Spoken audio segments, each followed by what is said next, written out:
You have probably joked about it. You know the line. What if the board says I die tomorrow? I used to laugh at that too. Then I became the idiot who actually asked. And I am only alive right now to tell you what tomorrow did to me. I am not sending this to you because I want strangers on the internet to fix it, or to explain it with demon lore, or to call me stupid in the comments. You can do all of that if you want.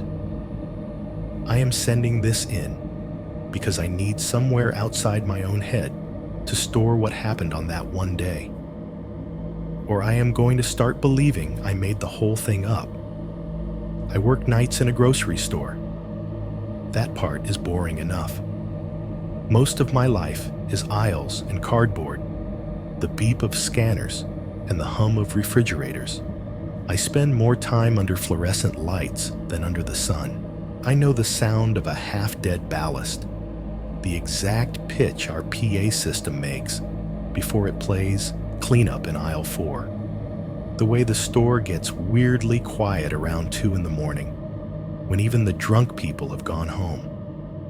And in that quiet, the toy aisle is the worst place in the building. If you have ever walked through one of those aisles alone at night, you know what I mean. Plastic eyes staring at you from boxes. Dolls that talk when you bump the shelf. Those cheap battery toys that randomly glitch and make a sound with nobody touching them. Lately, my store has a stack of brand new Ouija boards sitting there, bright and shiny and marked down for the Halloween season. Every time I push a cart past that stack, the air feels thicker. The store noise drops by half. The hum of the coolers sounds like it is coming from the other end of the world.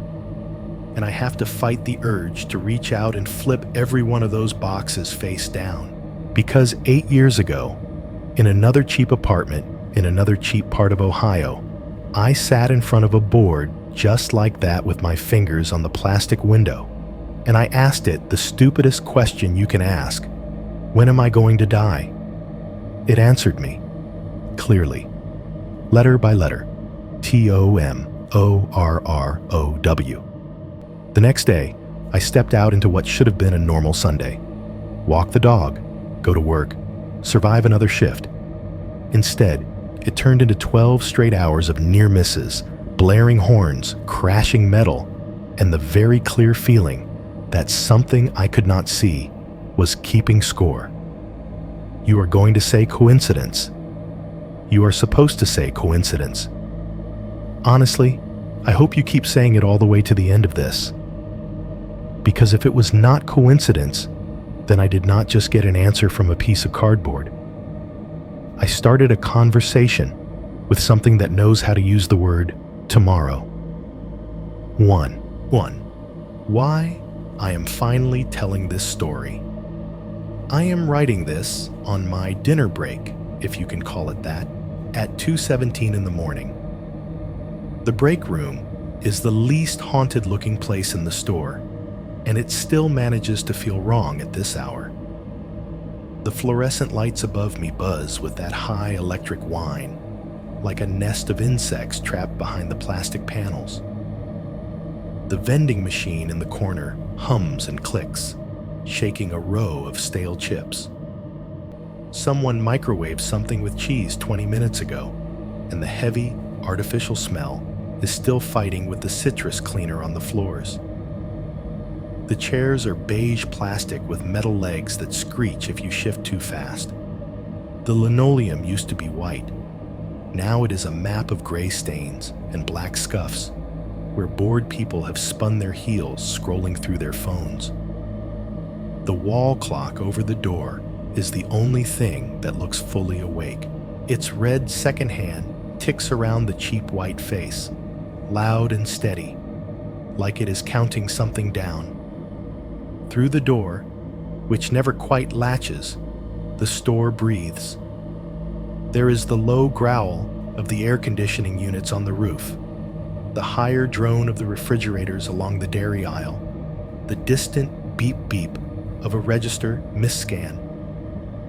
Every so often, the PA chimes, and a tired voice asks for a price check or help with carts. Those sounds are how I know the world outside this room is still there. This is my world most nights. I stock shelves at a 24-hour supermarket in the middle of the Midwest, in a town people drive through on their way to somewhere they actually recognize from TV. I spend more time under these lights than under the sun. My hands smell like cardboard dust and cheap plastic even after I wash them.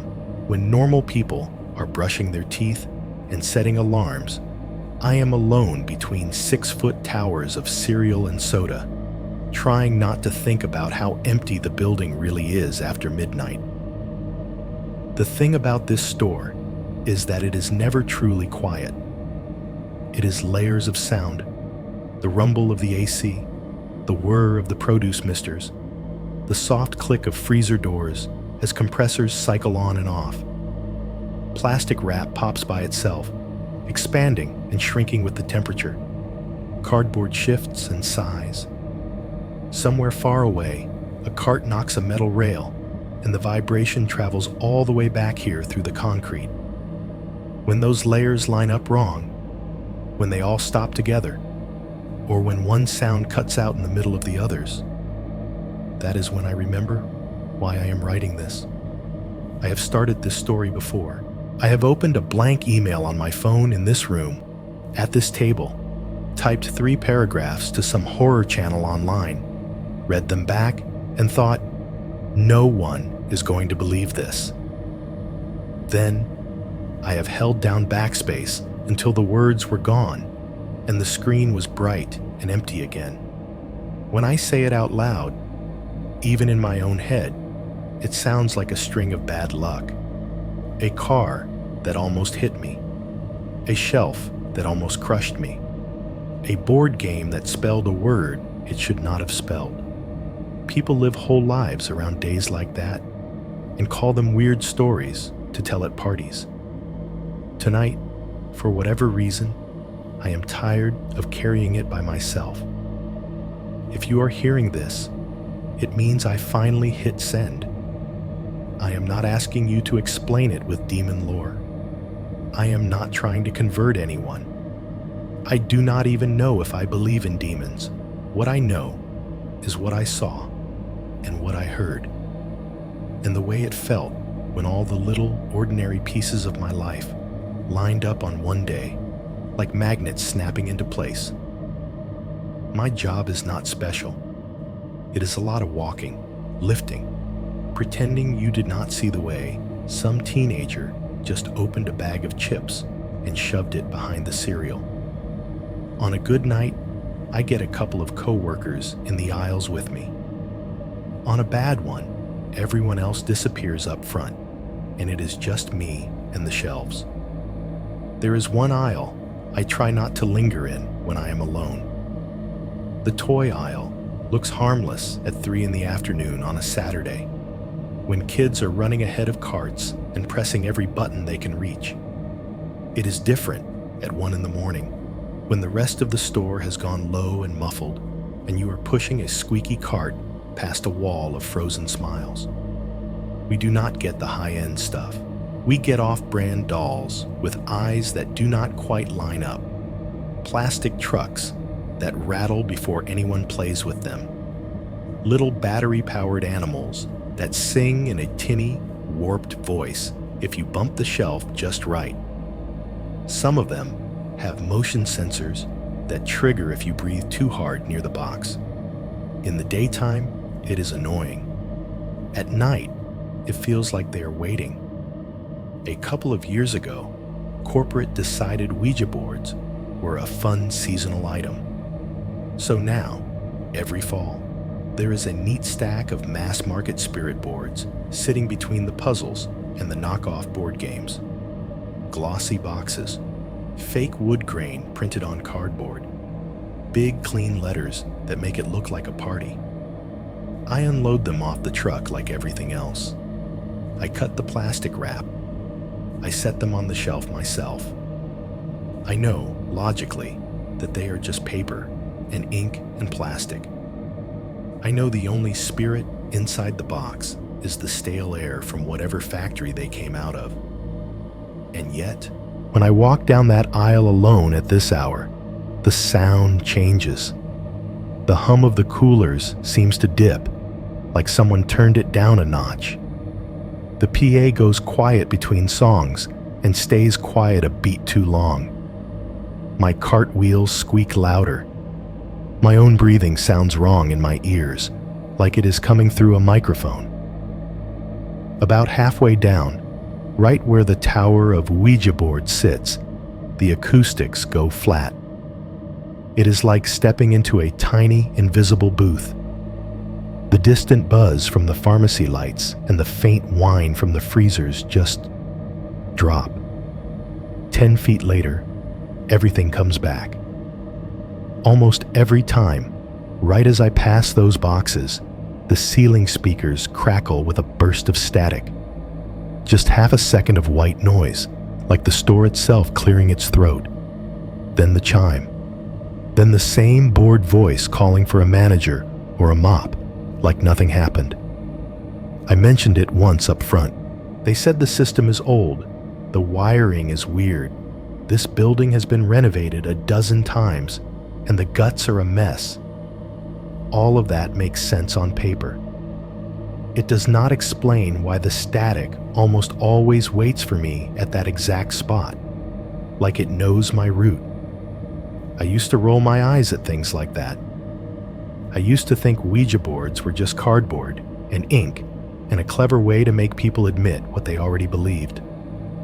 I have watched drunk friends move the planchette themselves and swear something else was doing it. I have watched more fake, real ghost videos online than I can count. I thought I knew the trick. That was before one of those boards told me I was going to die tomorrow. The problem is, tomorrow ended up being much busier than one day should be. 1.2. The way tomorrow sticks in your head. There is this dumb joke people make about Ouija boards. You have probably heard it or made it yourself. Someone drags a board out at a party just to be edgy, and everybody crowds around it with beers in their hands. Someone, there is always one, leans in and says in their best spooky voice, "Ooh, let us ask it when we're all gonna die." People laugh. Someone tells them to shut up. Someone else says, "Yeah, watch it say tomorrow," and we all get hit by a bus. And everybody laughs louder because nervous humor is still humor. I have heard that joke since high school. I have heard it in basements, at bonfires, on YouTube. There are memes about it, screenshots from fake text convos where the board spells TODAY and everyone acts shocked. It is background noise, part of the way people talk about horror when they do not actually expect anything to happen. I used to make that joke too. I want that on the record, before I come off like someone who has never laughed at this stuff. I have been the guy who nudged a planchette with my finger just enough to make it slide, then swore I did not. I have said, if it says I die tomorrow, I am calling in sick, with a smile I felt safe wearing. I have watched entire compilations of real Ouija footage not fake, and pointed out the strings in the comments. The night I am going to tell you about did not start with me lighting candles and chanting. It started with a joke like that. What came after stopped being funny very fast. If you have ever had one really bad day in your life, like car crash, lose your job, get dumped all at once bad, your brain tries to stitch it together into a story. That is what we do. We draw lines between points until they make a shape we can live with. A lot of people hearing this are going to say, that is all I am doing. Connecting random dots into something that looks like a pattern. I get that. On paper, My day could be broken into 3 headlines: dog slips collar, truck horn, steel shelves fail. That is all. But that is not how it felt in the middle of it. It felt like answering a question. Sometimes, when I am trying to talk myself out of this, I run a little script in my head. It goes, "You are not religious. You do not believe in angels and demons fighting over the souls of minimum wage stockers in grocery stores. You believe in loose bolts, bad timing, old buildings, and faulty leashes. You believe in coincidence, in probability, in the sheer number of almost accidents that must happen every day that no one ever writes in." Then there is the other voice, the one that only talks when the store goes too quiet. It says, "Sure, all of that can be true. But what if something heard you anyway?" It is hard to explain what tomorrow feels like once it has been pointed at you. The word is supposed to be vague, a foggy shape somewhere on the other side of sleep, a place to toss all the stuff you do not want to deal with today. I will fix that tomorrow. I will start the diet tomorrow. I will call them tomorrow. I used to throw that word around without thinking. After that night, it felt like a loaded gun someone had left on my kitchen table. Before I get to the details, I want you to understand the way sound works in my life, because that is how I lived that day, in noises, more than images. When you work nights in a big store, you get used to a certain soundtrack. The main track is the air, the AC on the roof, rattling through the vents, the compressors on the coolers cycling with a soft mechanical sigh. Over that, you have the beeps, scanners at the registers, the occasional distant shriek of the price check gun in the aisles. Plastic creaks, wheels squeak, doors whoosh open and closed. The PA chime cuts in with its little 3-note sequence, and for 5 seconds, everyone stops talking to listen for whether it is about them. You stop hearing most of it after a while. It becomes this constant gray noise that fills in all the cracks, like water. Every once in a while, though, everything stops at the same time. The AC takes a breath. The soda cooler units all hit the same part of their cycle and fall silent. The PA has not rung for a few minutes. There are no customers in the front, no carts bumping, no kids crying. The fridges are done humming. The ice machine in the back has already dumped. There is this strange, heavy second where you realize you can hear absolutely nothing. Then, because the universe hates a vacuum, the tiny sounds rush in. Somewhere 3 aisles over, a single shopping cart wheel ticks as it settles against the floor. A plastic bag under a shelf shifts with the air and crackles like someone stepping on dead leaves. The automatic door at the front opens for no one and closes again with a faint, distant sigh. One expired balloon far up in the rafters makes a little rubbery squeak as it brushes a light fixture. In that second, those sounds feel magnified, pointed. They do not feel like the building breathing anymore. They feel like the building listening back. That is the space tomorrow lives in for me now. Not in calendars or planners or plans for vacations next summer, but in that drop between one layer of noise and the next, where every little creak sounds like it could be your name being spoken in a language you do not understand.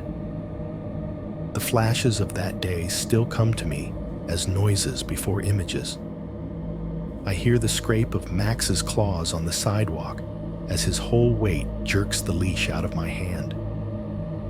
I hear the leash handle bounce once on the concrete and the tags on his collar jangle as he bolts toward the glint of chrome in the street. I hear the horn, long, furious, too close, The kind of sound that rips every other thought out of your skull and replaces it with the most basic animal panic. Then there is the back room. Hours later, the smell of cardboard and cold air and floor cleaner. I hear someone's voice calling my name from the loading dock, and my own shoes squeak on the smooth concrete as I take 3 steps away from where I have been standing under a rack. Metal cries in this awful bending note, like the building is trying to hold in a cough. Then everything lets go at once. Cardboard splits, plastic bursts, steel slams against steel and floor.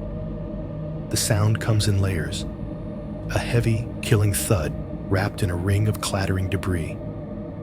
For a heartbeat, the whole store is nothing but that impact. After both of those, there is the same thing. Silence, falling like a curtain. Then the little sounds. Max whimpering.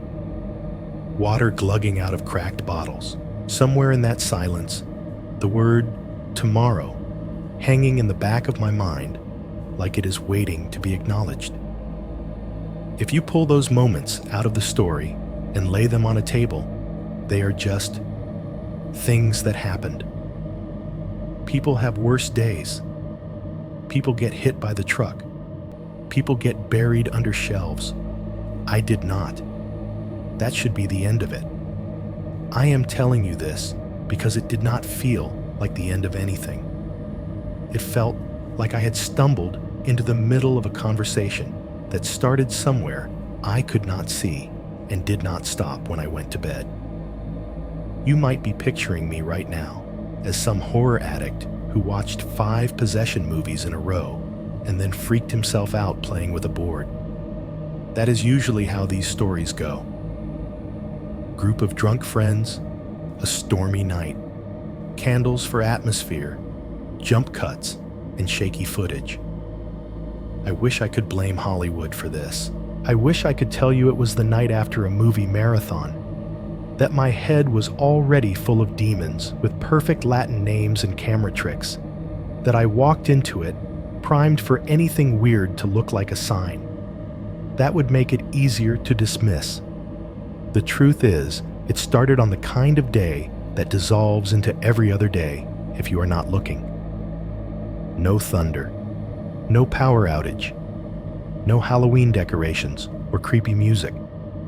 Just a regular Saturday in a cheap apartment off a busy road with a fridge full of cheap beer, a half-watched football game on TV, and a second-hand Ouija board one of my roommates dragged up from the laundry room like it was just another piece of trash he wanted to see if we could make fun of. That is all it took. 1.3. Back to that apartment on Westfield Road. 8 years ago, tomorrow was just another word, and Westfield Road was home. The building itself was the kind of place you drive past without really seeing. 3 floors of brown brick set back from the street, narrow strips of grass that no one ever sat on, a crooked metal sign out front with the complex name half faded. The front door was glass with fingerprints smeared into it, framed by 2 sad little bushes that collected trash on windy days. Inside, there was always a smell. Not one smell, but layers.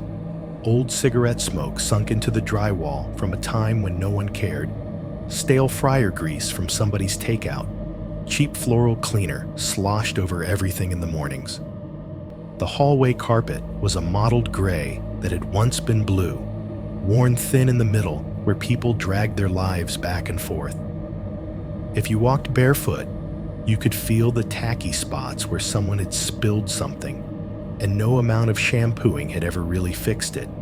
At the end of the hall, on each floor, an exit sign buzzed faintly and flickered between being red and being almost red.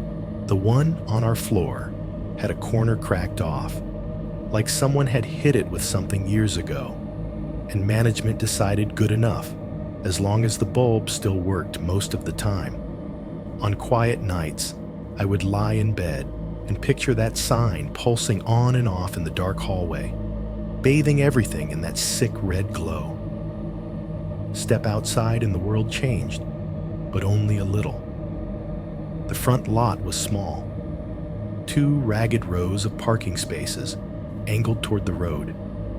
At night, headlights swept across the building as people turned in and out, slicing through blinds and lighting up the walls for a heartbeat at a time. Beyond the lot, there was a gas station with a tall sign that glared prices into the sky in harsh LED numbers. Behind that, a stretch of highway ran like a river of noise, never truly silent, just louder or softer depending on the hour.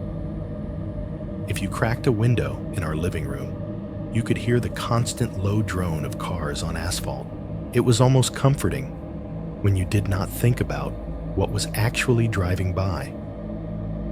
I lived on the 2nd floor, in a 2-bedroom unit that looked exactly like every other one in the building. The front door opened into a narrow strip of entryway with a coat hook that never stayed screwed in. To the left was the kitchen, cheap laminate countertops peeling at the corners, yellowing cabinets that banged if you did not catch them, a white refrigerator that hummed like it was personally offended to still be working. To the right, the living room, beige walls, beige carpet, one sagging couch we had dragged in from the curb a few months earlier, and a floor lamp that leaned a little to one side, its shade slightly melted on one edge from being too close to a bulb that was too strong. Against one wall, we had a cheap IKEA-style shelf, bowing in the middle under the weight of board games and mismatched DVDs. The TV sat on a piece of furniture that was never meant to be a TV stand, angled slightly so that if you sat on the wrong part of the couch, the colors looked wrong. It did not matter. We were in our 20s. We were just happy it worked. Tyler took the bedroom facing the parking lot. He liked to be able to see who was coming and going, or so he said. Really, I think he liked the glow of the gas station sign and the way the highway noise covered any other sounds inside. Tyler was loud in every sense. Loud voice, loud laugh, loud clothes. He never came home empty-handed. If there was a free pile on the curb or a yard sale with a box labeled $1 for all, he was there, digging through other people's history like he was panning for gold. That was his whole personality. He treated trash like it might secretly be treasure, and he treated danger like it was something that happened to other people. Josh was the opposite. His room was the one that faced the back, looking out over a strip of trees and the sloping roof of the building's laundry room. He kept his blinds half closed and his lights low. Most nights, when he was not at his morning job, spraying down cars at the wash, he was in there with his headset on, talking to people through a screen as if they were across the world or across the hall. It did not really matter. Josh had this way of looking at you when you started saying something supernatural. His eyebrows would go up just enough to let you know he was cataloging every illogical thing that was about to come out of your mouth. He was not mean about it.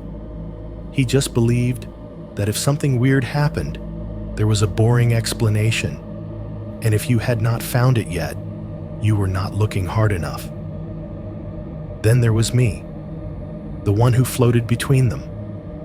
I worked evenings and nights at a different grocery store back then, before I moved to this one. Some days, I would close and drive home under an empty sky while the rest of the world was already in bed. Other days, I would roll into the parking lot in the middle of the afternoon, eyes burning, seeing the world in that washed-out brightness that only comes after you have been under fluorescent tubes for 8 hours. Game nights were our way of pretending we were not 3 broke guys in a building full of people avoiding each other. They always started the same. Someone, usually Tyler, would text around, see who was off, and then announce that there was a game night at our place, as if the answer could be anything else. People would drift in as the sun went down, bringing six-packs and grocery store pizza and bags of chips with more air than content. We would stack the pizza boxes on the counter, open the oven door with its annoying squeal, and try to time everything so nothing burned too badly. By the time the first game came out, the place would sound alive. The TV would be on. Half of us paying attention to whatever football game happened to be playing. The other half already arguing over which board game to start with. The ice machine in the hallway outside would thump and rattle as someone else in the building filled their tray. Neighbors would shout through the thin walls. Usually, the couple downstairs slamming doors in the middle of some ongoing fight, or the guy at the far end of the hall playing music too loud and pretending not to hear anyone knocking to complain. There was always the highway, underneath it all. That constant, soft roar coming through the glass, like waves you never quite reach. Every so often, a truck would downshift, and the sound would rise and then fall again, a long, mechanical sigh. Sometimes one of us would have to pause the TV because the ice cream truck's weird, tinny song would float in from 2 streets over and scramble the sound. We learned the language of that building through noise. We could tell which neighbor had come home just by the way their key scraped at their lock. We knew the timing of the upstairs toilet that never stopped running, the drip in the kitchen sink that got faster when someone showered, the way the old elevator cables groaned in the middle of the night, even when no one was riding. It was chaotic, but it was our chaos. Safe chaos. The kind you complain about to feel like an adult. Sitting here now, under the buzz of this break room, remembering those nights feels like replaying an old movie on a TV in the corner of my vision. I can see us all in that cramped living room. I can hear the laughter, the game pieces clacking, the voices overlapping. Something slams behind me. It is a sharp, hollow bang, a sound big enough to snap me back into my body. My chair jerks under me as I flinch, heart firing up before my brain catches up. For a second, I am absolutely sure something is right behind me. Some weight hitting the floor, some hand on the back of my seat. Then I hear the little mechanical whir and thunk from the vending machine. A candy bar or a can finally dropped into the tray. That is all. I let out a breath I did not know I was holding. My fingers have tightened around my phone so hard my knuckles are white. The room has not changed. The clock still says 2:30 something. The lights are still humming. Somewhere out front, a register beeps 3 times in a row. It is stupid how loud a small sound can be when you are expecting a bigger one. The slam makes me think of another one, 8 years old and layered over a cheaper life. Not a vending machine this time. A door at the bottom of a staircase. A box hitting a coffee table with more enthusiasm than necessary. "Dude," Tyler had said that night, his voice echoing up the stairwell before I even saw him. "You're not going to believe what someone just left down there." I can still picture him as he appeared in the doorway of our apartment. Cheeks red from the basement air, hair a mess, grinning like he had found buried treasure.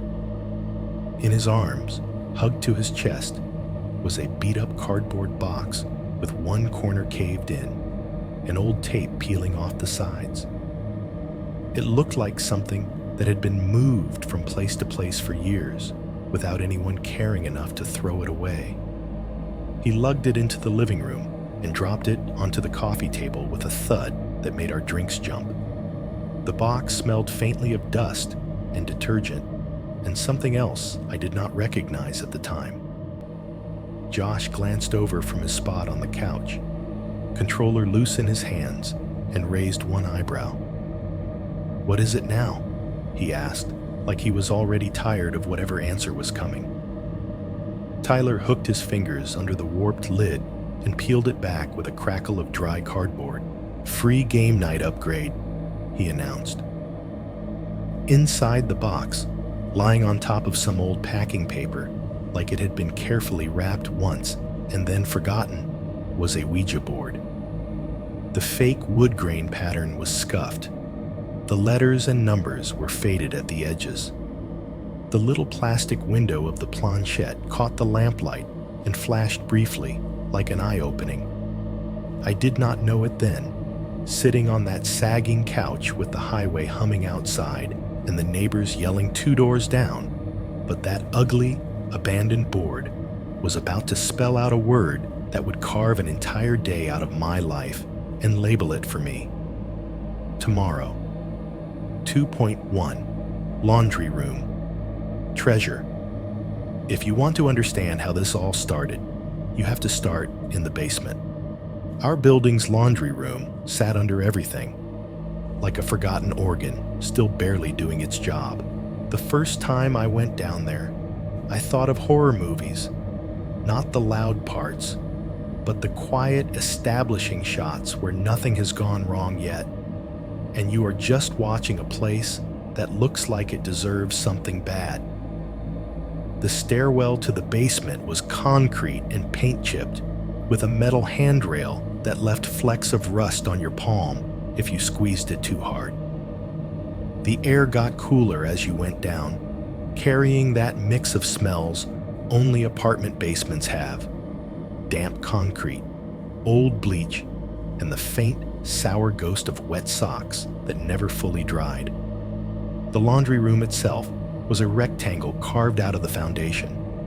The floor was bare cement, stained in circular ghosts from rusted-out buckets and long-gone machines. A single fluorescent tube ran down the middle of the ceiling in a yellow-white strip, buzzing loud enough to make your teeth feel it. When the ballast was having a bad day, the light would flicker in little spasms, turning the corners of the room on and off like someone tapping a switch. There were 2 washers side by side, big white rectangles with dials that had lost their labels. Someone had written "hot" and "cold" in Sharpie above the knobs, but the ink had faded to a bruise-colored smudge. The dryer sat next to them like an older sibling. Same make, same yellowing plastic, but the metal paneling rattled when it ran. When it hit a certain part of the cycle, it made a sound like a shopping cart rolling over gravel. In one corner stood a deep utility sink stained in rings of brown and green. The faucet dripped just enough to leave a constant dark streak down the drain. Above it, a narrow window sat at ground level, looking out onto the parking lot. From inside, you mostly saw people's tires and shins as they walked past, and the occasional splash of light when someone's headlights swung across the glass. On the wall opposite the machines, a cork bulletin board sagged under the weight of time. Old flyers for yoga classes, babysitting services, gently used couch for sale, all curled at the edges and yellowed. Half the phone numbers had the last digit scratched out, as if the people who posted them moved away and decided they did not want calls anymore. A photocopied notice from management about keeping this area clean and respectful was pinned at an angle, the ink running where someone had splashed it with something.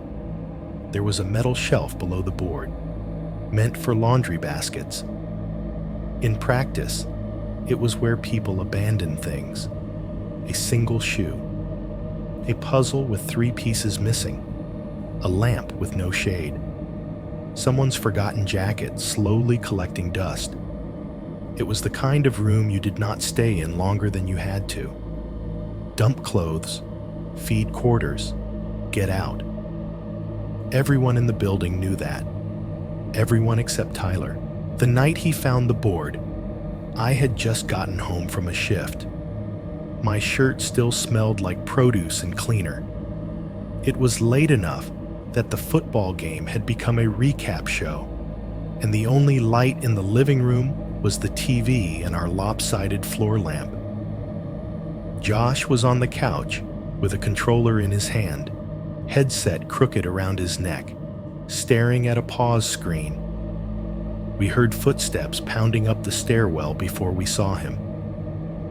Tyler's footsteps always sounded like he was being chased, even when he was just coming back from the mailbox. "Dude," he called, voice echoing in the hallway. "You are not going to believe what someone just left down there."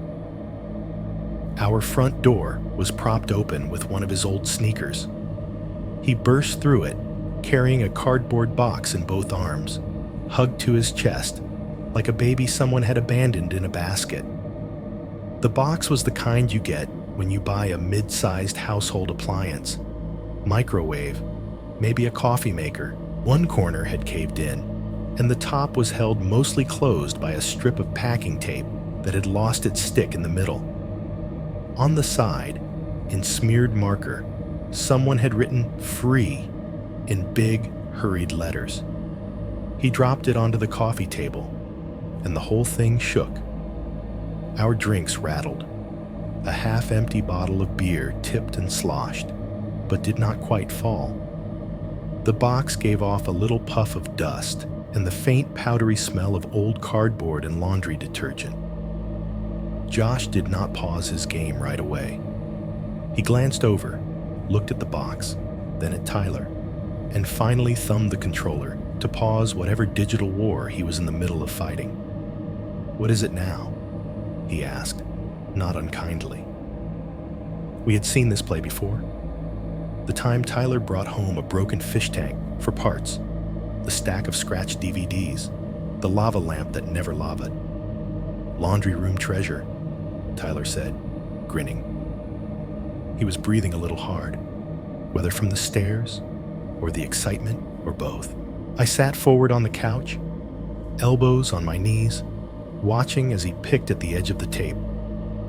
It peeled away from the cardboard with a long, sticky sound. The top flap sprang up a little, then sagged. "Check this out," he said, and folded the flaps back. Inside, nested like some junk shop nesting doll, were a few things shoved in together. An old Monopoly box with one side crushed in, a cracked plastic storage bin with no lid, a handful of loose game pieces rattling around the bottom, dice, a battleship peg, a pawn from something I did not recognize, and lying flat beneath it all, taking up almost a full footprint of the box, was a Ouija board. It was the classic design, Parker Brothers, fake wood grain printed over thick cardboard, the alphabet laid out in those familiar curved letters, numbers below, yes in one corner, no in the other, goodbye along the bottom edge. It was also clearly not new. The surface had gone soft at the corners, edges fuzzing outward where it had been knocked around. The colors were just a little muted, like they had spent years in a room that never got full sun, but always got dust. Tyler reached in and lifted it with both hands, holding it up so the lamplight washed over it. Dust motes floated in the air between us and spun in the light like slow snow. "Dude," he said again, softer this time. "This is like legit, right?" Josh snorted. "Legit cardboard," he said. "Some high schooler's starter demon kit."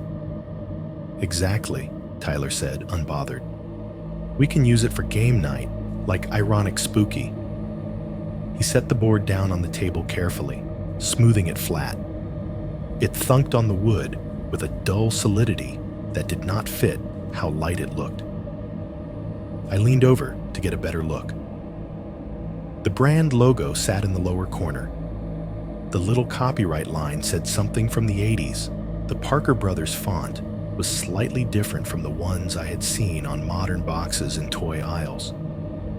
On the back, someone had stuck a long-ago price sticker from a thrift store, half peeled, the ink too faded to read. "What was it doing down there?" I asked. Tyler shrugged. "Sitting on top of the dryer with Monopoly and some other junk, like somebody couldn't be bothered to walk it out to the trash. You know how people are." As he spoke, he reached back into the box and came up with the planchette. It was lighter than it looked, off-white plastic shaped like a teardrop with 3 little felt feet on the bottom. In the center, the round window of cloudy plastic was scratched from years of sliding over the board. When he turned it in his fingers, it caught the light in a dull oval flare, then went flat again. "Still has the piece," he said. "That means it is in good condition, right?" "It means whoever chucked it did not care enough to strip it for parts," Josh said. "Congratulations, you found haunted trash." I laughed, but my attention had snagged on something else. On the inside of the box lid, where Tyler had peeled the tape back, someone had written in pen. The handwriting was cramped and jagged, like it had been done leaning against a wall or a knee. Most of it was rubbed off, worn away by whatever else had been stored on top of it over the years. I could make out the ghost of a date near the top, maybe 09, 98. The month smeared, the last digit half gone. Below that, in slightly darker ink, there were letters that had survived better, though the cardboard had creased through the middle of them. DONOT. And then the rest disappeared into a tear at the edge. "Do not what?" I asked, reaching up to touch the faded writing with the tip of my finger. The cardboard felt soft and vulnerable, like old skin. Tyler leaned over my shoulder. "Do not forget to separate whites and colors," he offered. "Do not take free stuff from the basement," Josh added. It was stupid, but for a second, my brain filled in the missing pieces on its own. Do not use. Do not play alone. Do not bring back. Do not ask. I pulled my hand back and shrugged, trying to shake it off. It was just ink on cardboard. Whatever message had been there was for someone else, some other time, and it had already failed. The board was in our living room now. A guest we had not invited, but who was here all the same. "Some kid probably grew out of their demon phase," I said, echoing the line I'd heard a dozen times in other people's stories. "Their mom got tired of it taking up space and dumped it by the washers." Tyler grinned. "Their loss," he said. "Our very on-brand Halloween decor." I did not notice we were not alone in the hallway until I felt the shift in the air. Our front door was still propped open, letting the noise from inside bleed out into the common hall. Somewhere out there, the elevator cables groaned. A door latched with a soft click. Fabric rustled. Then a shadow fell across the threshold, and somebody cleared their throat. We all looked up at the same time. Mrs. Hart from across the hall stood just outside our doorway, holding a plastic laundry basket against her hip.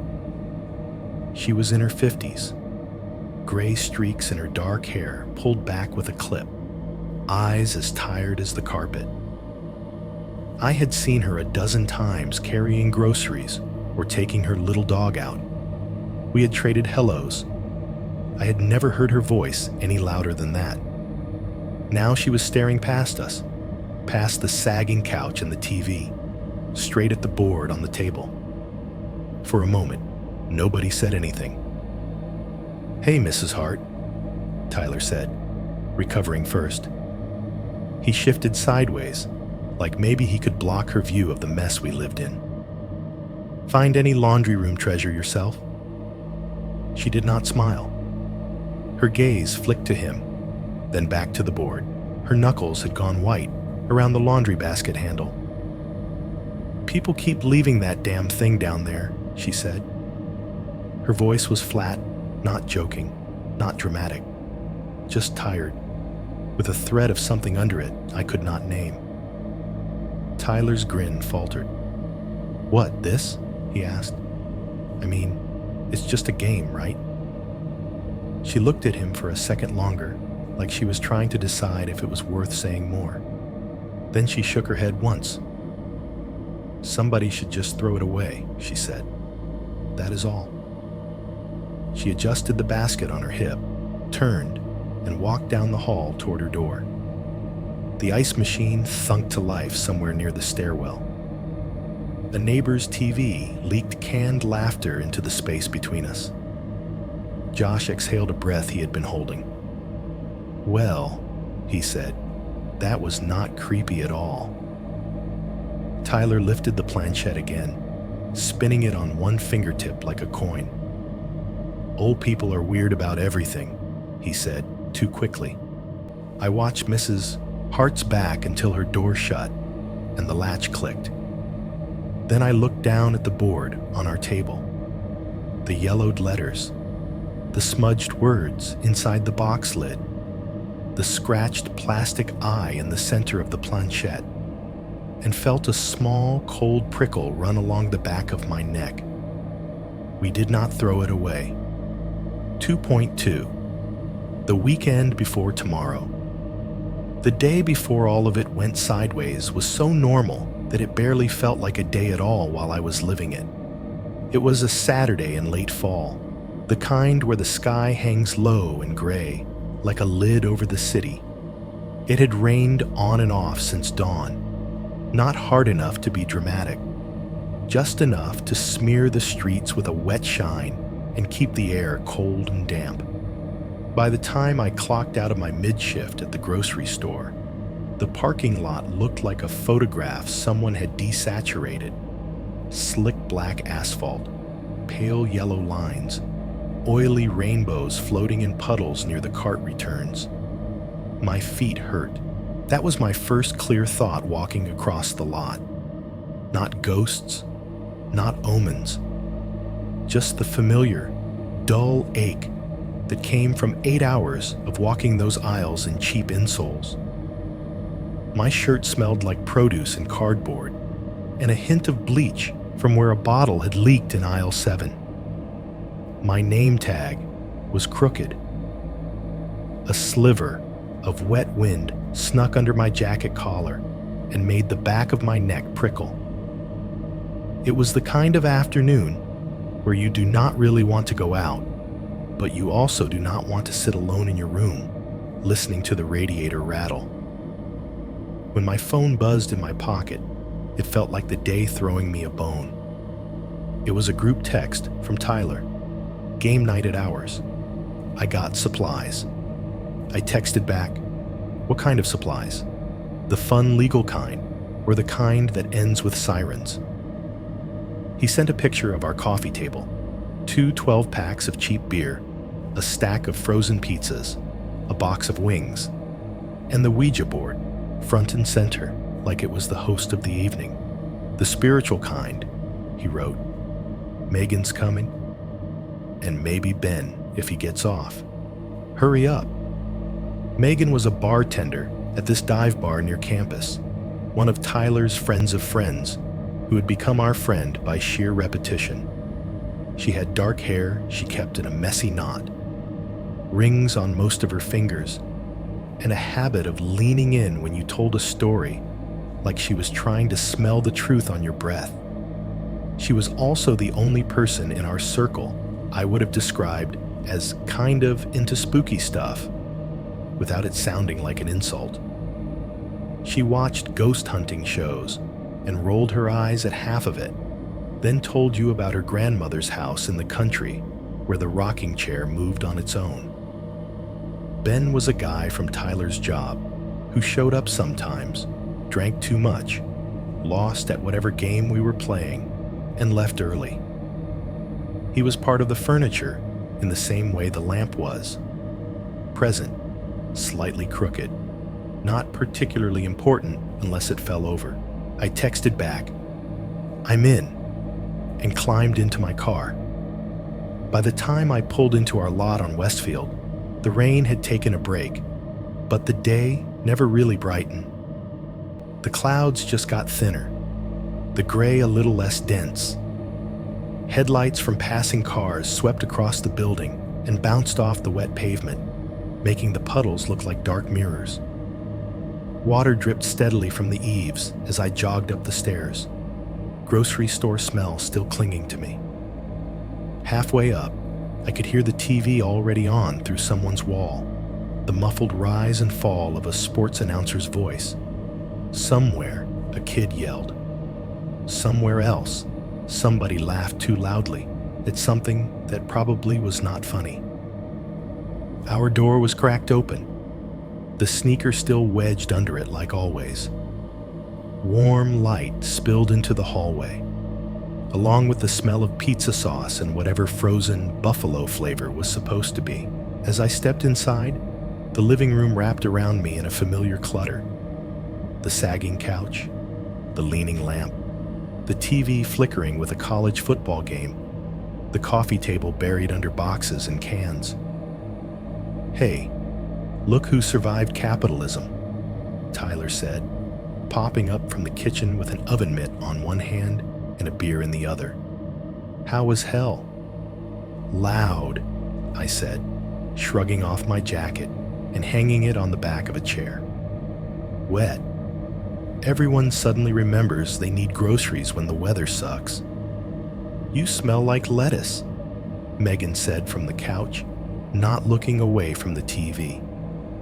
She had one leg tucked under her and a slice of pizza in her hand. Her nails were painted chipped black. One of her rings was shaped like a tiny skull. "Thank you," I said. "I was really going for salad bar chic." Josh sat on the floor, back against the couch, controller in his lap, pretending to care about the game on TV, and very clearly caring more about the stats on his phone. A stray game piece from some earlier match, one of those little plastic houses from Monopoly, had ended up under his heel. He rolled it back and forth, absent-mindedly as he scrolled. On the coffee table, among the chaos of takeout napkins and condensation rings, the Ouija board lay like a makeshift placemat. Somebody had propped an open beer right on the printed sun in the corner. The planchette sat off to the side like a forgotten coaster. "Why is Satan's iPad on our table?" I asked, nudging the board with a knuckle. Tyler grinned and set the oven mitt down. "Ambiance," he said. "I told you, on-brand Halloween decor. Also, Megan hasn't seen it yet." "I have seen one before," Megan said, glancing over.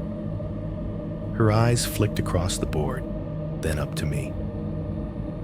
They all kind of looked the same after a while.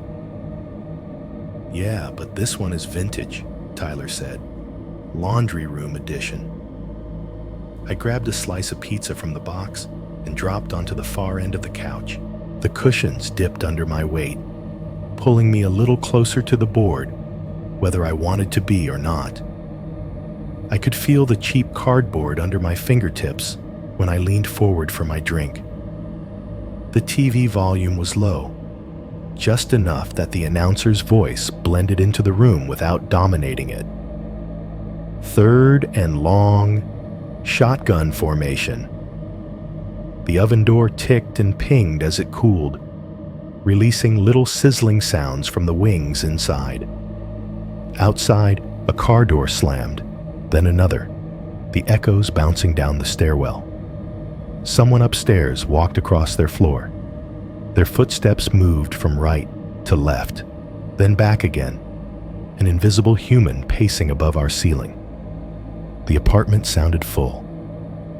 For a while, that was all it was. Sound and food, and the warm, familiar press of a Saturday night with nowhere more important to be. We talked about nothing. Tyler complained about a customer who had argued with him over 25 cents. Megan told a story about a guy at her bar who had tried to pay his tab with a guitar pick and a smile. Josh mentioned some bug in the game he had been playing that afternoon. We laughed in the exaggerated, half-hysterical way people do when they are tired and off work, and anything is funnier than it really is. At some point, I went into the kitchen to grab more napkins.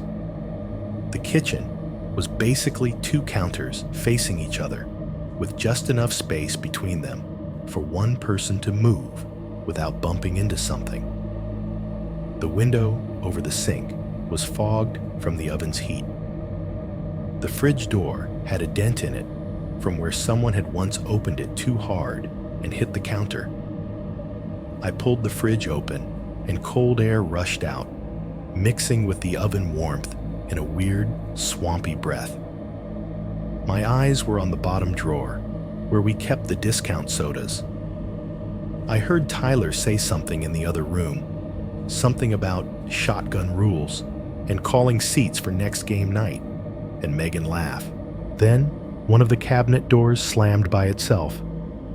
It was the upper cabinet to my left, one that had been sitting half open all evening. The combination of the fridge door opening and the warm air from the oven must have shifted the pressure just enough to make it swing shut. It hit the frame hard, wood on wood, with a crack that snapped through the apartment. For half a second, my body did not care about physics. It only heard a sudden loud noise in a small space and reacted. My shoulders jumped up, my grip tightened on the fridge handle, my heart dropped into my stomach. Plates clinked inside the cabinet. A glass rattled in the sink. "Jesus!" Megan yelled from the living room. "What the hell was that?" "Kitchen poltergeist," Tyler called. But his voice had an edge to it he probably did not hear. I closed the fridge and put my hand flat on the cabinet door. It was still. Nothing pushed back. My reflection wobbled faintly in the cheap finish. Josh appeared in the doorway, eyebrows up. "We under attack?" he asked. "Just air," I said, trying to sound casual. Door slammed itself. "Relax. The haunting doesn't start until after the second pizza." Everyone laughed, including me, because that was the script. Weird noise, jump, joke, move on. But some little part of my brain filed the sound away. In the same place, it stored the feeling of Mrs. Hart's eyes on the board and the half-rubbed "do not" inside the lid. We carried the wings to the coffee table and ate with our fingers.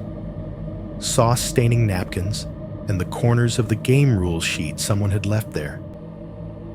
Tyler cracked open another beer and set the bottle down a little too close to the planchette. The plastic piece rocked and then settled. Megan wiped her hands on a napkin and leaned back, studying the board the way some people study paintings. "Where did you get that one anyway?" she asked. "Basement," Tyler said proudly. "Someone abandoned it by the dryers like a stray cat. I adopted it." She made a face. "Yeah, they do that," she said. "Those things never stay in one house long." Josh snorted. "What, they grow legs and walk out?" he asked. "No," Megan said, smiling a little. "People freak themselves out, or something weird happens, or their grandma yells at them, and they get rid of it. Give it to a friend. Yard sale, thrift store, laundry room. It just keeps moving until it finds a group stupid enough to actually use it." She said it lightly, but there was a story behind it, sitting just under the words. "Spoken like experience," I said. "You had one?" "My cousin did," she said, reaching for her beer. "She got one when we were like 13 from a garage sale. Thought it was the coolest thing ever. Brought it to every sleepover for a year. She paused to take a sip, eyes distant for a moment. One night, she went on, we were in her attic, messing around with it, all candles and whispering, like idiots. Her mom came up, saw what we were doing, and lost it. Screamed at us, grabbed the board, marched it straight out to the dumpster. Next week, my cousin swore she saw the exact same board at the thrift store down the road. Same scratch on the corner, same coffee stain on the back. Her mom bought it back by accident when she was shopping for puzzles, thought it was a different one. Come on, Josh said, but there was less bite in it than usual. I am serious, Megan said. She freaked out so bad, she made her mom take it to church and ask the priest what to do. He told them to burn it. They did this whole backyard bonfire, prayers and everything. I watched it curl and blacken and fall apart. And? Tyler asked, leaning in. Did it show up again? She shook her head slowly, letting the moment hang. No, she said. But the trash can in that alley behind the thrift store caught fire a week later. Whole side of the building got scorched. They said it was a cigarette. Maybe it was. Maybe not. I felt a little shiver walk down my arms, even though the room was warm. Outside, a car rolled through the lot too fast, the sound of its tires on wet pavement rising and fading. From upstairs, a door closed hard, making a faint thud in the ceiling. Point is, Megan said, tapping one ringed finger on the edge of our board, these things like to travel. People pass them around. They do not stay put. Good, Tyler said, wiggling his eyebrows. Means this one has seen some stuff. It is experienced. Or it is tired, I said. Maybe it just wants to retire. No one seemed to hear me. The board lay between us, its letters worn, the little word goodbye at the bottom edge, half hidden under a crumpled napkin. At the time, it was just part of the scenery, a joke centerpiece, something to stare at while we killed time between plays and waited for the next joke to land. The first shared startle, cabinet door, rattling dishes, nervous laughter had come and gone. The sky outside was deepening from gray to that purplish blue that means the sun is done for the day. The highway hum had shifted into its nighttime pitch. In a few hours, someone would ask a question we all thought was still part of the joke. We did not know yet that tomorrow was listening. 2.3. When the lights get turned down, time does something strange on nights like that. It stretches and snaps, like a rubber band you have been pulling without noticing. At some point, the pizza boxes were just greasy cardboard shells stacked on the kitchen counter, and the wings had been reduced to a graveyard of bones and orange-stained napkins. The beer cans multiplied and spread across the coffee table like a slow-moving colony. The college game on TV had turned into a different game, then into highlights, then into some late-night talking heads arguing about plays we had not watched. We cycled through the usual board games first. A round of something with cards and lies. A round of something with plastic tiles and fake money. The kind of games you forget the names of, but remember the arguments from. Tyler talked trash, loudly and badly. Josh pretended not to care, and then quietly demolished everybody when he figured out the pattern. Megan leaned forward when she was losing and leaned back when she was winning. I floated in the middle, laughing when everybody else laughed, watching the room more than the board. Ben showed up late, said he could only stay for a bit, and lived up to that exactly. He downed 2 beers, lost spectacularly at the one game he sat in on, made a joke about the Ouija board having better luck than he did, then bailed when his phone lit up with a text from his girlfriend. The door closed behind him, The lock clicked, and just like that, the circle tightened. By the time the clock on the microwave in the kitchen blinked 12:32, the comfortable noise of earlier had softened. The building itself had gone quieter, as if it was winding down with us. Kids in other apartments had been shushed or put to bed. The downstairs couple had either gone out or run out of things to yell about. The music from the guy at the end of the hall was nothing but a faint thump through the floor. Inside our unit, the overhead light in the living room flickered once.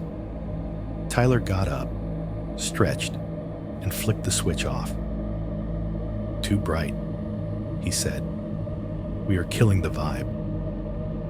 The room dropped into shadow, then reassembled itself under different rules.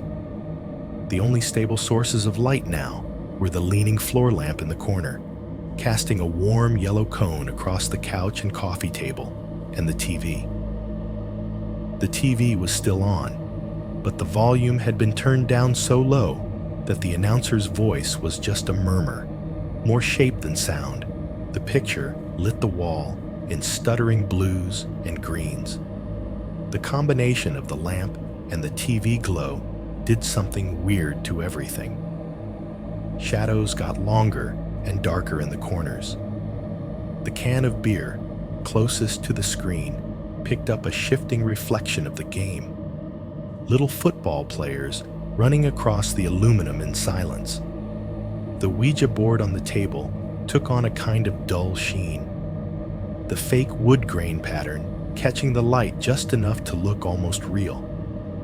Outside, the world decided to match us.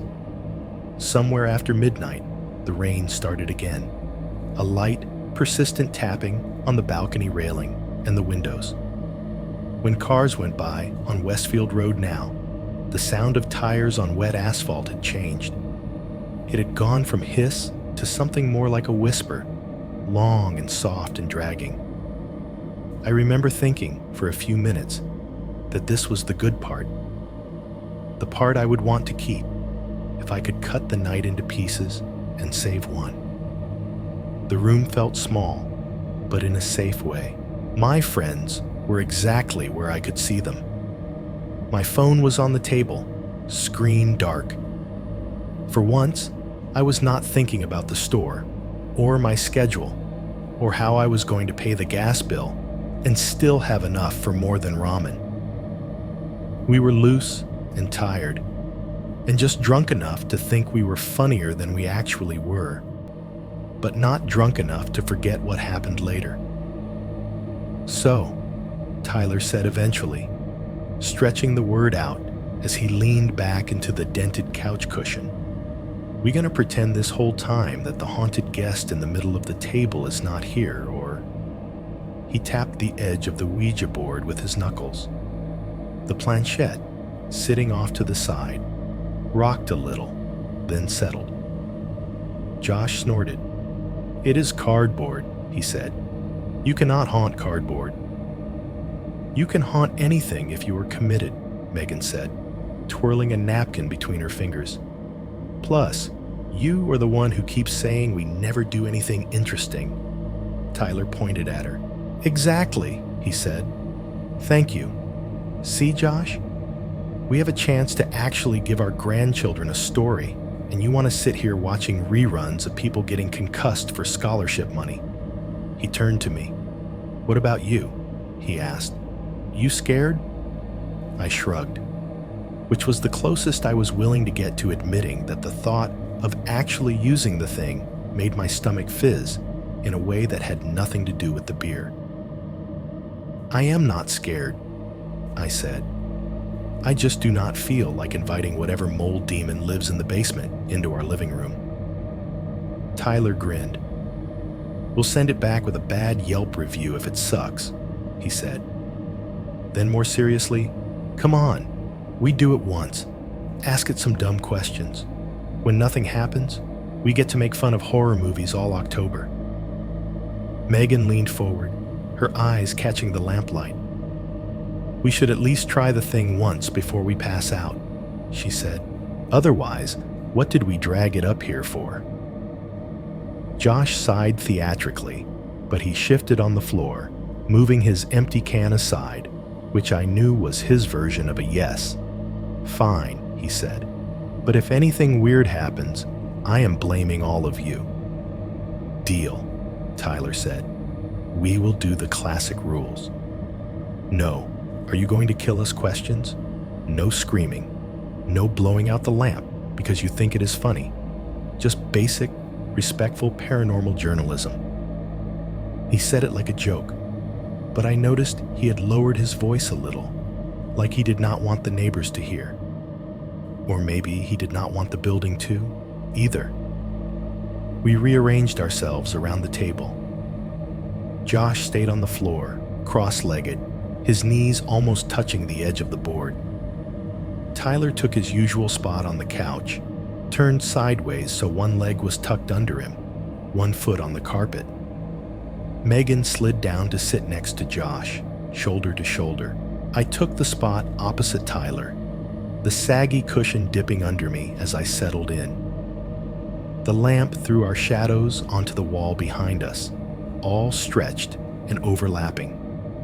The board sat in the middle of us, everything else pushed to the edges. The bottles, the crumpled napkins, a stray game die that had rolled near the edge and never found its way back into the box. Up close, the board looked older than it had from a distance. The letters had tiny scratches running through them, like someone had traced them over and over again with a fingernail.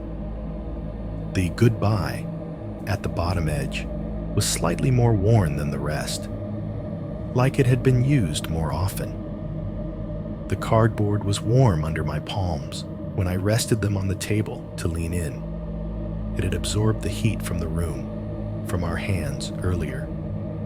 Tyler picked up the planchette and held it up between two fingers. "You are the one with experience," he said to Megan. "You want to do the honors?" She smirked. "Sure," she said, taking it from him. The plastic was smooth and slightly tacky, the way old plastic gets. In the center, the scratched little window looked cloudy, like an old eye. She set it gently in the middle of the board, over nothing in particular. It sat there, 3 little felt pads touching down with a soft tick. "All right," Tyler said. "Everybody, hands in the circle or whatever." We all reached out. It felt stupid and serious at the same time, like we were kids playing make-believe, and also signing something binding in ink we could not see. My fingertips brushed Josh's knuckles. Megan's rings were cold against my skin for a second, then warmed. Tyler's fingers tapped once on the plastic, a nervous habit, then stilled. The plastic under our fingertips was smoother than I expected. Years of sliding back and forth had worn away any manufacturing edges. It moved if you pushed it, but only barely. You could tell how easy it would be for somebody to cheat, and how easy it would be for your own muscles to do something you could pretend you had not done. My hands were a little sweaty. Whether that was the heat in the room or something else, I could not say. The cardboard under the board made a faint, dry sound every time anyone shifted their weight. The lamplight turned the surface into a patch of false wood that took up more of my vision than it should have. Outside, the rain picked up. The tapping on the balcony railing turned into a more regular patter, like fingers drumming on metal. Cars hissed past on the wet road, the noise sliding through the glass in soft waves. Somewhere in the building, a door closed. Somewhere else, water ran in pipes. A toilet flushing, a shower starting. The TV flickered with the glow of some late-night commercial, colors washing over the side of my face. But the sound was so low, it may as well have been someone talking in another language in the next apartment. Everything close felt sharper. The small scrape of someone shifting their foot on the carpet.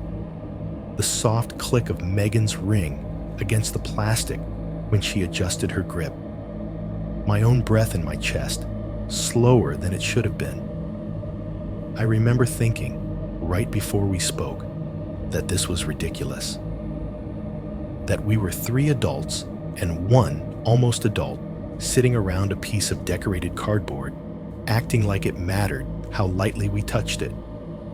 I remember thinking that nothing was going to happen and being faintly disappointed by that certainty. Then the building breathed in. I have never felt it happen so clearly before or since. One moment, the refrigerator in the kitchen was humming, filling the background with a low, steady drone. The heater in the hallway had joined in, its vent coughing out warm air that made a soft rattle at the grate. The bathroom fan across the hall was whining faintly where someone had forgotten to flip the switch. The next moment, everything stopped. The fridge compressor clicked off. The heater ended its cycle and went quiet. The bathroom fan cut out. Even the TV seemed to lose its little undercurrent of sound as whoever was talking paused for effect. It all lined up by accident, or on purpose, in a single, neat second. The silence that dropped into the room was not the comfortable kind. It was thick, like a blanket thrown over our heads. For a heartbeat, I could hear nothing at all. No cars, no pipes, no footsteps. Just the soft ring in my own ears. Then faintly, the building's smaller sounds crept back in. A drip in the kitchen sink. A creak from the ceiling as someone above shifted in bed. The tiny, almost inaudible rasp of skin on plastic as one of us flexed their fingers. "Whoa," Tyler said, voice a little too loud in the sudden quiet. Guess they shut off the world for us. We laughed, because what else do you do when someone says something like that in a dark room with your hands on a Ouija board? It was a thin laugh, but it was enough to let the air move again. At the time, I joined in. Later, when I replayed that moment in my head, that was where the hair on my arms always stood up. That exact second when everything mechanical in our little box of an apartment held its breath at once. It was the first time that night I felt, in the back of my mind, like maybe we were not the only ones waiting for something to happen. 3.1. The first questions. There is an art to pretending you are not doing something. Every how to play guide for these boards tells you the same thing. Rest your fingertips lightly on the planchette. Do not push. Do not grip. Let it guide you. It sounds poetic until you are actually sitting there trying to balance between touching enough and touching too much. Your fingers sweating, your brain screaming at your muscles to behave. We all reached in. My hands went in last. My index and middle fingers touched the plastic first, pads brushing the smooth surface with the faintest pressure. Tyler's fingers came in from the opposite side, warm and firm, his knuckles already a little pink from the beer. Josh's hands were cooler, his fingers stiff, like he was consciously keeping them straight so no one could accuse him of pushing. Megan's fingers were light, but she wore rings that tapped softly against the planchette whenever she shifted. The plastic was cooler than the cardboard, but it did not stay that way. With 4 sets of fingertips on it, it warmed fast, like a coin between palms. It sat on the board with the slightest wobble, felt pads planted on the letters like tiny feet. I could feel every micro movement. The tremor when someone's finger twitched. The way the planchette rocked a millimeter to the left when Tyler adjusted his hand. The quiver in my own muscles when I tried too hard not to be the first one to move. It is gonna take off flying, Tyler said, smirking. We are about to get possessed out of our student loan debt. Can spirits pay rent? Josh asked. Because if so, I invite them in. Fully, no questions asked. Megan rolled her eyes, but she smiled. You are supposed to be respectful, she said, even if you think it is bullshit. That is like rule number 1. What? We are going to hurt its feelings? Josh asked. Her smile faded a notch.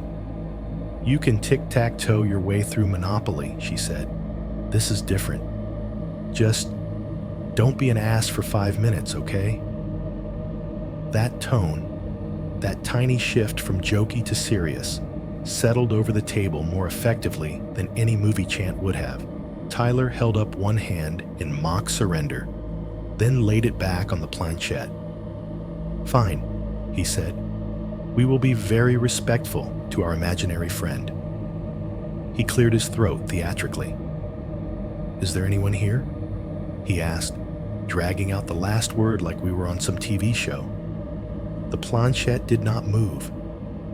We stayed like that for a full 10 seconds, which feels much longer than it sounds when you are sitting in an uneven circle touching the same piece of plastic. The only motion was in our faces, eyes flicking from one to another, trying to see if anyone was already smirking. In the silence, the building reminded us we were not alone. Above our heads, someone walked from one side of their apartment to the other, footsteps heavy, heel, then toe, heel, then toe. Pipes in the wall made a hollow clunk as a toilet flushed somewhere down the hall. The heater shuddered back to life with a low hiss, and a draft of warm air seeped out of the vent near the floor. Guess that is a no, Josh said. You are supposed to wait, Megan murmured. Sometimes it takes a minute. How long did yours take? Tyler asked her. She shrugged, shoulders tight. Long enough to regret it, she said. We waited. The planchette sat there, still and stubborn. Maybe they are shy, I said, or maybe the Wi-Fi is bad on this floor. Tyler chuckled, and the plastic shifted a hair under our fingers. All of us felt it. All of us tensed. Then it settled back, like a car rolling half an inch in neutral before the brake catches. Stop pushing it, Josh said immediately.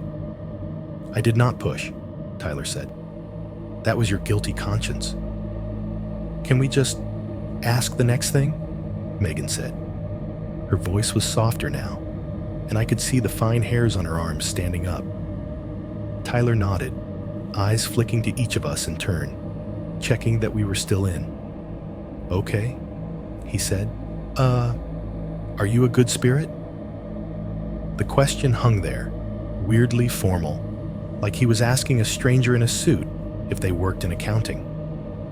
We probably would have made fun of the phrasing if any of us were fully relaxed. This time, the sounds came first. From upstairs, a door slammed. The kind of slam that said argument rather than wind. Footsteps pounded across their floor, and the whole ceiling seemed to vibrate for a moment. The heater clicked off.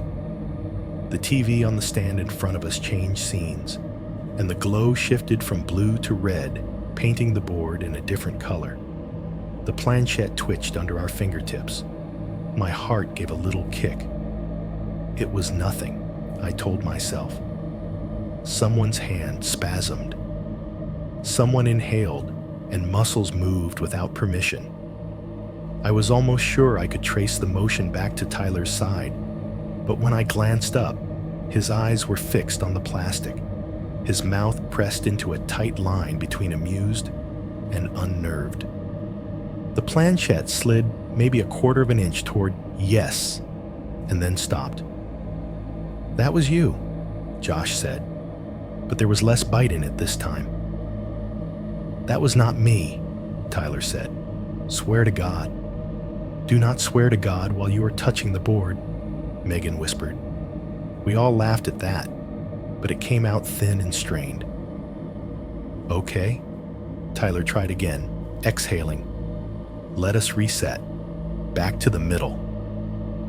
We nudged the planchette back to the center in a clumsy, all-hands effort that proved how easily any one of us could fake the whole thing if we wanted to.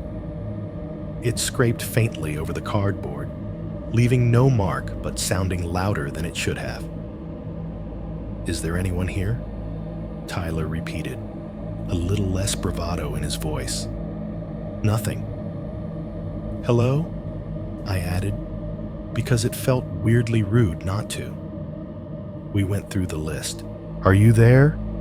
What is your name? Are you a good spirit? Did you live in this building? Are we wasting our time?" Sometimes the planchette would twitch just enough to imagine it had moved. Sometimes it did not seem to respond at all. The back and forth among us was the same every time. "That was you." "No, that was you.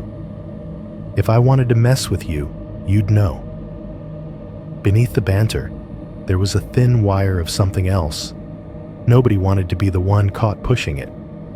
Nobody wanted to admit they were disappointed that nothing dramatic was happening. We hovered in this strange middle place between hoping for movement and hoping nothing would actually move. The apartment breathed around us in cycles. The heater kicked in with a soft roar, then sighed and shut off. The AC unit on the roof cut out for a moment, taking its low hum with it, then started again. Upstairs, someone dropped something heavy, making the ceiling thud. A toilet flushed. Pipes rattled. A TV laughed canned laughter 2 doors down. Then, just as quickly, everything would align and drop into quiet again, like the building was inhaling and holding. Through all of it, the board sat on the table, our fingers resting lightly on the planchette, our eyes flicking between each other, and the letters and nothing at all. After 10 minutes, that felt like longer, Megan started pulling her hands back more often. She would lift her fingers away for a few seconds, flex them like they were numb, then reluctantly put them back. "I do not like this," she said at one point, when we had just finished asking for the 3rd time if anything wanted to talk to us. "It feels weird. It feels like nothing," Josh said. "That is the point. Nothing is happening." "That is not what I mean," she said, shaking her head. Her ponytail brushed the back of her neck. "It feels like when you walk into a room where people were fighting 5 minutes ago. They are done. They are quiet, but the air is still wrong." "Deep," Tyler said, trying to cut the tension.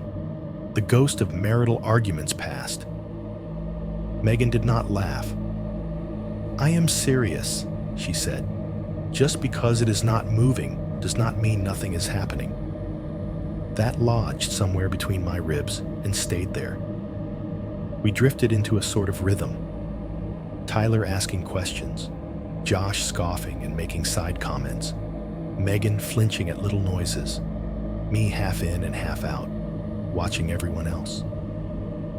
At some point, I realized that my fingertips were resting lighter than they had at the beginning.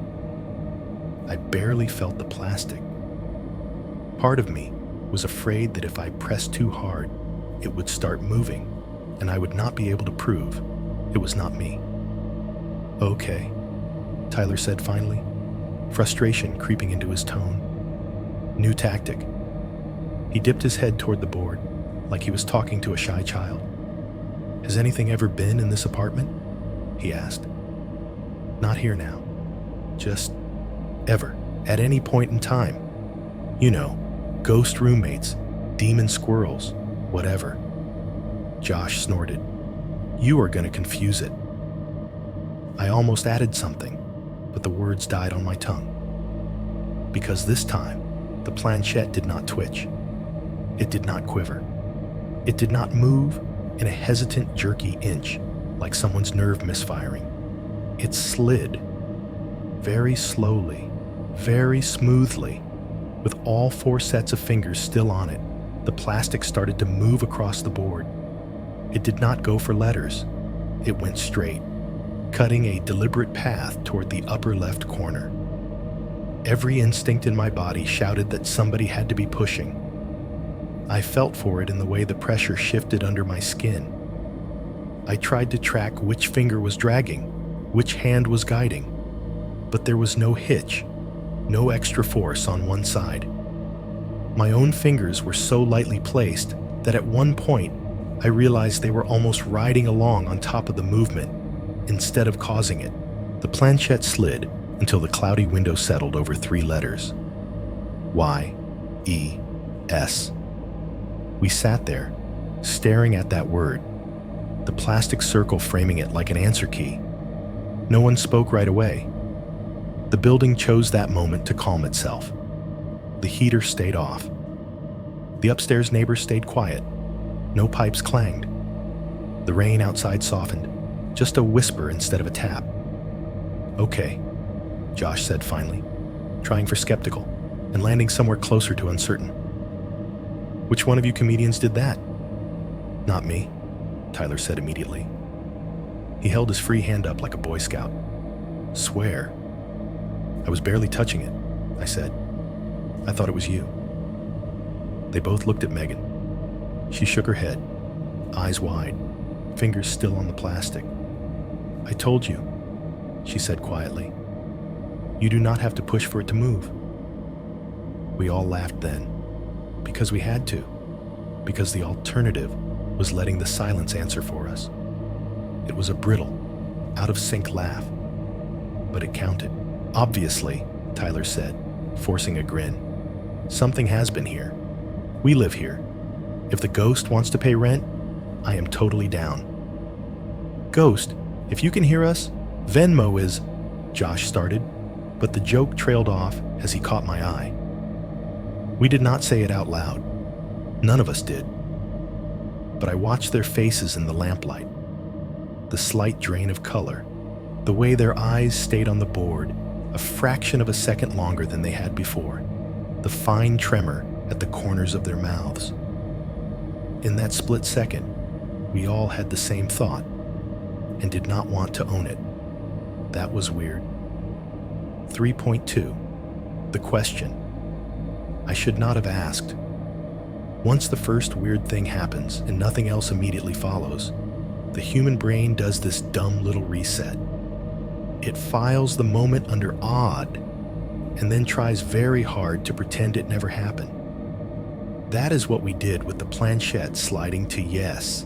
After a few more seconds of staring at it like we were waiting for it to wink, Tyler blew out a breath and said, "Okay, that was something," in a tone that tried to sound unimpressed and did not quite make it. Josh, seizing the chance to wrestle control back from the moment, nudged the plastic back toward the center of the board with a little more force than was necessary. "All right, Casper," he said. "If you are here, you can do parlor tricks later. Let us see if you can pass a basic pop quiz." That was the beginning of the stupid questions phase. We asked the board things that did not matter, because it felt safer than asking anything that did. We treated it like one of those magic 8 balls you get at a gag store, something meant to answer harmless nonsense and nothing more. "Who is going to win the game tomorrow?" Tyler asked, nodding toward the silent football players on the TV. No movement. "Are you a guy or a girl?" Josh asked. The planchette gave a half-hearted twitch toward G, then stilled. We all laughed and called it non-binary to feel clever. "How many fingers am I holding up?" I asked at one point, mostly so I could pull one hand away and flex my cramping fingers. I lifted 3 behind my back and wiggled them where no one could see. The planchette made a small, jerky movement that could have been towards the 3, or could have been someone swallowing wrong. It did not land anywhere useful. Tyler accused me of trying to cheat the ghost out of fair working conditions. Josh accused both of us of being idiots. The more we asked, the less satisfying it got. The initial tension that had tightened the circle around the board started to leak out, replaced by the usual late-night heaviness. Our voices lost that tight edge. The jokes came faster, weaker. At one point, Tyler dropped his head back against the couch cushion with a groan. "This is lame," he said. "If I wanted to be disappointed, I could just call my dad." "Maybe it does not like you," Megan said, but there was no heat in it.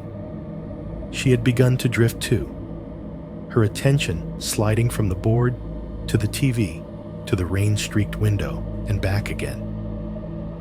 My fingers had started to go a little numb from the effort of holding them just so.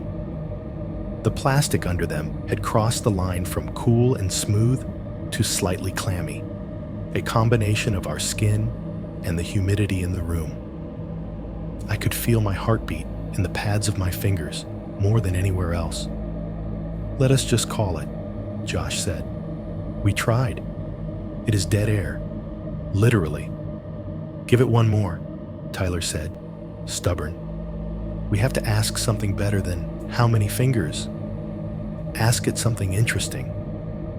He looked around the circle, gaze landing on each of us in turn, as if he were hosting a show. "You," he said, pointing at Megan. "Ask about your future rich husband." She shook her head. "You do not want to ask about stuff like that," she murmured. "You do not actually want answers. Trust me." "Okay, you," Tyler said, turning to Josh. "Ask if you are ever going to move out of your mom's house." "I live here," Josh said flatly. "Even worse," Tyler said. "Ask if you are ever going to move out of this dump." Josh smirked, but stayed quiet. His fingers had gone very still on the plastic, his skepticism drawn tight around him like a blanket. Tyler's eyes landed on me. "Ask it something you actually care about," he said. "Like, I do not know, your love life or something." I should have made a joke. I should have said something about how my love life was already dead, and we did not need a ghost's confirmation.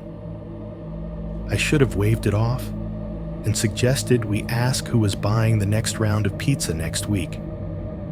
Instead, with the particular kind of tired bravado that only comes after midnight and 3 beers and a long shift, my mouth moved faster than my brain. "When am I going to die?" I asked. The words were out before I could catch them. They landed in the middle of the circle like a dropped glass. For a moment, nobody reacted. The question just sat there, floating above the board, heavier than every silly thing we had said so far combined. Then, very softly, Megan said, "You are not supposed to ask that." "I thought the rule was, do not ask if it is going to kill us," I said, trying to grin. My voice sounded thin in my own ears. "Same thing," she whispered. "Relax," Tyler cut in. "He is not asking for a specific time and coordinates. Maybe it will say, never, and you'll get, like, immortality. Or next year, and you'll finally start that retirement plan." He was trying to rewind us to a lighter track, but the needle had already dropped into a deeper groove. The room seemed to feel it. The TV was still on mute, but the picture had shifted to a slow-motion replay. Someone catching a ball in the end zone, muscles rippling, mouth open in a wordless shout, confetti falling in perfect arcs. All that energy, all that noise, contained behind glass and pixels, completely silent. The fridge in the kitchen, which had been humming along for the past few minutes, chose that exact moment to click off. The heater, which had been blowing a thin stream of air at our ankles, finished the cycle and fell quiet too. The pipes that had rattled in the walls as someone upstairs showered were suddenly still. Even the highway sounded further away, like someone had stuffed cotton in the space between us and the road. Instead of the usual steady roar, there was just a faint, distant whoosh every so often, like the cars were driving through water. The silence that settled over the apartment was not total. Silence never is, but it felt curated, selected. All the big, comforting background noises had been stripped away, leaving only the small ones. The whisper of fabric as someone shifted on the couch, the barely there creak of the table when Josh drew in a breath, the soft, sticky sound of my own tongue as I swallowed. My heart started to pound, loud enough that I wondered, irrationally, if the others could hear it. "Ask it again," Tyler said, but his voice had dropped too, without him meaning to. I do not know if I meant to. Maybe I did not have to. Maybe the question was already there, hanging, being read. Our fingertips were still on the planchette. For a second, nothing happened. Then so slowly that at first I thought I was imagining it. The plastic began to move. Not a jerk, not a twitch, not a half-inch of doubt. A steady, dragging slide, like someone pulling a finger through dust. Every muscle in my arms turned to glass. I focused on the weight beneath my fingertips, searching for the telltale push from one direction. I could not find it. My own fingers felt feather-light, riding along as if they were resting on the back of a small animal walking under them. The planchette moved up and to the left, diagonal across the board. It passed over the numbers without stopping. It did not hesitate at any of the letters along the way. It stopped on T. We all staring down at the little cloudy window, which now sat cleanly framing that one letter. "T," Tyler said, forcing a half laugh. "Tuesday. It is saying Tuesday. You are gonna die on a very vague Tuesday. Good to know." My mouth was too dry to answer. The planchette did not seem interested in Tyler's commentary. After a fractional pause, it started sliding again. The cardboard made the faintest rasp under the plastic, a sound so soft that it should have been swallowed by any normal amount of background noise. In the muffled world of that moment, it sounded almost loud. It nudged, inched, and settled on O. "Two," Josh said. "To what? To stop being idiots?" He was trying to make it a joke, but his voice had gone up half a step, just enough to betray him. The planchette did not stay on O. It drifted again, this time down and to the right, tracing a lazy arc over the center of the board. M. In my peripheral vision, the blink of the microwave clock in the kitchen caught my attention. 12.4 something. The last digit blurred, my eyes unable to focus on it. Oh. I became painfully aware of my breathing, shallow and loud. The lamp hummed faintly above us, an electric whisper I had never noticed before. R. A car went by outside, tires hissing on wet pavement. The sound slid across the window like something rubbing glass. The planchette slowed, then, for a heartbeat, seemed to rest. My fingers almost lifted with it, as if they wanted off. Then it moved one more letter. R. "Okay, that is not funny," Megan said suddenly. Her voice was sharp enough to cut through everything else. At the exact same time, someone's phone, Tyler's, on the edge of the table, vibrated violently against the wood. The buzzing sound was absurdly loud, a rattling dragonfly trapped under glass.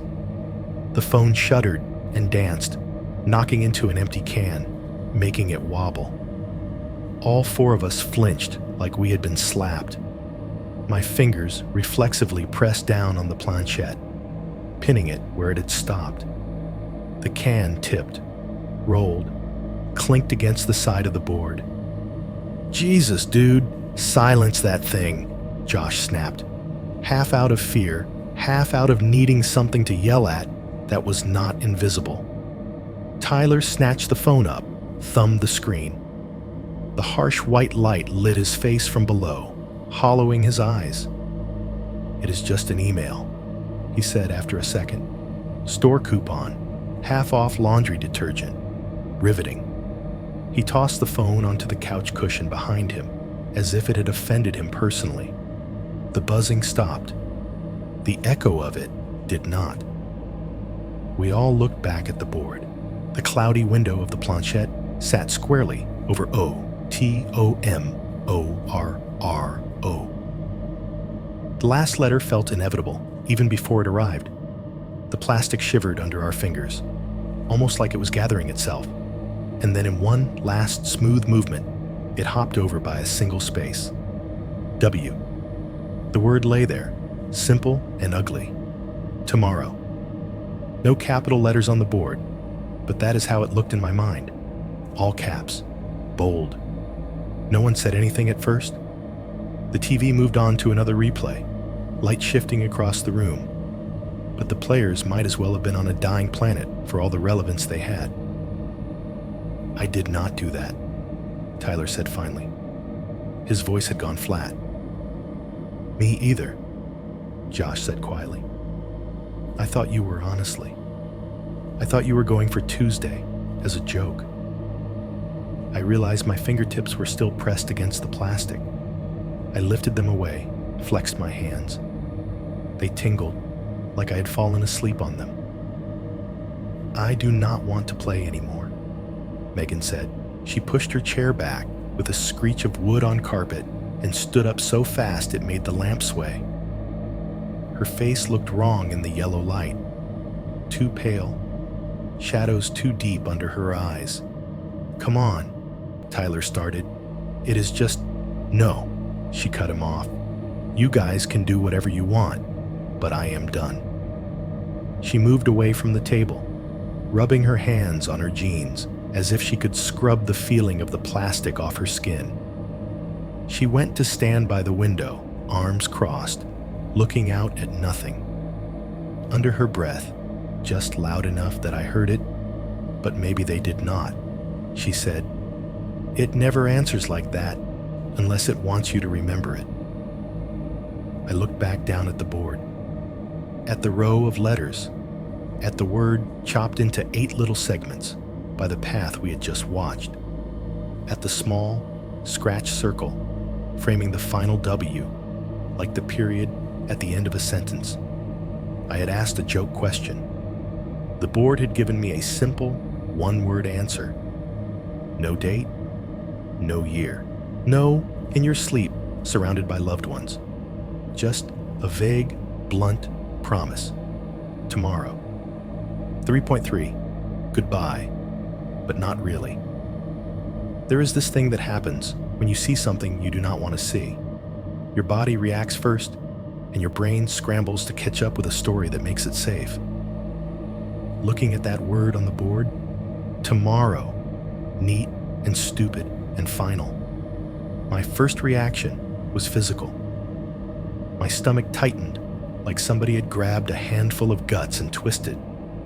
My mouth went dry. My fingers tingled where they had been touching the plastic. Out loud, I laughed. It was too sharp, too quick, but it counted as a laugh. That was what mattered. I needed the sound. "Okay," I said, and my voice came out a little higher than usual. "So, that is original."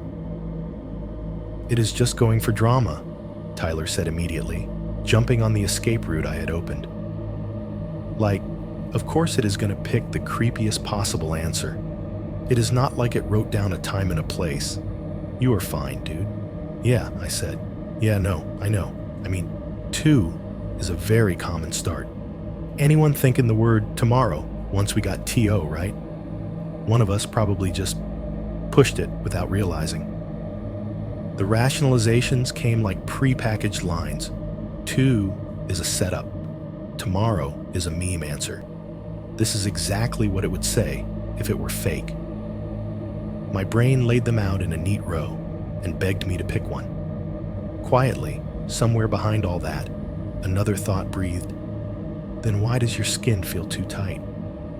Josh had gone very still.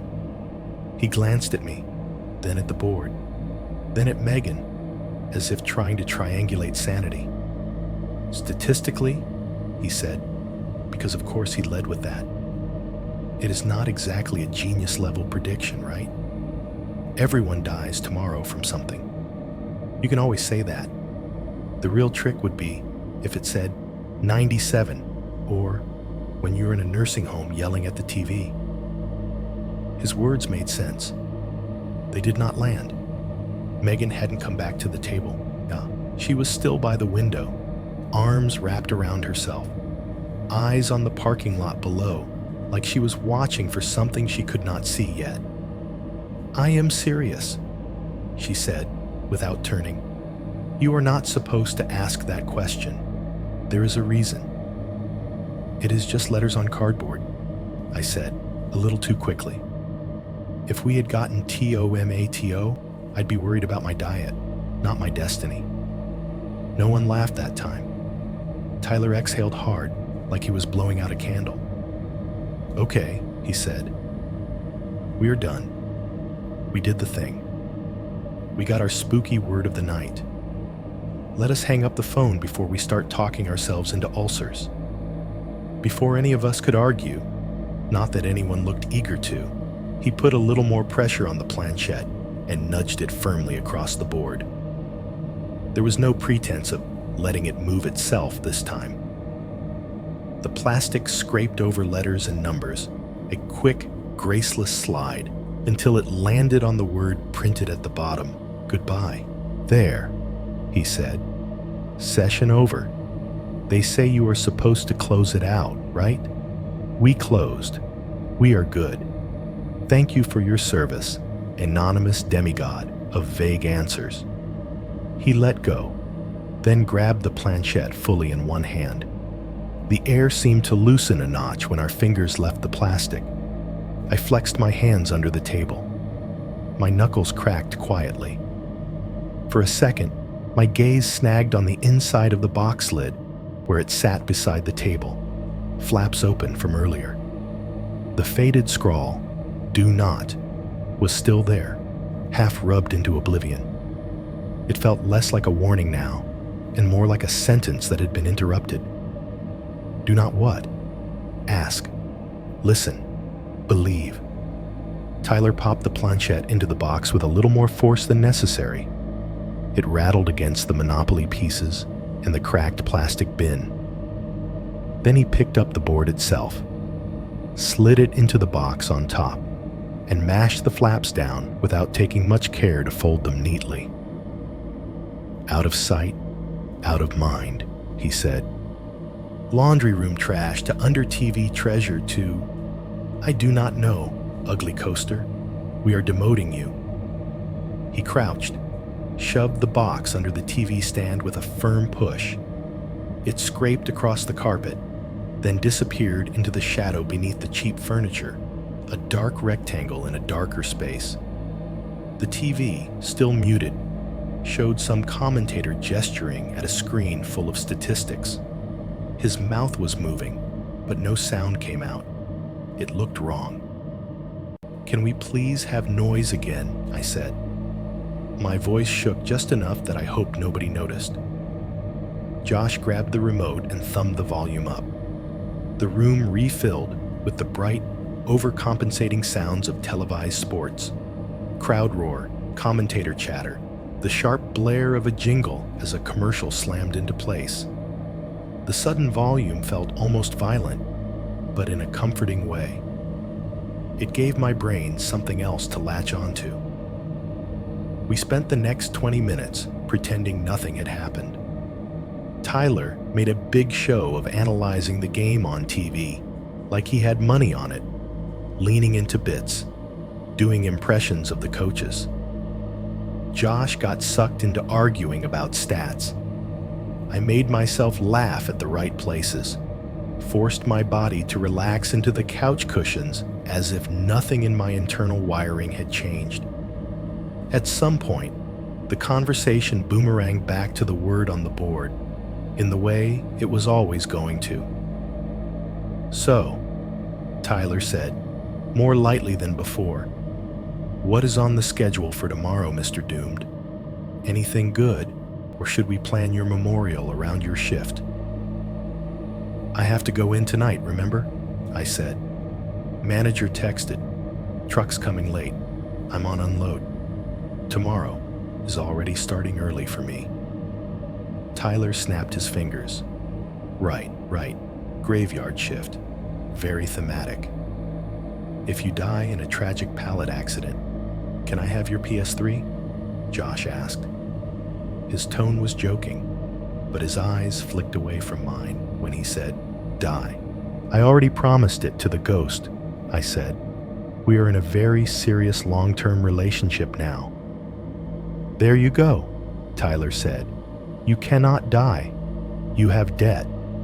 Whoever is running the universe knows they will not get their money back if they kill you early." We laughed. This time, the sound felt a little more real. But under the laughter, my stomach stayed in that same tight knot. Every time the word tomorrow slipped into the conversation, even as a joke, it landed heavier than it should have. The part of my brain that liked patterns kept circling back to it, tracing its outline, testing its weight.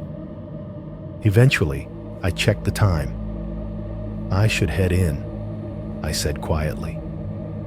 The clock on the stove read 1:07.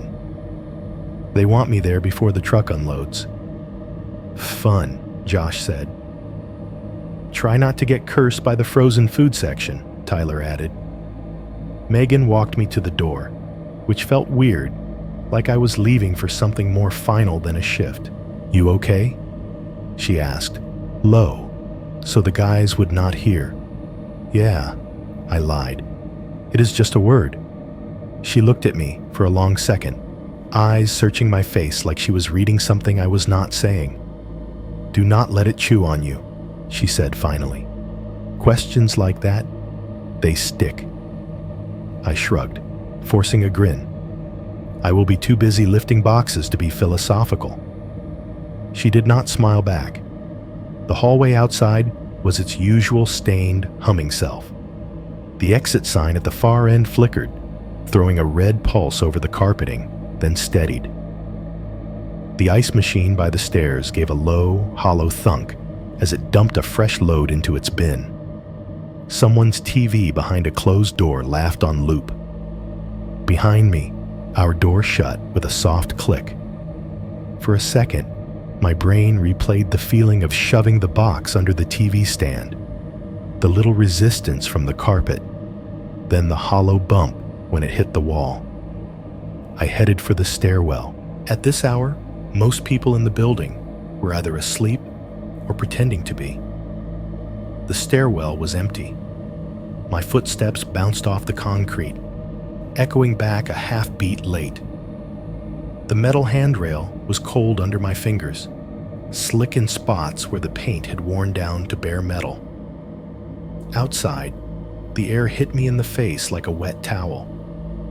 The rain had backed off to a mist, but the pavement was still shiny, reflecting the streetlights in broken, wavering lines. The gas station sign across the lot glowed harsh and unblinking, numbers stacked on numbers. The highway behind it whispered with passing cars, a constant, dirty ocean. The stairwell from our floor led straight down the side of the building, metal grate steps bolted to the brick. I went down them alone, my sneakers clicking on the ridged treads. Halfway down, it happened. A car shot past on Westfield, faster than it should have been going on a slick road. I heard the engine first, a rising whine, then the low roar of tires.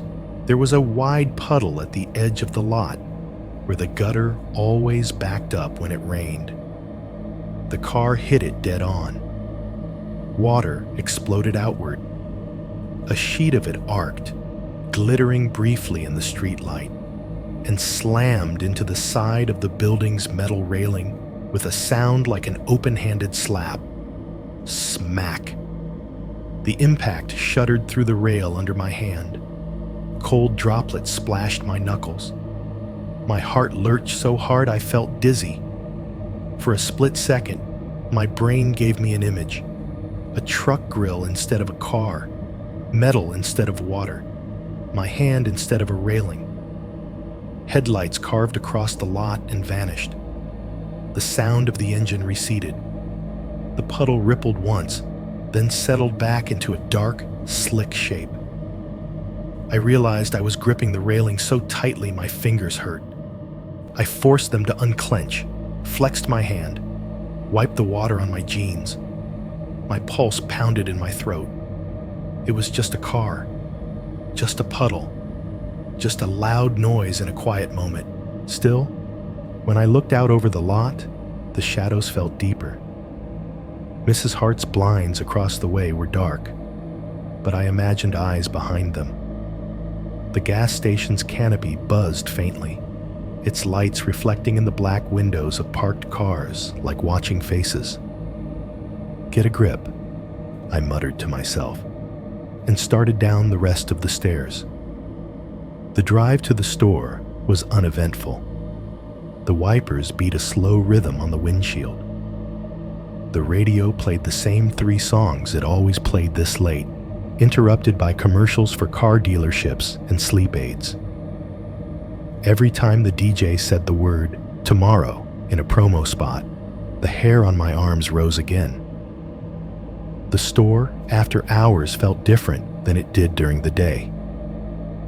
The automatic doors still opened with their usual sigh when I flashed my badge, but the lighting inside was dimmed. Half the fluorescents turned off to save power.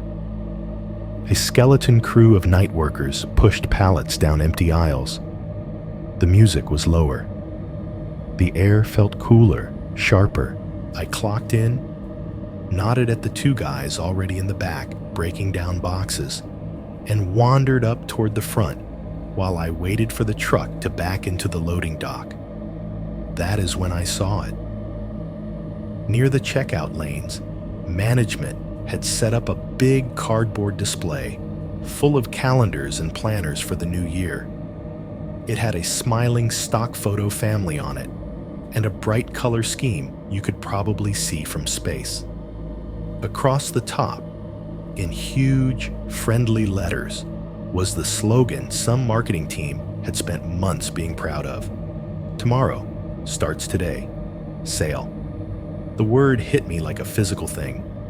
Tomorrow, all caps, printed above 6 different pictures of branded planners. Tomorrow on the little tags that said 20% off. Tomorrow on the header cards they had clipped to each shelf, repeated over and over in cheery fonts. I stopped walking for a second, hands still on the empty cart I had been pushing. The wheels squeaked once and then went quiet. Then I laughed. It came out more like a cough. Of course, I thought. Of course, corporate had spent millions to make sure that stupid word was everywhere I looked, and here I was treating it like a personal message from the other side. I pushed the cart again, let the motion carry me past the display. Someone in a commercial on the overhead speakers shouted about limited time offers, their voice bouncing between aisles. Back in the stockroom, the dock door rumbled as the truck finally backed up, metal on metal, a hollow boom. I told myself it was nothing. A coincidence. A slogan I had probably walked past all week without really seeing. But as I went through the motions of that shift, cutting boxes, stacking cans, rolling pallets, the phrase on that display kept looping in my head, syncing itself to the sound of my box cutter slicing through tape and the beeps of the scanner when I checked labels. Tomorrow starts today. Tomorrow starts today. Tomorrow starts today. I did not know yet how busy that tomorrow was planning to be. 4.1, morning after, clear skies. Tomorrow showed up like any other day, I got home from the night shift around 6 in the morning, brain buzzing the way it only does when you have been awake too long under bad lighting. The sky over Westfield Road was just starting to lighten, a pale gray smear behind the gas station sign. The rain had finally stopped. The pavement still shone under the street lights, but the clouds looked thinner, like the world was thinking about being kind for a few hours. I do not remember getting up the stairs. I remember my key sticking in the lock, the soft click when the deadbolt turned, the stale warmth of the apartment when I opened the door. The living room was dark except for the blinking red light on the cable box. The TV was off. Someone had left an empty glass on the coffee table, sweating a faint ring into the wood. The box with the board in it sat under the TV stand, invisible from the doorway. I could feel it there anyway, like a splinter in the room. I walked past it without looking. My body was on autopilot by then. Shoes off, jacket slung over the back of a chair, pockets emptied into the bowl by the door. Phone face down on the counter. I brushed my teeth so hard my gums hurt, then fell onto my bed like someone had unplugged me. Sleep was not restful so much as a blackout. When I woke up, the room had changed color. Sunlight was pressing through the cheap blinds in thin, bright strips, cutting the air into dusty beams. My head hurt, not in the pounding, alcohol poisoning way, but in the heavy, cotton-stuffed way that comes from not getting enough of the right kind of sleep. My tongue tasted like cardboard and coffee that had never quite happened. The digital alarm clock on my nightstand said 11:32 a.m. For a second, I did not move. The word tomorrow drifted up out of memory like a bubble rising through still water. It popped just as fast, leaving nothing behind but a vague, uncomfortable feeling in my chest. I swung my legs over the side of the bed and sat up. The carpet under my feet was still slightly cool. Somewhere in the building, a vacuum cleaner whined. A kid laughed once, then was shushed. Water ran in pipes behind the wall, a shower starting or ending. Tyler's door was open when I stepped into the hallway. His room was empty, bed half made, a hoodie draped over his desk chair. Josh's door was closed, but I could see the thin line of light at the bottom, his way of saying, "Here but busy." The apartment felt hollow in that particular late morning way, set between people's lives. I went into the kitchen on autopilot. The light in there was harsher, bouncing off the white of the fridge and the peeling laminate of the counters. I filled the kettle from the tap, set it on the stove, and flipped the burner on. The click-click whoosh of the gas lighting was oddly loud in the quiet. We did not have good coffee, just a big plastic tub of generic grounds that smelled like burnt dirt. I scooped some into the machine, poured water in, and hit the switch.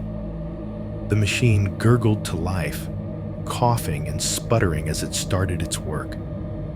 The scent spread through the small room, bitter and familiar. While the coffee dripped, I dropped 2 slices of bread into the toaster.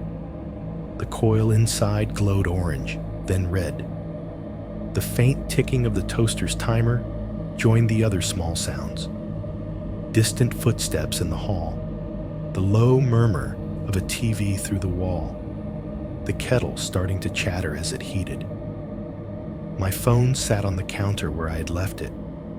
I picked it up, thumbed the screen awake. No missed calls. A couple of messages from the store group chat about schedule changes, a notification from some app I barely used reminding me that tomorrow is a great day to invest in yourself. The word flashed across the screen, tomorrow, and for a heartbeat, I felt my throat close. I locked the phone and set it face down again. "You're being stupid," I muttered to myself. "It's just a day." The toaster dinged, and I almost jumped. The bread popped up slightly uneven, one slice more golden than the other. I buttered them with the dull knife we always used, the butter a little too cold, tearing the bread instead of spreading smoothly. The coffee machine made one last wheeze and fell quiet. I carried my mug and toast to the small table by the window. The blinds were half open. Outside, the Sunday looked nicer than it had any right to after the week we'd had. The sky was a clean, high blue with only a few streaks of cloud. The pavement in the lot had mostly dried, leaving only a few darker patches where the water liked to collect. The gas station sign glared bright in the daylight, no longer the floating beacon it had been in the rain. Across the hall, faint through the thin wall, I could hear a couple arguing. Their voices rose and fell, the words mostly lost, just sharp edges and heavy sighs making it through. A cabinet door slammed. A drawer slid open too hard, rattling utensils. It was background noise, the kind you learn to tune out if you want to stay sane. As I watched, Mrs. Hart came out of her apartment with a small dog on a leash. Max. He was some kind of mutt with a lab base, medium-sized, short dark fur, soulful eyes. The kind of dog who looked guilty even when he had done nothing wrong. We were not close, exactly, but he knew me. I had thrown him stray bits of pizza crust in the hallway more than once. On good days, when my shifts lined up and the weather was decent, I would offer to take him out if I bumped into them on my way down. Mrs.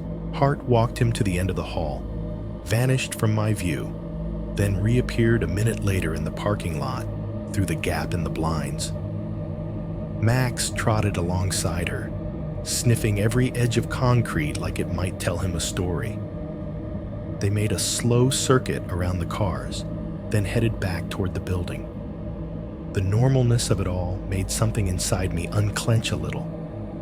The world had not changed. Kids still fought over cereal. Neighbors still argued about bills. Dogs still sniffed lampposts. Whatever we had done the night before had not ripped a hole in reality. My coffee tasted like it always did. Bitter, a little burnt, weirdly comforting. The toast crunched in a way that made me think of nothing at all. When I finished eating, I rinsed the plate and mug in the sink. The water ran clear, then foamed around the edges of the porcelain. The faucet squeaked when I turned it off, a noise I had heard 1,000 times without thinking. There was a knock at the door, 3 short, polite taps. I wiped my hands on a towel and opened it. Mrs. Hart stood there, Max sitting obediently at her feet. She wore the same thick cardigan she always wore when it got chilly, a faded blue that had once been brighter.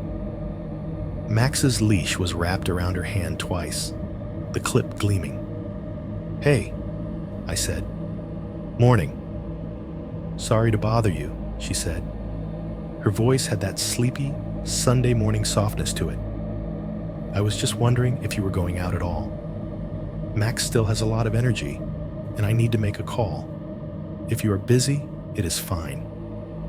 Max wagged his tail tentatively and sniffed at my bare toes. "I can take him," I said without thinking. This was part of our script. I was going to go for a walk anyway. Her shoulders dropped a fraction, like I had just handed her back 10 minutes of her life. "Thank you," she said. "He likes you. Don't you, Max?" Max looked up at her, then at me, tongue lolling a little. He was a Sunday dog, a lazy sidewalk dog, not a creature from a horror story. That's what I told myself, at least. She passed me the leash. The nylon felt rough and familiar in my palm. Just around the block, she said. He will sniff everything. Let him. It makes him happy. Got it, I said. As she turned back to her apartment, I hesitated. Hey, Mrs. Hart? I asked. She glanced over her shoulder. That thing from yesterday, I said, and immediately felt stupid. The board in the box. Her face tightened almost imperceptibly. A tiny line appeared between her eyebrows. What about it? She asked. Did you ever use one? I heard myself ask. She shook her head once, firmly. No, she said, and neither should you. She shut her door gently but decisively, ending the conversation. Max snuffed at the bottom of the door, then looked up at me, tail swishing. He wanted air, not answers. Come on, man, I said. Let us go smell the world. We headed for the stairwell. The metal steps were colder under my feet now that I was fully awake. Max clattered down them ahead of me, nails clicking on the treads. His leash pulled lightly in my hand, a gentle reminder that he had his own agenda. Outside, the day had opened up fully. The air was crisp the way it gets after rain, washed clean of dust, but still carrying the faint smell of wet earth and asphalt. Sunlight bounced off windshields, making it hard to see into the parked cars. A breeze moved through the sad little trees at the edge of the lot, shaking water droplets loose in soft patters. Westfield Road ran along the front of the complex, 2 lanes each way, separated by a faded yellow line. On Sundays, it was less of a river and more of a stream, steady but not frantic. Cars moved in small clusters, then gaps. You could hear individual engines instead of just one constant roar. I took Max down the front steps, across the lot, and out onto the sidewalk. He trotted with purpose, nose working, tail held at half-mast. He paused at every lamppost to investigate, reading whatever message other dogs had left there. I let him. It was his version of checking his feed. As we passed the side of the building, we went by the door to the basement stairwell, the one that led down to the laundry room. It was metal, painted a dull brown, with a little wired glass window at eye level. A printed sign taped to it at a crooked angle read, "Laundry, residents only." I glanced through the glass without meaning to. The top of the dryer was visible from that angle, just a slice of white under the flicker of the fluorescent tube. It was empty. It should not have looked like anything. It was just a machine with nothing on it. But my brain had already gotten used to seeing that sagging cardboard box there, the edges worn. The word "free" scrawled on the side. Now, it looked like a mouth with a missing tooth. For half a second, I imagined the board was still down there somehow, sitting on top of the dryer or on the metal shelf, waiting. Then I remembered the scrape of cardboard as Tyler shoved the box under our TV stand, the way it had bumped against the wall. The memory of that sound layered over what I was seeing. Empty. Here. There. Both felt wrong. Max whined softly and tugged the leash. "Yeah, okay," I said. "Laundry room later, trees now." We moved on, the building falling behind us with each step. The further we got from the door, the lighter the air felt. The sounds of the complex, vacuum, TV, someone's distant laughter, blurred into the general Sunday background. Out on the sidewalk, the world was doing its weekend thing. A guy in running shorts jogged past with earbuds in, breath puffing in little clouds. A couple walked hand in hand, arguing quietly about something they would not remember next week.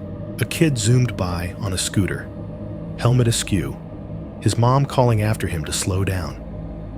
Max trotted at my side, occasionally darting forward to sniff a mailbox post or a damp patch of grass. The leash felt solid in my hand. The sun on my face was real and warm. For a few minutes, as we walked along that stretch of road with the sky clear and the Sunday light sharp, tomorrow did not feel like a threat. It was just a day, and it had started like this. 4.2, the horn on Westfield Road. Westfield Road on a Sunday late morning is not a highway, but it likes to pretend. Cars move through in loose packs, each little swarm doing 40, 45, like they are personally offended by the idea of going any slower. The rain from the night before still clings to the asphalt in long, dark streaks, so every passing set of tires makes that soft, wet hiss, that feels like it could go on forever. Max trotted beside me, his tags jingling a bright little counterpoint to the road noise. There was a rhythm to it. Hiss of tires, jingle of metal, my footsteps on the slightly gritty concrete sidewalk, the occasional soft snort as he inhaled something invisible and fascinating near the base of a street sign. Overhead, birds lined the power lines, puffed up and watchful. Sometimes they shuffled to the side as if making room for each other, their claws clicking faintly on the cable. A few of them called out now and then, sharp and annoyed. In the distance, someone honked, a short, irritated beep, more about ego than danger. Max was more wired than usual. He was normally a very stop and smell every ugly weed kind of dog, content to amble, nose low, tail wagging at half speed. Today, he kept putting a little extra weight into the leash, testing it. Not full-on pulling, just reminding me that he had 4 legs and more energy than my sleep-starved body did. "Easy, man," I said, letting him steer me around a puddle near the curb. "You know, some of us were up all night lifting canned soup. We are not all unemployed squirrels out here." He glanced back at me with that canine look that is half affection, half complete lack of understanding, then resumed sniffing the grass at the edge of the sidewalk, like there might be secrets buried under the mud. I kept talking anyway, because people do that with dogs. It is a socially acceptable way to talk to yourself. "You are lucky, you know," I told him. "No student loans, no shifts, no angry ghosts spelling out your itinerary." The word ghost felt weird in my mouth in the daylight. I made a face and shook my head, as if I could rattle the thought loose. "It is cardboard," I said, mostly to myself. "Cardboard and drunk fingers. That is it." A car passed us going the other direction. A white sedan with a dented bumper, its tires singing on the damp road. The breeze of its passage brushed my jacket, cool and harmless. Max's collar jingled as he shook his head, ears flapping. The nylon leash rubbed a little against my palm. The plastic buckle on his collar, cheap black plastic, the kind that snaps together with a click, pressed against the back of his neck. I had never really looked at it before. It was just part of the equipment, like the metal clip or the loop in the leash. We reached a section of the sidewalk where there was no buffer between us and the road, no strip of grass or trees, just concrete under our feet and then curb, then street. The smell of wet asphalt was stronger there, mixed with old exhaust and the faint sweetness from the bakery 3 blocks down. Max lifted his head a little, nose twitching, body suddenly tense in a way I only half noticed at the time. "Who do you even smell?" I asked him. "Everyone's at brunch. You and me, buddy, we're the only idiots out in..." He saw it before I did. I still do not know what it was.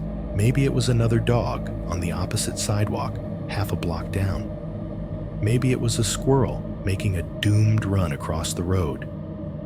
Maybe it was just a fast food bag, tumbling in the breeze, greasy and intriguing. Whatever it was, it lit something up in Max's brain. He lunged. The shift was instant, from trotting pace to full body, forward drive. 1 second, there was a light, steady pull on the leash. The next, I felt a violent snap as his entire weight hit the end of it. The leash jerked so hard it burned a stripe into my palm. My shoulder wrenched. My first instinct was to tighten my grip, fingers locking around the handle. For a half inch, for a fraction of a second, it held. Then the plastic buckle at his neck gave out. There was a small, sharp crack, pop, like knuckles being cracked, or a twig snapping. The sound traveled down the leash into my bones. The collar flared open. The weight vanished from my hand. For one awful heartbeat, all I was holding was an empty loop of nylon. "Max!" I shouted. He was already in the street. The world narrowed. The sidewalk, the trees, the rest of the block all fell away. There was only the dog, the road, and the sound. The first sound was his nails scrabbling on the slick asphalt as he tried to get traction. He was not running straight. Whatever he had seen had him zigging, his paws sliding, his body low. The second sound was an engine. It started as a distant growl under the usual road noise, then rose fast, a hungry, rising roar. I looked up in time to see a pickup truck coming around the slight bend in Westfield, maybe 200 feet away. It was one of those big American trucks, high off the ground, its grill like a clenched jaw. Its headlights were on, cutting twin spears of light through the cool air. The third sound was the horn. It blared, long and hard, no rhythm, no polite tap, just one endless panicked blast that seemed to rip the air in half. The tone was deep and furious, the kind of sound that bypasses your ears and slams straight into your nervous system. I moved without thinking. I sprinted. My sneakers hit the concrete, then the curb, then the wet slickness of the street. The difference between sidewalk and road was a change in texture, in temperature, in stakes. My foot slid a little on the painted white line at the edge of the lane. My arms pumped. My heart hammered in my ears, nearly drowning out the horn. Max was halfway into the first lane, ears flat, confused, starting to skid, as he realized the surface under his paws was not what he expected. His legs scrambled, claws scratching on the asphalt. His eyes were wide and wild, turned toward something I could not see. The truck was closer. I could see the driver's face now.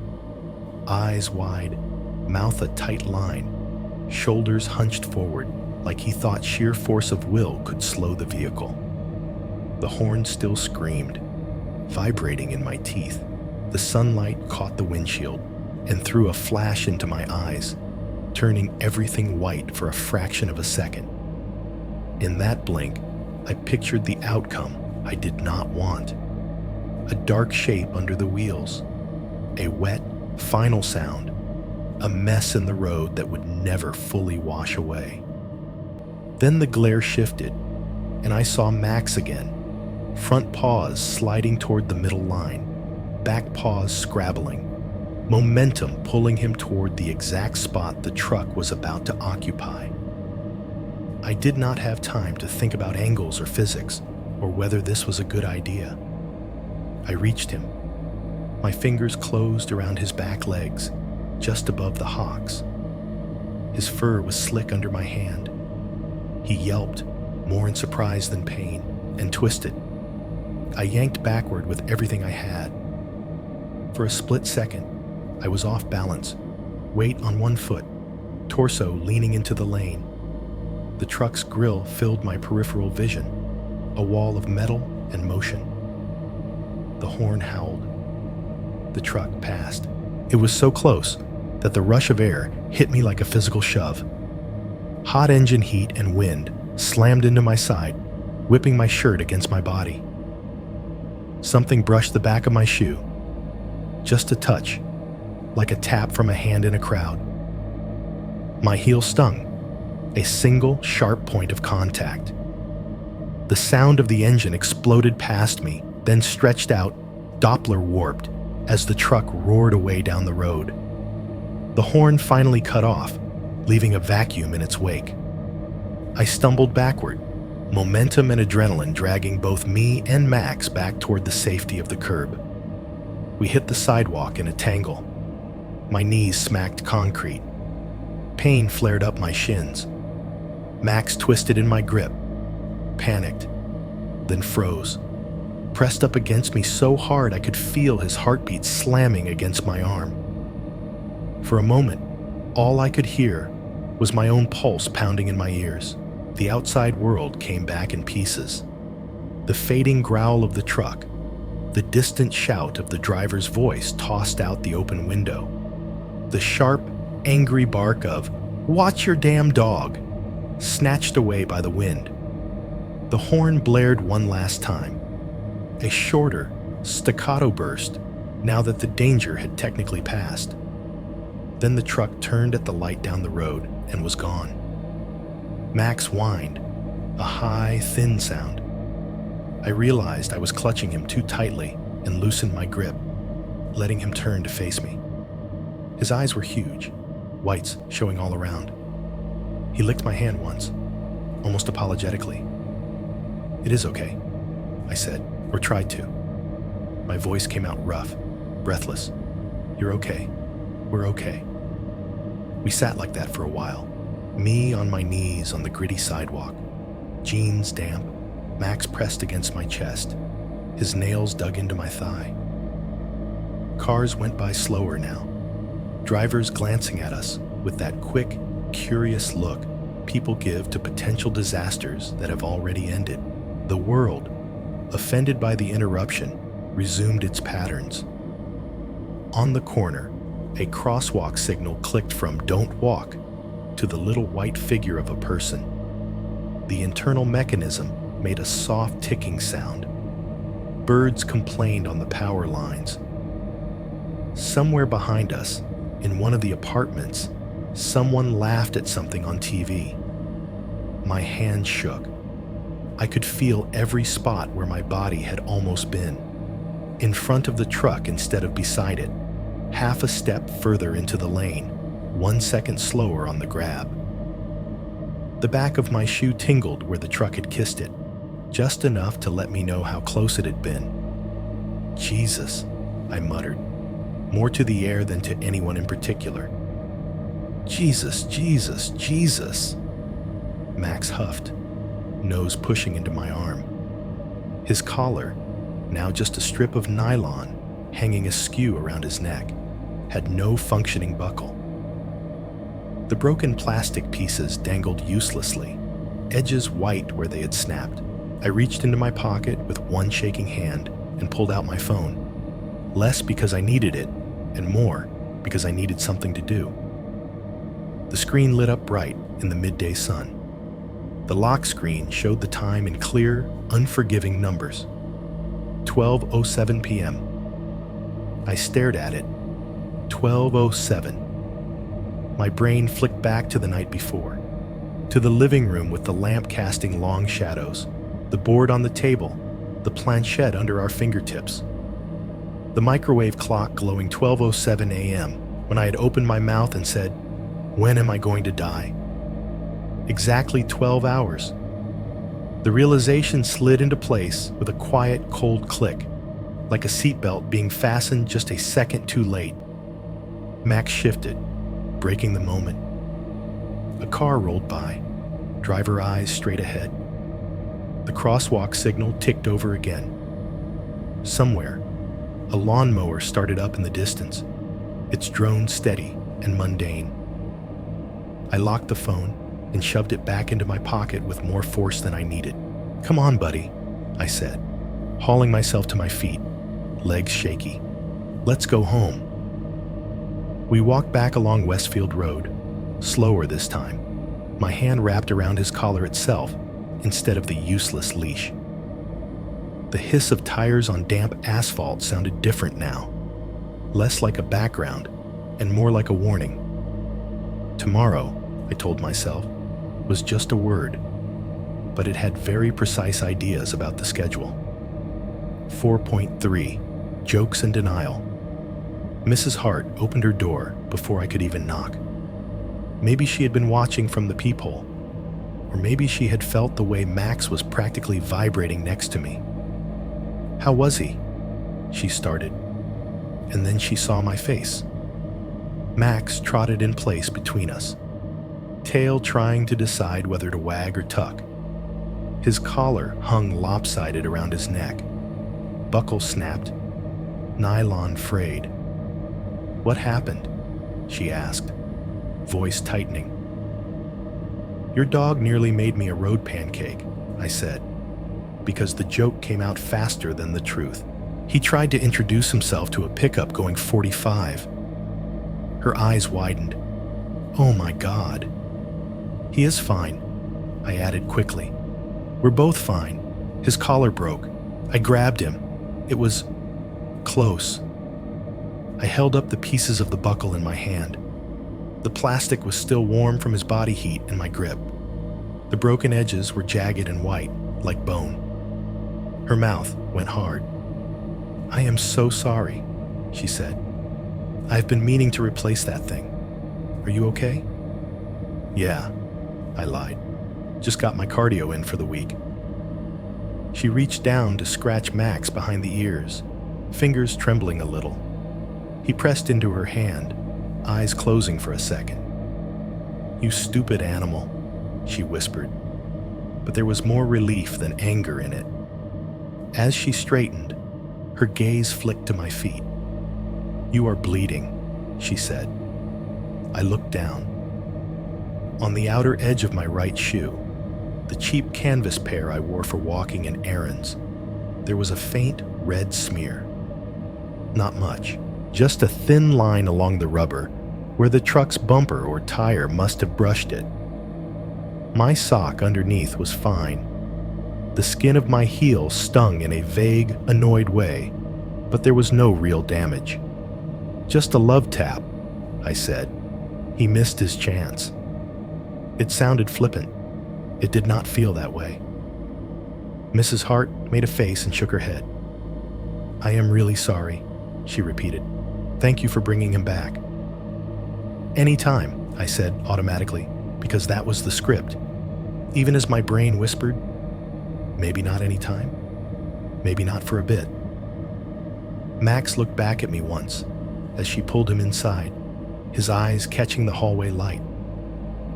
For an instant, I saw the same wide, panicked look he had given me in the street, superimposed over the dog who had sniffed my toes that morning. The door closed with a soft latch. I stood there a second longer than necessary, hands still empty where the leash had been. In the quiet hall, the building sounds were back to normal. A washing machine chugged somewhere below. Someone's TV played a canned studio audience laugh track. The ice machine thunked down the hall, dropping a new load into its metal belly. My heart was still pounding too fast for this soundscape. I forced myself back into motion, opened our door, stepped inside. The apartment felt almost obnoxiously alive after the stretch of sidewalk and near-death and adrenaline. The TV in the living room was turned up louder than it needed to be. Explosions and gunfire and shouted dialogue from some video game filled the space. Tyler and Josh sat on the couch, shoulders hunched, controllers in their hands, eyes locked on the screen. On screen, their characters were sprinting through some digital war zone, bullets flying, HUDs blinking red. The room flickered with light from the game, orange for explosions, blue for reload animations, white for muzzle flashes. "Yo, the dead walk among us," Tyler said, without looking away. thumb jammed on a trigger. "How was your romantic stroll?"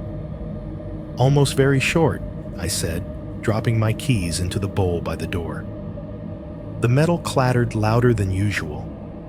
Josh grunted, in that way that meant he had heard me, but was not prepared to commit to a full response. I kicked off my shoes and caught the flicker of red on the edge of the right one again. The thin smear stared back at me. I left them half tucked under the little entryway bench, not wanting to think about it. "Seriously," I said, moving closer to the couch. Max's collar snapped.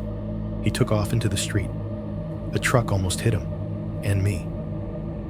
That got their attention, at least a little. Tyler glanced over for half a second, eyes flicking down to my feet, then back up to my face. "Shit," he said. "Like how almost are we talking here?" "Like I felt the bumper graze my shoe," I said. "Like I am pretty sure the driver aged 10 years and 3 seconds. Like a little more speed, or a little less dumb instinct on my part, and you would be calling my mom right now." Josh paused the game. The sudden stillness on the screen made the residual noise in the room feel louder. The hum of the lamp, the faint whoosh of the heater. "Damn," he said, eyebrows up. "You okay?" "I think so," I said. "Just shook. It happened fast." Tyler let out a low, impressed whistle, then grinned in that big, too bright way he used whenever things got close to serious. "Dude," he said, "the board tried to cash in early. You pissed off whatever's on the scheduling committee." "Shut up," Josh said immediately, but not with much force. "I am just saying," Tyler went on, leaning the controller on his knee. "You ask, when am I gonna die? It says, tomorrow, and then you almost get turned into road chalk by a Ford F-150. That is some poetic timing. The universe is extra. It was a Chevy," I said automatically, because my brain had caught the logo and filed it away, even while everything else was on fire. Tyler laughed. "Even worse," he said. "Death by midlife crisis pickup. Can we not make it into a punchline?" Megan's voice floated in from the kitchen doorway. I had not noticed her there at first. She leaned against the frame, arms crossed, hair pulled up in a messy knot, a glass of water in her hand. The lamplight made a faint halo at the edges of her hair. "I mean, I am glad you are not dead," she added, eyes on me. "Obviously, but maybe do not give it too much material." "It is not giving anything, Josh said, running a hand through his hair. "It is random. Collars break, dogs run, trucks exist. If you walk enough dogs next to enough trucks, something like this is bound to happen eventually. It has nothing to do with last night." I wanted to agree. I wanted his version to be the only version. "Yeah," I said. "I know. I am not saying the board coded a truck into existence. I am just saying the timing sucked." Tyler opened his mouth to say something else. Probably another, "the board's got jokes" line. But before he could, the TV drowned him out. The game had kicked itself back to a menu screen after being paused too long. An ad popped up in the corner, full color and full volume, cutting through the room like a commercial break in somebody else's life. On screen, smiling people in business casual ran along a beach, slow motion, holding hands, while upbeat music pumped. A clean, energetic voiceover blasted from the speakers. "Don't wait for tomorrow to change your life. Start today with..." I didn't catch what the product was.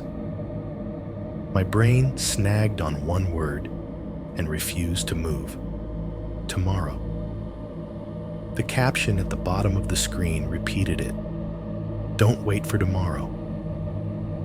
In big, white letters over the image of a sunrise, Tyler grabbed the controller and mashed a button to skip the ad. muttering something about microtransactions. The screen snapped back to digital ruins and gunfire. The sound of the narrator cut off mid-sentence. Nobody else reacted. Why would they? Ads say things like that all the time. Tomorrow, today, now, always. I felt my jaw clench. Seriously though, Tyler said, oblivious. You're okay? No. Like ghostly whispers? No spectral tire tracks on your soul? Just regular tire tracks on my psyche, I said. I'm fine. I dragged him out of the way. I got yelled at. It's over. I kept my tone breezy, flattened out anything that might have sounded like fear. That was the performance. The casual shrug after the almost thing. The shrug that said, see, no big deal. Nothing to examine here. Inside, the part of me that loved probabilities and patterns was having a completely different conversation. 12 hours. That was the gap between me saying the words and a truck's bumper kissing my shoe. If it had been 10 minutes, I would have laughed it off as melodramatic nonsense. If it had been 2 days, I might not have connected it at all. 12 hours was right in the uncanny valley of coincidence. Plausibly random, but close enough to feel targeted. You are being ridiculous, I told myself. If the board had spelled out forever, and some old lady at the bus stop happened to say forever the next day, you would not assume it was a sign. You would assume it was language. I did not fully believe me. As the afternoon slid into early evening, the apartment resumed its weekend cycle. Tyler and Josh yelled at the game. Megan eventually put on music in the kitchen and started chopping something, knife ticking against the cutting board. Someone upstairs vacuumed, the motor whine moving back and forth overhead like a restless insect. I drifted through it like a ghost in my own home. I laughed when the others laughed, rolled my eyes at Tyler's jokes, agreed with Josh that the hit detection in his game was trash. Underneath it all, there was this low, constant hum of awareness, like another channel in my head that would not turn off. The word tomorrow had gone from being a vague concept on the calendar to a specific, stalking presence following me around corners. It was on my phone screen, on the sale display at work, in the TV ad, stamped into the timing of the truck. It did not feel finished. Around 5:30, I went to my room to get ready for my shift. I changed into my work shirt, thin and slightly scratchy, name tag hanging crooked on the collar. My shoes were still by the door. I picked up the right one, thumb brushing the faint red mark along the side. Some of it had flaked off when it dried, leaving only a lighter stain on the rubber. I put them on anyway. As I was grabbing my keys from the bowl, Tyler called from the couch. "Try not to die at work, okay? I don't want to have to find a new roommate. Too much paperwork." Yeah, I said. "If a pallet of cereal comes at me, I'll duck." "Tell the ghost to pick me next time," he added. I could use the vacation. "Stop it," Megan said, not joking. I opened my mouth to say something back, some flip line about how death probably did not handle requests. But the words fizzled as my eyes drifted toward the TV stand. The living room was lit by the overhead light now, plus the blue-gray flicker from whatever level the guys were on. Shadows pooled under the furniture in thick, dark patches. Under the TV stand, pushed back into that rectangle of shadow, I could see the corner of the Ouija board box, just the edge, brown, worn, a sliver of the word free, still barely visible in marker. Tyler hadn't shoved it all the way in earlier, or it had shifted somehow. Maybe it had always been that visible. Maybe I had not noticed. for a heartbeat as the TV flashed bright white in a simulated explosion. That light reflected off something under the stand. A tiny curved glint. Not big, not dramatic. Just a little oval of shine that vanished as soon as the screen changed. My brain filled it in, the scratched plastic window of the planchette catching the light. It looked like an eye. An old, cloudy eye, half-lidded, watching from under the stand. The rational part of me immediately started listing alternatives. A bottle cap, a bit of foil, the edge of a DVD case we had kicked under there months ago. Anything but what I knew was in that box. I stood there a second too long, staring. "You good?" Josh asked, glancing back at me. "Yeah," I said, tearing my eyes away. "Just trying to decide if I want to quit my job instead of going in." Tyler snorted. "They do not pay you enough to die there," he said. "Save it for someplace dramatic." "Not funny," Megan repeated, but there was no force behind it now. She sounded tired. I pulled the door open. "Later," I said. The hallway smelled like dust and dinner. The exit sign flickered. Somewhere downstairs, a washing machine started its spin cycle, the drum rattling the pipes. As I headed down toward the parking lot, keys cold in my hand, I could feel that invisible line running from our living room to the board under the TV stand to the stretch of highway between our place and the store. Tomorrow wasn't over. It was just changing locations. 5.1 Backroom Routine. The store where I worked back then was one of those big box places that looks the same from every angle. If you dropped it into a different state, slapped a different logo on the front, nobody would notice. The parking lot stretched out in front like a dried-up lake, cracked and gray. Lines faded to ghost white from a decade of summers.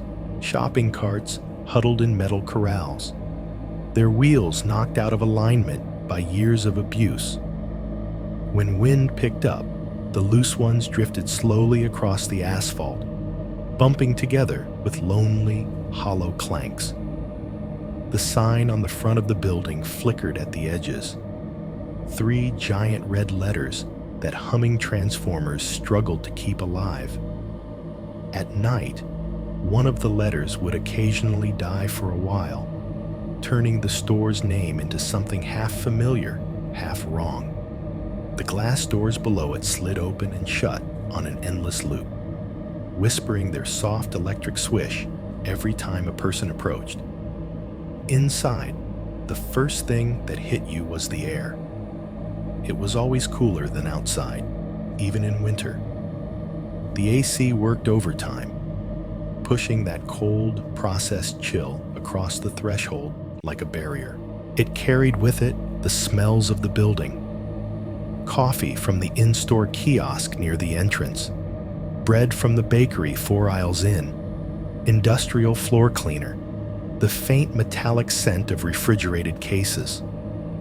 All of it layered over something else you only noticed if you worked there. Cardboard, plastic wrap, and the dust of 1,000 crushed boxes.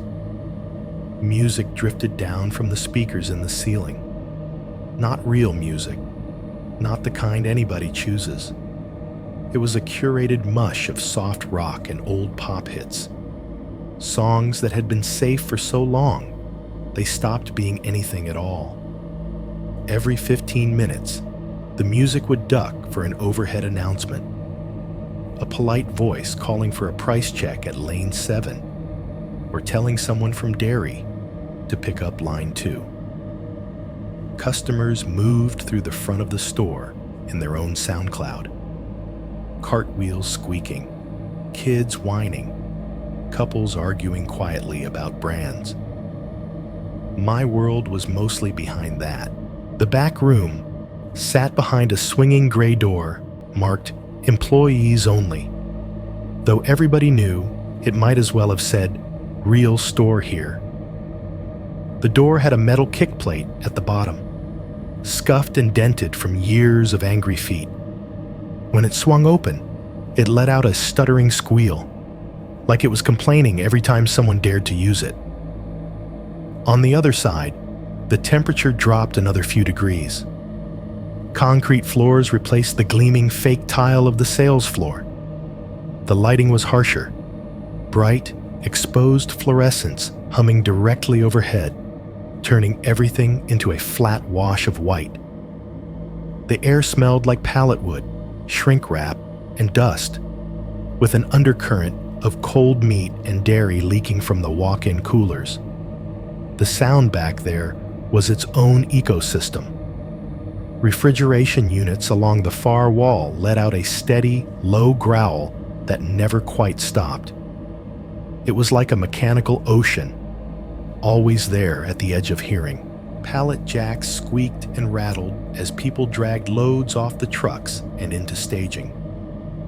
Every few seconds, somewhere in the maze of shelves, a handheld scanner beeped, a quick electronic chirp that meant an item had been logged, a box checked, a case counted.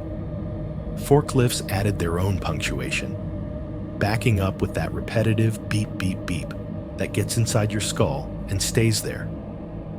Plastic wrap crinkled as someone peeled it off a pallet. Metal shelves clanged when someone set a case down too hard. On the other side of the wall, muffled but present, you could hear the front of the store breathing. Voices, carts, the occasional child shriek. I had walked into that noise enough times that my body relaxed just from being in it. It was familiar, predictable. Every sound had a source. Every echo fit somewhere. That night, my manager caught me by the time clock. "Hey," he said, flicking his eyes down at the schedule in his hand. Trucks dropping a mixed load, water, soda, chips, some paper. "I need you on water and drinks first." They stacked it stupid high. He said the last part like an accusation aimed at the universe, not at me. "Got it," I said, signing in. My hand still shook a little from earlier, but I had learned how to make my signature look normal even when my insides were not. "We've got promos going up tomorrow," he added, because of course he did. "So front-facing labels, counts double-checked. Don't half-ass it, please. You're going to be working off that tall rack in back." He pointed toward the rear corner of the stockroom. The tall rack was exactly what it sounded like. A metal shelving unit that went higher than was comfortable, taller than my head by a good few feet. Industrial gray, bolted together with big hex screws backed against the cinder block wall. It was where we kept the heavier stuff. Cases of water, soda flats, giant jugs of juice, stacked in neat towers that looked more stable than they felt. "Cool," I said. "Nothing like flirting with gravity to make a shift go faster." He clapped me on the shoulder and moved off, already calling someone else's name, his keys jangling from his belt. In the loading area, the dock door was open. The trailer backed up against it had its interior lights on, glowing white and sterile. The air that spilled out was cold, filled with the smell of plastic and cold metal. A pallet jack rattled as one of the stock guys rolled another stack of shrink-wrapped cases out onto the concrete. "Got your water right here," he said, nodding toward the load. The pallet held a mini skyscraper of bottled water, 24 packs, 32 packs, brand names, store brand, all wrapped together. I grabbed the jack handle, felt the weight settle into my arms, and started the slow roll toward the tall rack. As I moved, I did what I always did, mapped the sounds without meaning to. The endless hum of the fridges on my left, the rhythmic beeps from a scanner 3 aisles over, the bump of boxes from someone slamming a case into place, the PA crackling to life overhead to announce, in that chipper, too clear voice that customer service was needed at the front. The tall rack sat in a patch of space where the back room funneled into a narrower corridor leading to the walk-in. I rolled the pallet into place beneath it and stopped, the wheels of the jack squealing faintly as they resisted. Standing under it always felt a little like standing under a low sky. The shelves were deep and packed. On the topmost level, well above my head even if I stood on my toes, were rows of water cases, shrunk together in plastic, stacked 3 high. The weight of them pressed down through the metal, through the posts, into the ground. You could feel it in the air, a kind of invisible pressure. The shelf posts themselves were bolted into the floor, but the crossbeams had a little flex to them. If you pushed, they would shiver and sway, just enough to remind you that a lot of your life depended on metal that was not quite as solid as it looked. I parked the pallet at the base, lowered the jack with a hiss of hydraulics, and grabbed my clipboard from the little station nearby. The paper was already marked up with SKUs and counts. Somebody had started it and gotten pulled away. I had to stand directly beneath the towering shelves to read the codes and match them to what was on the pallet. Each case had tiny text on the side, brand, liter count, barcodes that all blurred together in the fluorescent glare. I tilted my head back, pen poised, scanning up and down the stacked cases above me. The view from that angle was nothing but water. Blue labels, white labels, clear plastic crinkling, the distorted shapes of bottles behind it. If you let your eyes unfocus, it all became one rippling surface, like looking up at the underside of a frozen wave. Living dangerously, huh? I did not realize anyone had come up beside me until the voice cut through the fridge hum. It was Gabe, one of the other night guys. He was older than me by about 10 years, with a permanent 5 o'clock shadow and a laugh that sounded like it had been dragged over gravel. He pushed his own pallet jack with an ease that only came from doing it too long. "Gotta earn that hazard pay," I said, tapping the clipboard with my pen. "Which we do not have. So really, I am just earning vibes." He snorted. "Seriously though," he said, tilting his head toward the shelves. "You know that top rack's kind of wobbly, right? They overloaded it last week. I told Mitch, but, you know." He mimed someone shrugging and walking away. I frowned and looked up again. This time, not at the labels, but at the structure. The crossbeam, holding the top shelf, had a slight bend in the middle, just barely noticeable if you did not know to look. The cases were pushed all the way back, some a little misaligned at the edges, like they had been stacked in a hurry.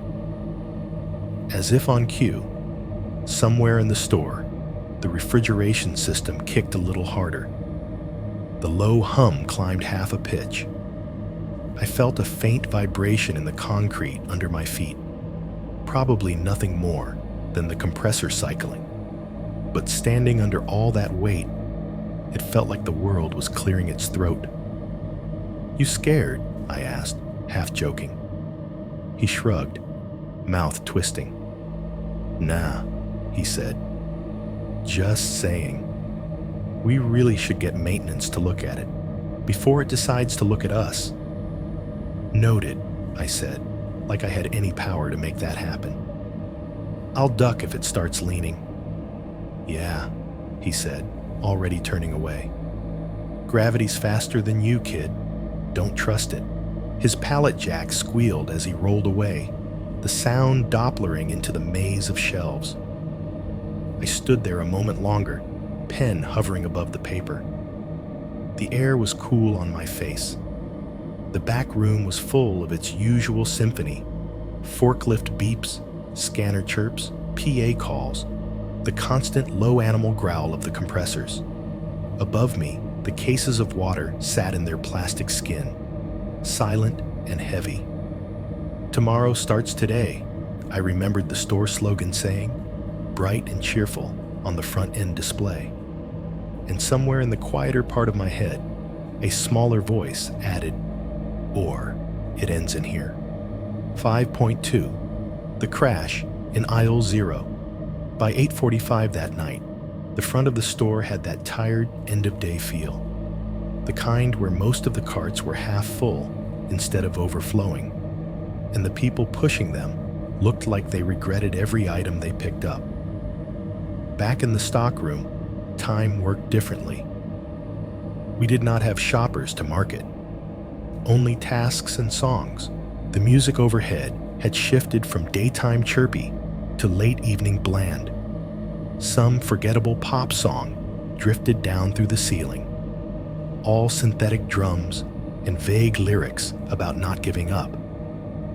The volume was low enough that it just smeared across everything as background noise. Every few minutes, the PA crackled to life with that familiar static cough. Assistance to checkout 3. Assistance to checkout 3, the announcer's voice said, disembodied and bored. Then the pop song swelled again, filling the gap. I was back under the tall rack. The second pallet of water sat at my feet, half unloaded. I had stacked new cases onto the lower shelves, lined up labels, checked SKUs against my clipboard.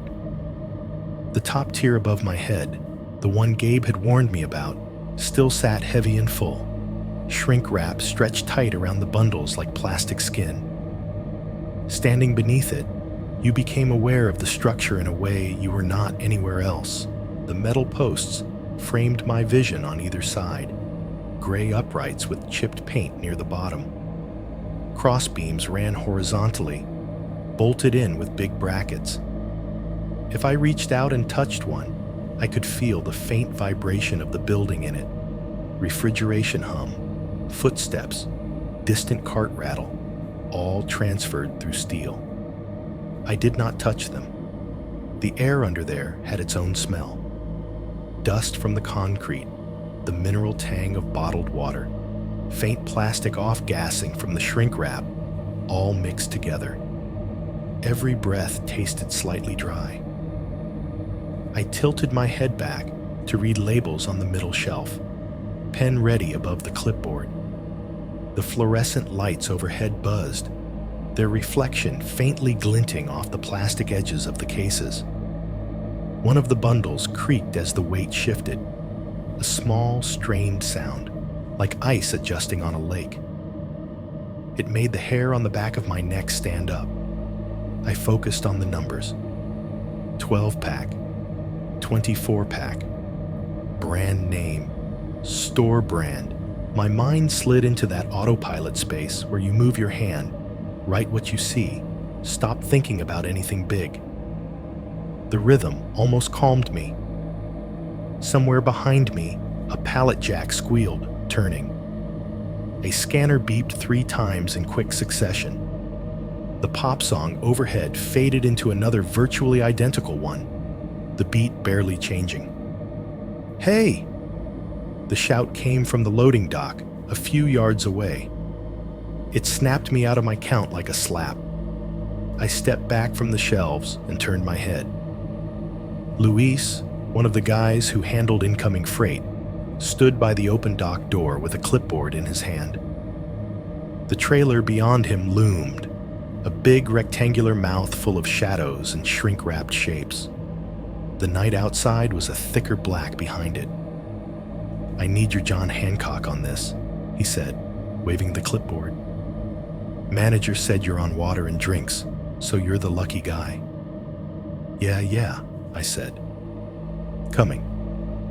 I glanced back once more at the stack above me. One of the plastic wraps had a diagonal wrinkle in it, a frozen wave where someone had not smoothed it down properly. The topmost case on the far left jutted out half an inch further than the others. just barely over the edge of the beam. It looked precarious in that way. Everything heavy looks precarious when you think about it too much. "You are fine," I told myself. "Gabe has stood under this thing for years.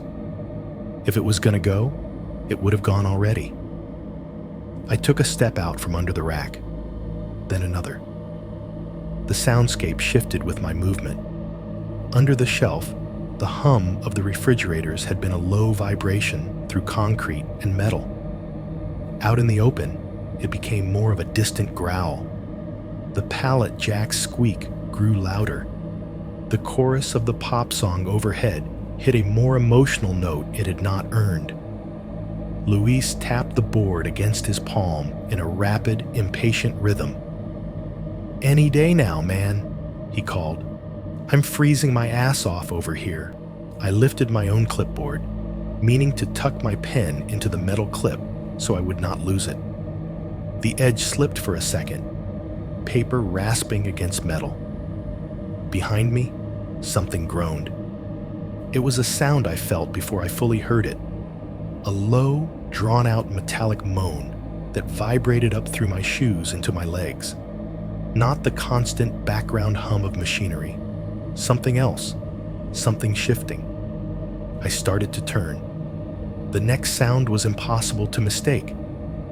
It was a metallic shriek, high and sudden, like the scream of a train brake multiplied and shoved into a small room. Steel rubbing against steel, bolts straining in their holes. The sound bounced off the cinder block walls and came back at me from every direction. My body moved before my brain did. I flinched, shoulders up, muscles tensing, heart hammering against my ribs. Then the crash hit. Calling it a crash does not really cover it. It was a series of explosions stacked on top of each other. The top tier of the shelving let go with a thunderous, concussive slam. The metal beam that had been holding all that water buckled with a hideous ringing clang that cut through the pop song, the PA, every other noise. The sound had edges to it, sharp and painful. Cases of water, hundreds of pounds combined, came down in a cascade.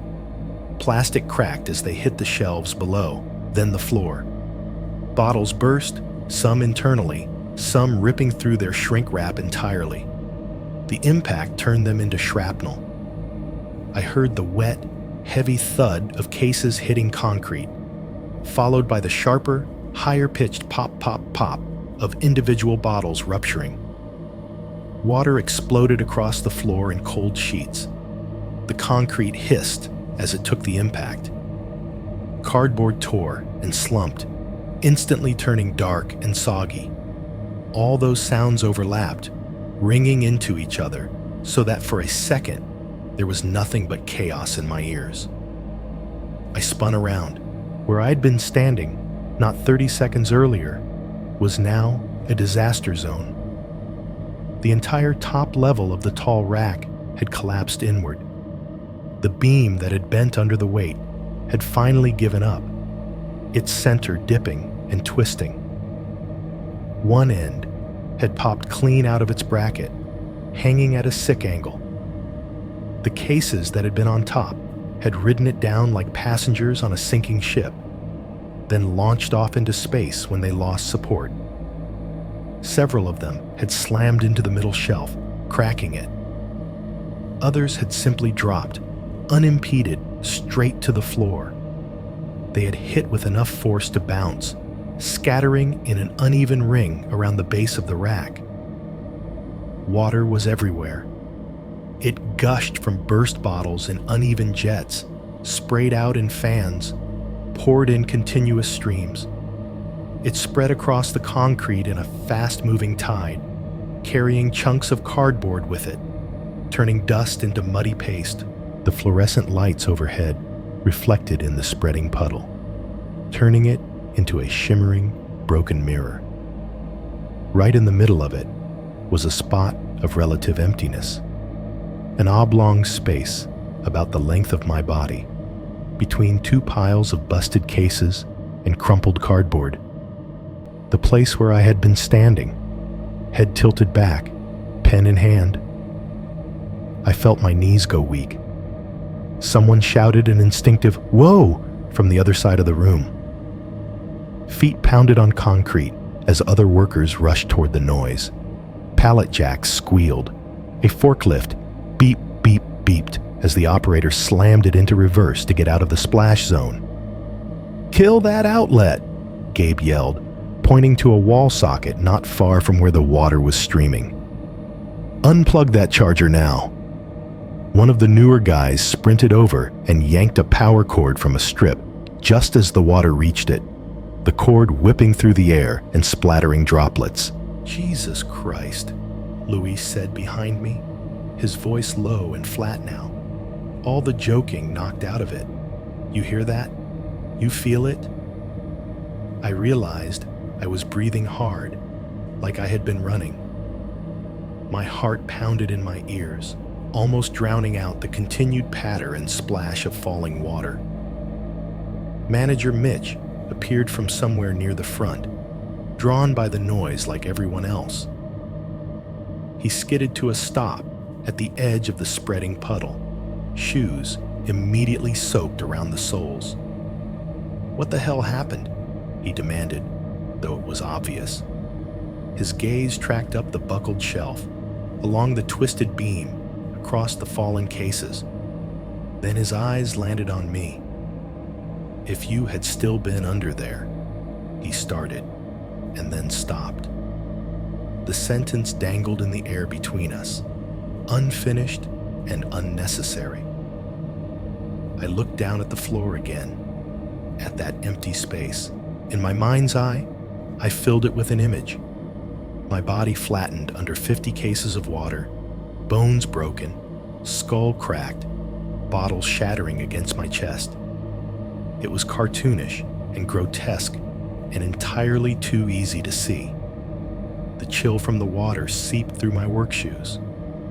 My socks started to cling uncomfortably to my skin. "Yeah," I said quietly. Workers clustered around, voices overlapping as they assessed damage, tossed out curses, tried to crack nervous jokes. "Glad that wasn't me, man. Somebody's gonna write a report like crazy. Knew they stacked it too high. Told you, Mitch." Mitch rubbed his face with one hand, then gestured vaguely at the mess. "Everyone back up," he said. "Gabe, get some cones. We'll mark this off. I need to call maintenance and corporate. Don't anybody try to move anything until we figure out how bad this is. And for God's sake, don't slip and break your neck in this." The PA overhead, oblivious, crackled to life again. "Cleanup needed in aisle 7, the front-end voice said cheerfully. "Clean up in aisle 7. Someone snorted. "Aisle 7 got nothing on aisle 0, he muttered, nodding at the flood at our feet. I took a step back, water sucking at the rubber of my soles with a squelch. Cold crept up my ankles, chilling my skin. My hands were shaking again. I clenched them around the clipboard, barely feeling the metal under my fingers. "Hey," Gabe said, appearing at my elbow. His gaze flicked from my face to the wreckage and back. "You okay?" "Yeah," I said automatically. I had just stepped away. He blew out a breath. "Good timing," he said. "Seriously, that thing sounded like a bomb." It had felt like one. We started laying down wet floor cones at the perimeter, those bright yellow plastic warnings that always felt a little ridiculous in the face of real danger. My mind kept drifting back to the last few seconds before Luis had called me over, the way the cases had creaked above me, the way the beam had looked slightly warped when I had actually taken the time to see it. If he had called 10 seconds later, if I had finished noting one more code, if I had decided to ignore him and finish my row. The what-ifs swarmed like flies. As we worked, one of the younger stalkers, Tyler 2.0, his real name was Devin, but he had the same haircut, and the same constant smirk as my roommate, pointed at a stack of flattened cardboard leaning against the wall near the base of the rack. "Dude, check that out," he said. One of the fallen beams, on its way down, had punched through the stack some worker had left propped there. The metal had driven cleanly through the center of the pile, impaling it. Now, with the beam settled and the cardboard half shredded, the hole it had left was visible on the front sheet. The tier was not neat. The edges were jagged, curling outward, soaked dark where the water had splashed, but the shape it made when you squinted. A rough, uneven circle. Almost perfect, if you ignored the raggedness. "Looks like somebody drew an O with a chainsaw," Devin said, half impressed, half amused. A drip of water ran down from the torn edge and fell, making a quiet plip in the growing puddle below. Oh. My brain did not want it to mean anything. Plenty of letters are circles. Plenty of tiers in cardboard are roughly round. It was just geometry. But I thought of the planchette sliding earlier, of the letters it had framed over and over, the little cloudy window making shapes significant because we gave them meaning. TOMORROW.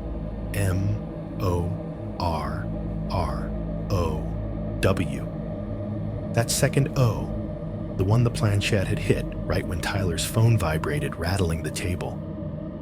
I looked away from the punched circle and up at the buckled metal, the collapsing shelves, the wreckage of what could have been my last 5 minutes. The hum of the refrigeration units rolled back in around us. The pop song overhead changed to another, just as forgettable. The PA clicked off. Somewhere on the other side of the wall, a customer laughed at something their kid said in aisle 4. Coincidence, I told myself. The word felt flimsy in my mouth, like paper in a flood. 5.3. The quiet after the noise. Cleanup in the back room turned into its own kind of chaos. The first wave was noise, everyone talking at once, voices too loud in the concrete space. Jokes, curses, nervous laughter, orders.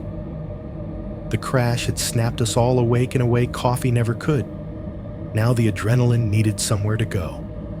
We bunched around the wreckage, trying to look useful, while also staying far enough away that nothing else could drop on our heads. Caution. Wet floor. Cones multiplied like bright yellow mushrooms around the spreading flood. Someone dragged out the big floor squeegees, pushing water toward the nearest drain, the rubber edge making a steady sound across the concrete. Mops slapped the surface, strings dark and heavy with chlorinated water. The smell of cleaner climbed quickly, sharp and chemical, trying and failing to overpower the cold, flat scent of spilled bottled water and cardboard rot. Shoes squeaked as people walked through the mess, soles slipping a little even when they thought they were on dry ground. The refrigeration units kept humming along like nothing had happened. "Watch the end there. It's still loose," Gabe called, gesturing at the twisted beam. "Last thing we need is it deciding to finish the job." "Maintenance is on the way," Mitch said, phone pressed to his ear as he stepped carefully around the puddles. His voice was pitched higher than usual, brisk and clipped. "Yeah, no, it just failed. Yes, in the back. No, nobody got hit. Yes, I know. Yeah, fine." He hung up and rubbed his forehead, leaving a streak of water there with the back of his hand. "All right," he said, scanning the group like he was looking for escape routes. His gaze landed on me. You're done back here for tonight. Go up front." "I can help," I started, but he was already shaking his head. "We have enough bodies back here," he said. "Last thing I need is you getting hurt 5 minutes after I write up a near-miss report with your name on it." Front end needs a bagger. Go be presentable." There was relief under the irritation in his voice. The fact that I was in one piece had become an asset he did not want to risk again. "Got it," I said. I stepped out of the splash zone. Concrete gave way to tile under my shoes, the transition marked by a little metal strip that clanked under my weight. The employee's only door swung open with its usual squeal. On the other side, the store felt like a different planet. The front was bright, almost aggressively so. Every fluorescent tube was on out here, washing the aisles and checkout lanes in flat, relentless white. The air was cooler too, conditioned not just for inventory, but for comfort. Music floated from the speakers, the same generic playlist as always, but after the crash, it sounded thinner, like someone had turned the soul down. The registers chimed in a slow, hypnotic rhythm. Beep, beep, beep, as items passed over scanners. Conveyor belts whirred under rows of cereal boxes, canned vegetables, bags of chips. Customers chatted in low voices, unaware of the minor disaster in the back. Credit card machines beeped their impatient demands for signatures and pins. I slipped into the small choreography of bagging without thinking. It was muscle memory at this point. Gallon of milk, bottom of the bag. Loaf of bread, on top, never under. Cleaning supplies in their own group. Cold with cold. Pantry with pantry. The plastic bags rustled and whispered in my hands, their handles stretching and cutting slightly into my fingers when I lifted them. "Paper or plastic?" I asked on autopilot, then grabbed whatever they said without really registering the answer. "Big plans tonight?" a woman asked as I bagged her groceries, eyes flicking to my name tag. "Just this," I said, "living the dream." She laughed. I did the appropriate smile. Under the surface, my brain kept running its own looping reel. Max's collar snapping in my hand, the jerk of the leash going slack, the horn on Westfield screaming in my bones, the hot wind of the truck brushing my shoe, the groan of the metal shelf bending, the shriek of steel, water exploding across the floor where I had just been standing, the empty oblong of space that could have been occupied by my body, and threaded through all of it, like a title at the start of every scene, the word the board had spelled. Tomorrow. Over and over, every time, in capital letters, stamped across each memory like someone had gone through and branded the day. My hands kept working. My mouth kept saying the right things. "Have a good night. Here you go. Do you want help out?"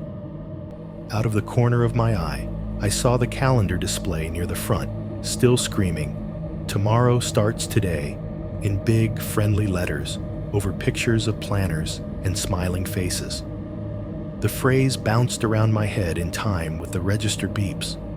When my break finally rolled around, it felt like surfacing.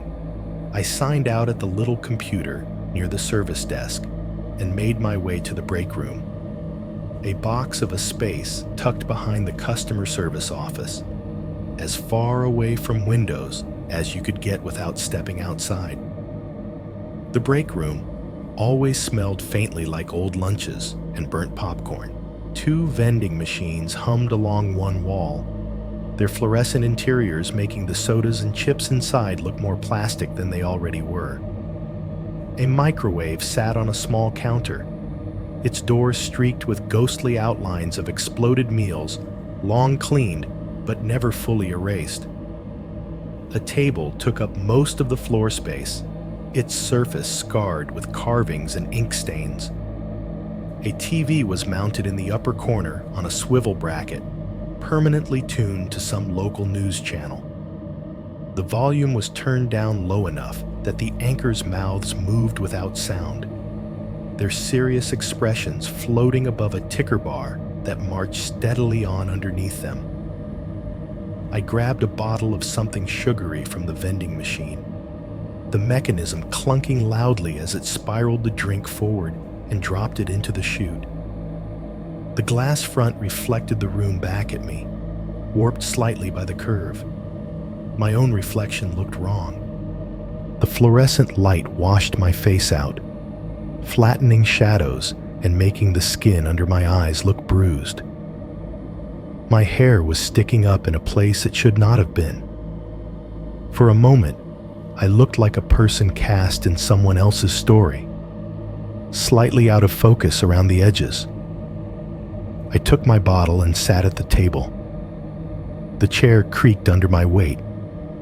The vending machines hummed and clicked, occasionally rattling as their internal coolers cycled on and off.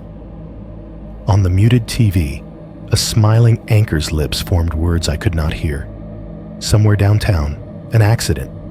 Somewhere else, a political argument.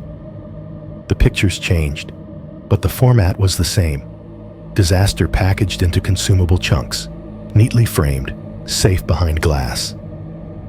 My thoughts were not neat. My mind replayed the truck, the shelf, the board. I thought of the dog yanking away from me, the leash going slack in that horrible instant, of my fingers closing around his back legs just in time, the slickness of his fur, the sting in my heel when the truck brushed my shoe, of the way the horn had seemed to fill the whole world.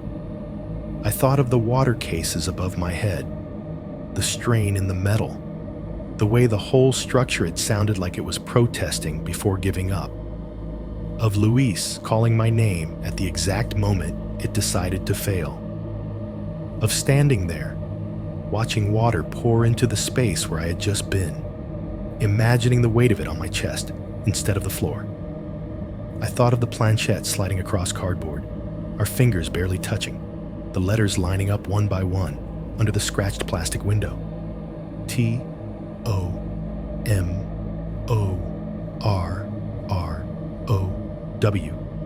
The way my stomach had knotted when the word became undeniable. Up until then, if you had asked me, I would have said I did not believe in fate. I believed in physics and statistics and the way randomness clumps sometimes. Of course you get days where bad luck stacks itself. Of course you get streaks.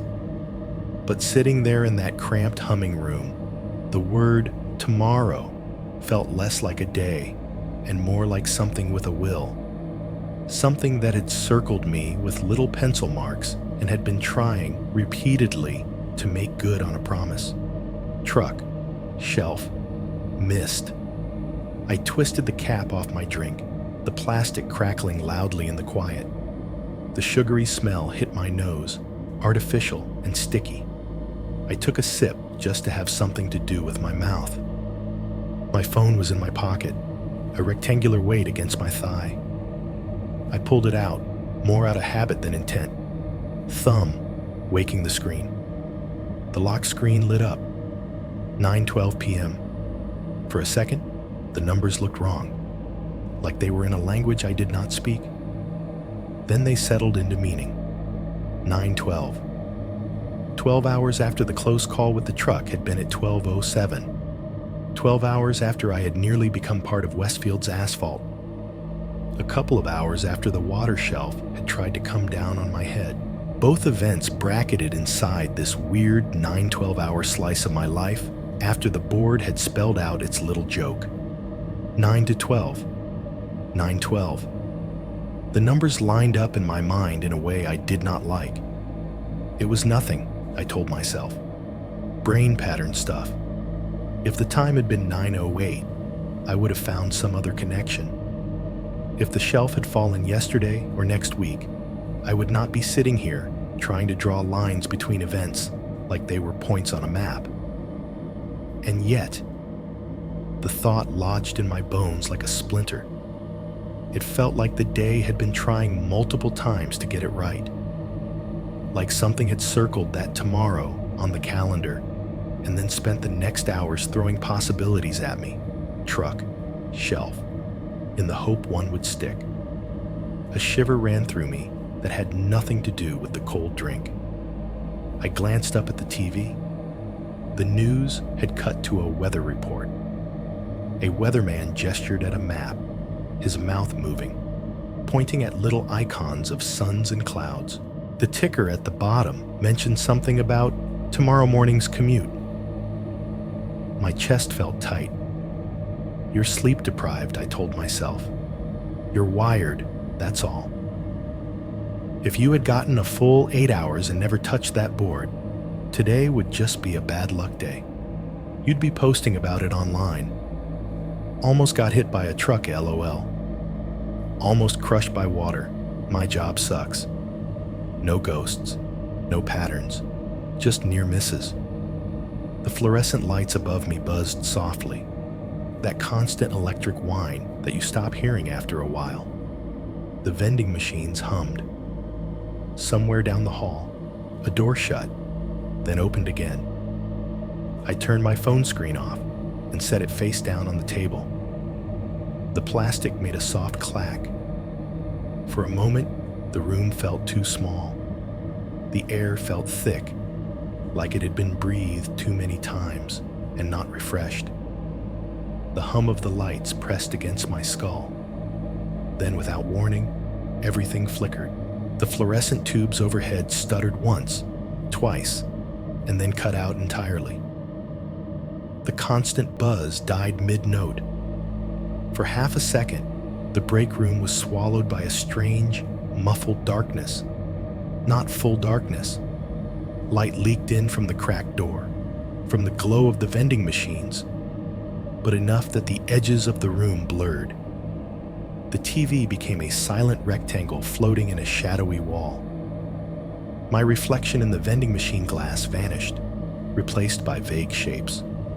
In that half second, my brain supplied an image of the board on our coffee table, the planchette's cloudy window framing the word we had summoned, the feeling of our fingertips resting on it, the sense that something had leaned in to listen.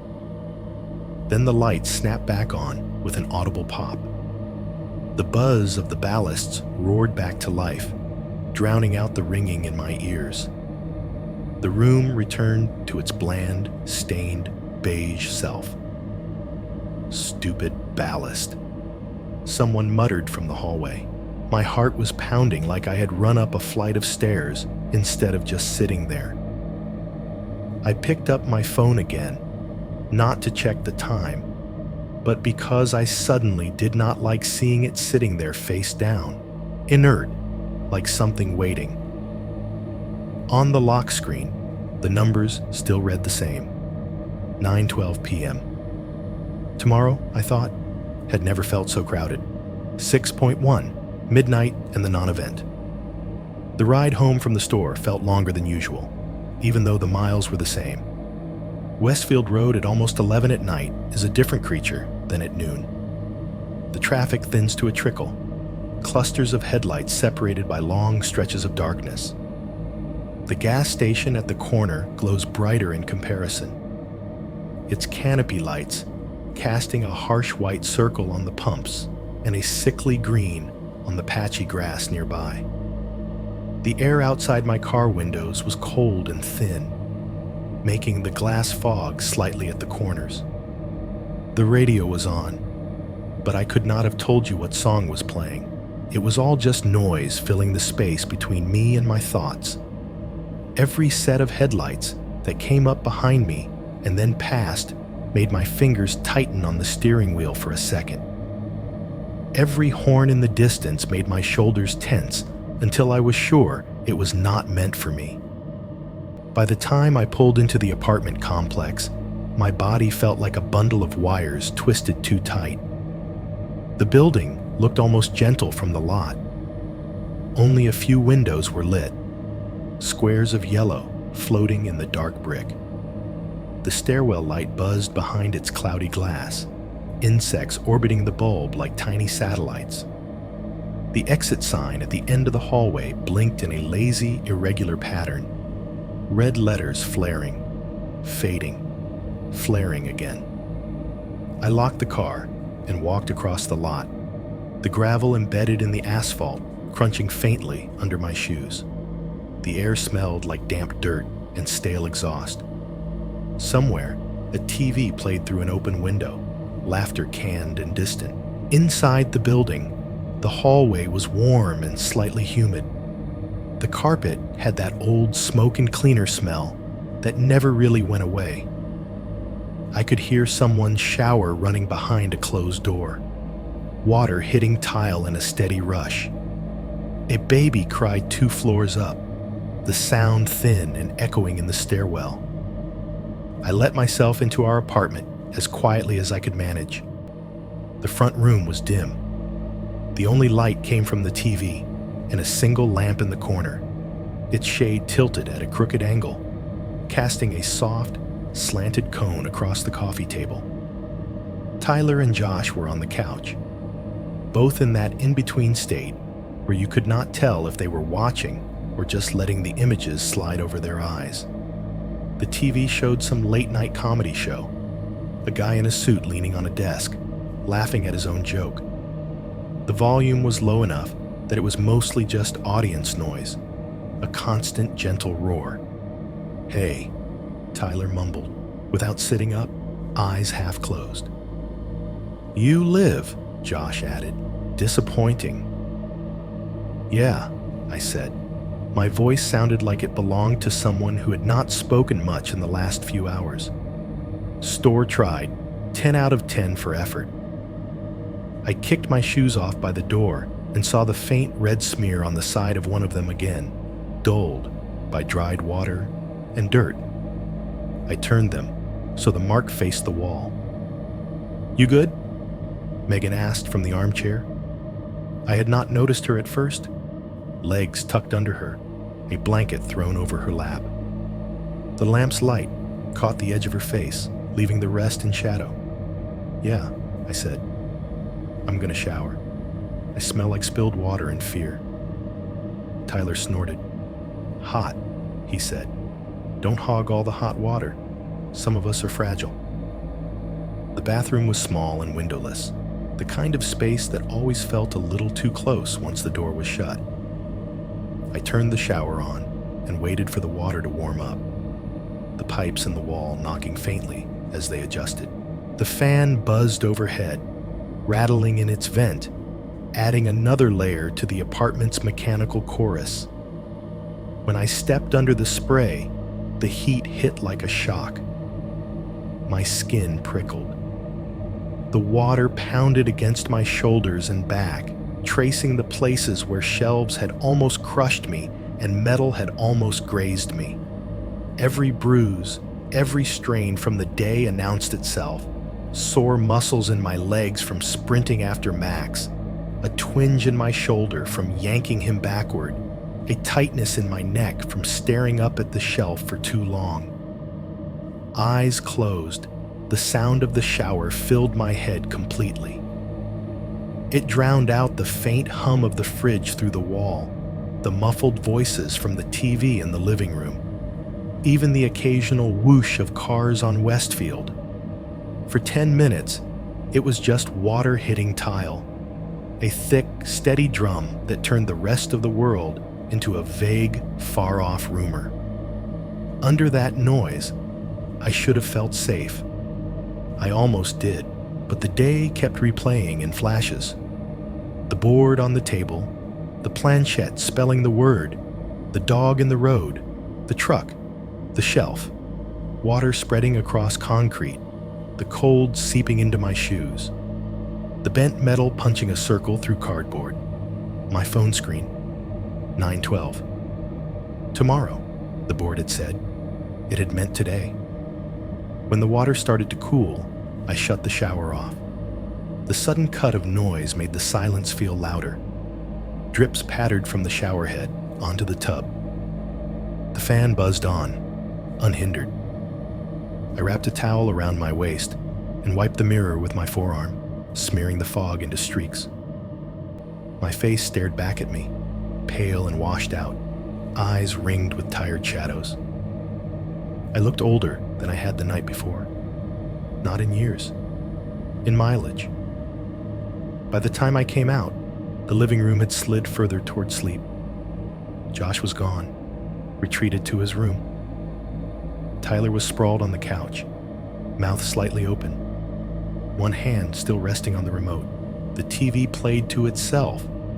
The host now interviewing some actor about a movie I would never see. "I'm going to grab something from the fridge," I said quietly.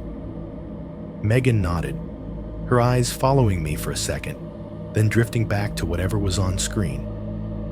The kitchen was a different world at night. The overhead light was off, leaving only the glow from the living room lamp and the blue-green numbers of the microwave clock. They cast faint, warped rectangles on the linoleum floor.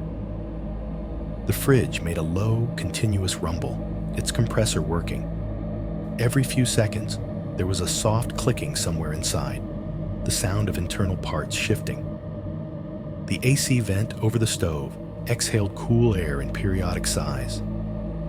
Outside the small window over the sink, the lot was a dark, glossy shape, punctured by the white streetlights and the neon gas station sign in the distance. I opened the fridge more out of habit than hunger. Cold air rushed out, smelling like leftovers in plastic containers. I grabbed a bottle of water and shut the door. The magnets rattled a little from the motion. My eyes slid, uninvited, to the microwave clock. 11:47 p.m. I stared for a second, then looked away, unscrewing the bottle cap, taking a sip I did not want. The water tasted like nothing, just cold. There was no reason to care about the numbers. Midnight was not a magical cutoff in any logical sense. The board had not specified times, had not said which time zone its threats operated on. Tomorrow was already almost over, regardless of where you drew the line.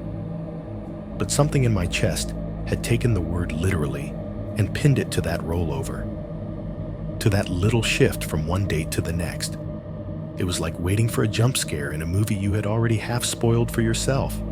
You knew something might be coming, and that made the quiet worse.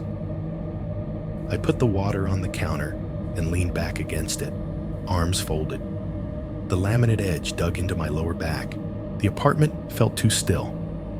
Out in the living room, the TV audience laughed on cue, their noise rolling in and out like a tide. Tyler snored once, a soft, surprised sound, then went quiet again. Megan coughed. Somewhere in the building, a toilet flushed, pipes groaning in the walls. The microwave clock ticked forward minute by minute, the colon blinking between the numbers like a heartbeat. 11:52, 11:56, 11:59. By the time it hit the last one, my chest felt tight, like I had run across the parking lot. My palms were damp against my forearms. I found myself holding my breath without realizing it. "This is stupid," I told myself. You are standing in a kitchen, staring at a clock, like some kid waiting for New Year's. Nothing is going to happen, because green digits change shape. The digits changed shape. 12 Sema. The colon blinked. The date in the little corner flickered over to the next day. The microwave ticked internally as something in it decided the new time was official. Nothing happened. No truck came bursting through the wall. No shelf crashed down from the ceiling. No horn screamed in the distance. The fridge did not explode. The gas line did not ignite. The walls did not bleed. The only thing that shifted was the soundscape. The fridge compressor cut off with a soft click, plunging the room into a deeper humlessness for a second. The AC cycled, stopping its gentle breath. The TV out in the living room went to commercial, the volume dipping as the show transitioned. Even the highway noise outside took a little break. No cars passing, just the faint hush of wind through the trees. The apartment held its breath. Then, as if on cue, everything started back up again. The fridge rumbled back to life with a low growl. Air whooshed out of the AC vent. A car drove past outside, tires hissing on the lot, headlights briefly flaring against the window. On the TV, a dealership ad blared some too loud jingle. Somewhere down the hall, someone dropped something with a dull thunk. Life, such as it was, resumed. I should have felt relief right then. That is what stories tell you. The countdown ends. The bomb does not go off. The final destination is avoided, and the character exhales, laughs, promises to live differently. Cue credits. Instead, a weird, hollow feeling opened up inside my ribcage. Looking at those numbers, 12 on, green, and unbothered, I didn't feel like I had avoided anything. I felt like something else had just finished. It was an almost physical sensation, like being on stage and realizing the unseen audience has stopped watching you and written something down instead. Like being in a lab and feeling the prickling awareness that whatever is taking notes is behind the glass, not beside you. The memory of the board on the coffee table rose up, uninvited. Our hands on the planchette. That slow, crawling movement over the letters. The word it had spelled. Tomorrow. For the first time all day, it occurred to me that the Ouija board had not said I was going to die tomorrow. It had just answered my question. When am I going to die? Tomorrow. It had been an answer, not a promise. A response from something that might not measure time the way I did. Something that did not care about calendars or digital clocks or what counted as a day in a grocery store guy's life. Maybe, I thought, feeling the hairs on my arms stand up, I had just walked through something without seeing its shape. Maybe tomorrow had not been a single 24-hour window trying to crush me under trucks and shelves. Maybe it was a label, a category, a file name. Maybe whatever had answered was not disappointed that I was still standing in my kitchen. Maybe it was satisfied, the way you are satisfied when an experiment yields results but does not break the equipment yet. A floorboard creaked behind me. I turned my head too fast, heart leaping, only to see Megan walking into the kitchen, rubbing her eyes. "You okay?" she asked. "You've been in here a while." "Yeah," I said, forcing my shoulders down, trying to unclench my jaw. "Just watching the clock, thinking about stupid stuff." She glanced at the microwave display. "We made it," she said lightly. "Congratulations. You survived your dramatic destiny." "Guess the board's full of shit," I said. "Maybe," she said. Her gaze drifted past me toward the living room, toward the dark rectangle under the TV stand where the box sat. For a second, her face tightened, then smoothed out. Or maybe that was not the kind of answer it was giving. Before I could ask what she meant, she opened the fridge. The light inside flared, turning her into a silhouette for a moment.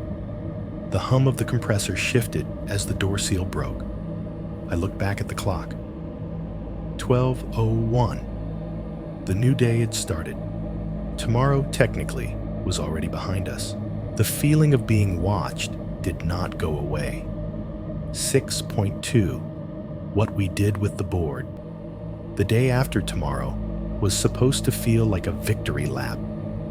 I woke up with that vague, sour hangover you get from too little sleep and too much adrenaline, but technically I had made it. No trucks had finished the job. No shelves had crushed me. I had gone to work, come home, watched the microwave roll past midnight, and I was still here. It did not feel like winning. The apartment looked the same in the late morning light. Blinds half closed, TV off, cereal bowl fossilized on the coffee table. The gas station sign across the lot blinked its prices in red and green. Cars came and went. Somewhere outside, someone's kid yelled about not wanting to put on shoes.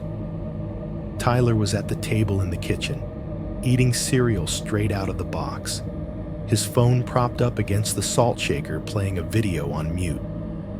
He looked up when I shuffled in. "Morning, Lazarus," he said. "Back from the dead?" "Something like that," I said, reaching for the coffee tin. I made it halfway through scooping grounds before it hit me that he did not actually know everything that had happened. He knew about the truck because I had stumbled back in yesterday looking like I had seen something and spilled it in the doorway. But I had not told them about the shelf yet. Not really. Not the timing. Not how close it had been. "You got a minute?" I asked. Tyler watched me over a spoonful of dry cereal. Something in my tone must have gotten through the sugar fog because he set the spoon down. "Yeah," he said. "What's up?" So I told him.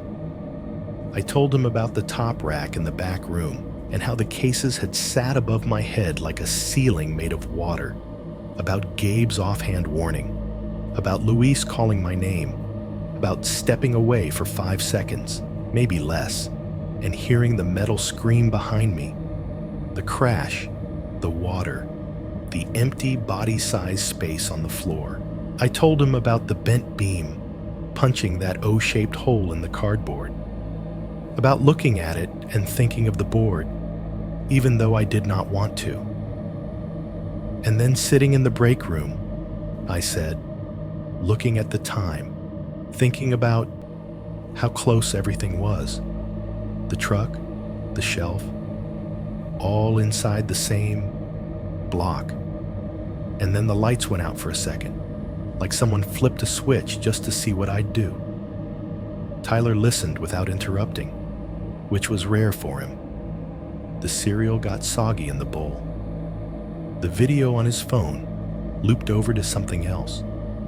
Soundless faces moving across the tiny screen. When I finished, there was a moment where the only sound was the faint gurgle of the coffee machine and the fridge humming. "Okay," he said finally. So, just to recap, because my brain likes bullet points, you ask the world's worst question on a party store board game. It says, tomorrow. Within 24 hours, you almost get turned into a hood ornament and then almost become modern art under a pile of bottled water. And then your store has a mini exorcism in the break room. That's one way to put it, I said. "What's the other way?" he asked. I looked at the counter, at the coffee machine sputtering brown liquid into the pot.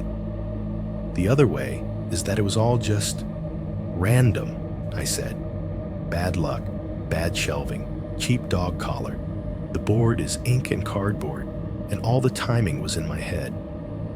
Which is what I want to believe. But part of me doesn't feel like yesterday happened by itself. Tyler leaned back in his chair, hands laced behind his head, staring at the ceiling.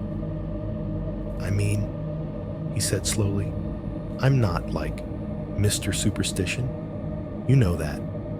I think ghosts are just raccoons in old houses 90% of the time. But even I gotta say, if I had that kind of day right after that kind of night, I'd be at least a little freaked out." "Thanks," I said. "Very stabilizing." He dropped his chair forward again, the front legs thumping down. "But," he added, "I think there's one very obvious step we can take to improve the vibes around here." "What's that?" I asked, already knowing. He pointed, not at me, but at the living room. More specifically, at the TV stand. "The damn board," he said. "If cardboard is going to manifest near-death experiences in your brain, or for real, whatever, I would like it to do that from someone else's apartment. Preferably far away, like another state." "Just throwing it away is going to fix it?" I asked, eyebrows up. He shrugged. Will it fix the universe? Probably not. Will it make us feel like we did something instead of just waiting to see what else tries to fall on you? Yeah. Plus, I'm tired of thinking about that thing every time I watch TV. It's like having a hostage under the stand. I glanced into the living room. From where I stood in the kitchen, I could just see the edge of the box. Brown cardboard in shadow. It looked small, harmless, like the packaging for some board game we never played. What do you want to do with it? I asked. Burn it? Throw it in the river? Mail it to our enemies? Tempting, he said. We do have that old grill out back. Could roast some demon marshmallows. They always say not to burn these things, Megan said, shuffling into the kitchen in an oversized t-shirt, hair a mess. Every story where someone burns the board, something worse happens. Yeah, in every story where someone keeps it, something worse happens, Tyler shot back. We're kind of in an all roads lead to therapy situation here. Megan grabbed a mug and poured herself coffee. I'm not saying we keep it, she said. I'm saying maybe don't do something dramatic and movie flashy with it. Whatever you do, make it small, boring, let it fade.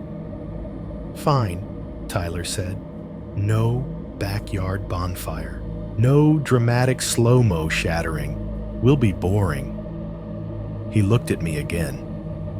We can chuck it in one of the big dumpsters behind that strip mall by the highway, he said. Couple miles away. Night drop, no witnesses. Out of sight, out of building. And out of your car afterwards? I asked. You're volunteering your trunk, right? Obviously, he said. Yours is a disaster area. It was, but that was not the real reason I was relieved. The idea of driving around with the board behind me, out of sight, but physically present, made my chest tighten. I pictured looking in the rearview mirror and seeing the planchette sliding around back there like a trapped insect. Okay, I said. Strip mall dumpster. Small, boring. We can do that. The decision sat between us on the table, like a third cup of coffee. A few hours later, when the sun was starting to lean toward afternoon, we did something that felt stupidly momentous. We got the box. The living room was bright in that harsh way it gets when the blinds are open, but the furniture is cheap. The TV was off. The air felt still, like the room was holding its breath. The box lay under the TV stand, pushed back deeper than before. I had to get down on my knees to reach it. Dust brushed against my fingertips as I groped around in the shadows. My hand touched cardboard, soft, slightly warped, and I gripped the side and pulled. It scraped on the carpet with that same hollow, dragging sound I remembered from the night we shoved it under there. When it came into the light, I saw that the edges were even more worn now. Fibers fuzzed, corners rounded. Oil from our hands and the general grease of the apartment had darkened it in places. It felt warm, not hot, not like it had been sitting near a heater. Just a notch above room temperature, like somebody had been holding it recently, or like it had a small, steady heat of its own. You feel that? I asked, more to make sure I was not imagining it. Tyler put his hand on the top of the box. It's been under the TV, he said. Electronics. Heat rises. It's probably just your conspiracy brain. Probably, I said. The cardboard gave slightly under my grip, softer than it should have been. I picked it up. It had weight, but not as much as you would expect something that had occupied this much headspace to have. It was just a game, physically. A few pieces of printed board, a plastic planchette, maybe some old instructions. Together, less than the weight of a single case of water I had moved 100 of. "We doing this or what?" Tyler asked. Megan hovered near the couch, arms folded. "You sure you want to drive around with that thing?" she asked. "No," I said honestly, "but I want to keep living here, and I don't want to walk past this box every day." "Fair," she said. "Just be smart." "Smart is relative at this point," Tyler muttered. We left Josh out of it. He was at work, and I did not feel like having another debate about how random everything was. The less commentary, the better. Out in the parking lot, the air felt thin and sharp, like all the oxygen had gone into powering the fluorescent lights inside instead of the sky. A light wind stirred trash along the curb. Old receipts, a plastic bag pinned briefly to a bush before tearing free again. We walked side by side between rows of cars, me holding the box in both hands like it was something fragile, Tyler jingling his keys. The gravel under our feet crunched. Somewhere a car alarm chirped as someone accidentally hit the wrong button.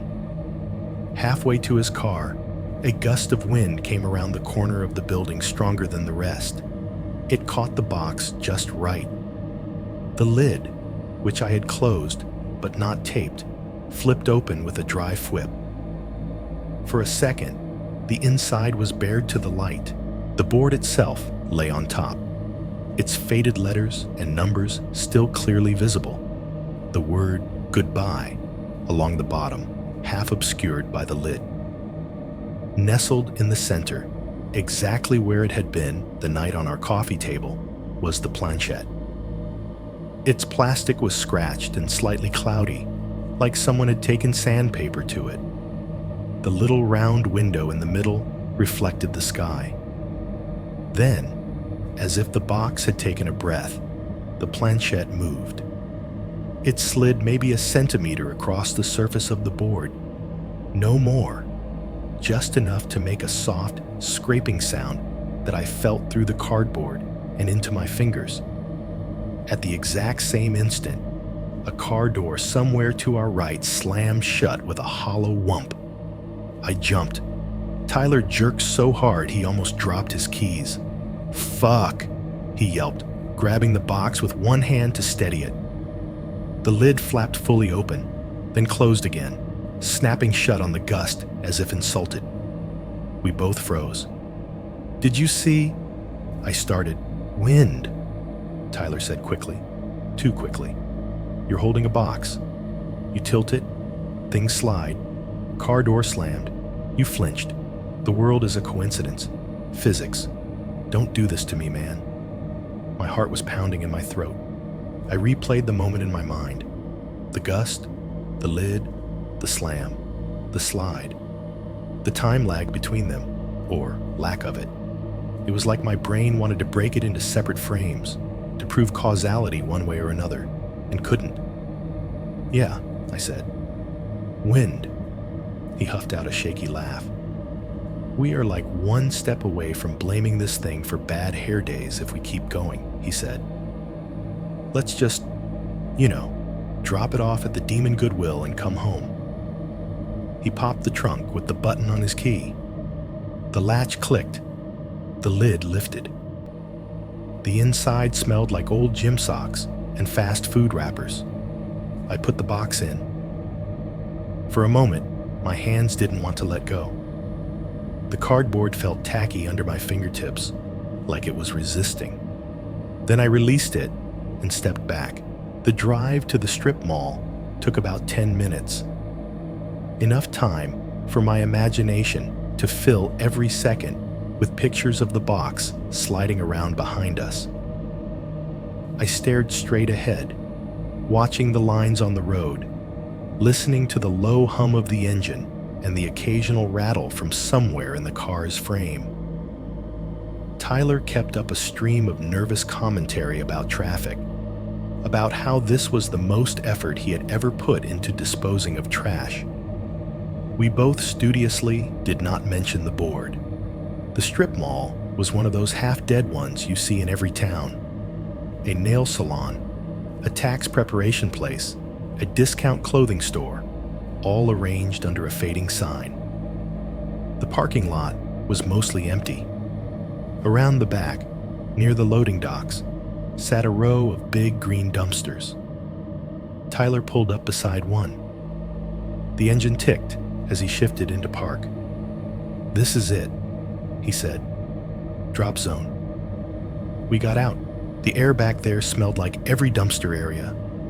Old food, cardboard, a sour rot that never fully clears. He popped the trunk again. The box sat exactly where I had left it. The lid had stayed closed this time. No sliding, no movement. I picked it up. Standing there next to the dumpster, cardboard in my hands, I expected to feel triumphant, or at least like I was wrapping something up. A ritual, a little exorcism with garbage bins instead of candles. Instead, something in my chest twisted. I looked at the wall of the strip mall, the scuffed paint, the back doors with their chipped numbers, at the scrawled graffiti on the dumpster itself, at the way the wind tugged at the corners of fast food bags caught in the weeds. If I tossed the box in, it would disappear into that pile. Someone from waste management would haul it away. It would go to a landfill or a sorting facility. Maybe some scavenger would crack it open. Maybe a bored kid would dig through trash behind a store someday and find a beat-up box with a board game inside. Found it in a basement. Found it in a closet. Found it behind a store. Found it. The thought came on like a cold wave. If I threw it away here, I was not ending anything. I was handing it off. All the days like mine, the Max incident, the truck, the shelf, could just become the prologue to somebody else's tomorrow. Somebody who did not know better. Somebody who would ask their own stupid question with a laugh in their voice. When am I going to die? And the board would answer, not because it cared, but because that is what it does when given the chance.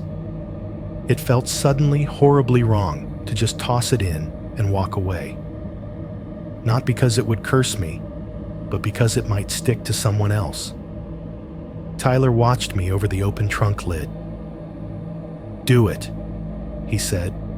Before I start thinking too hard and we both chicken out, I stood there a second longer, box hovering over the mouth of the dumpster. In that moment, the cardboard felt heavier. I closed the lid instead. Tyler frowned. "Dude." I know, I said quickly. Throwing it away like this feels like passing it along.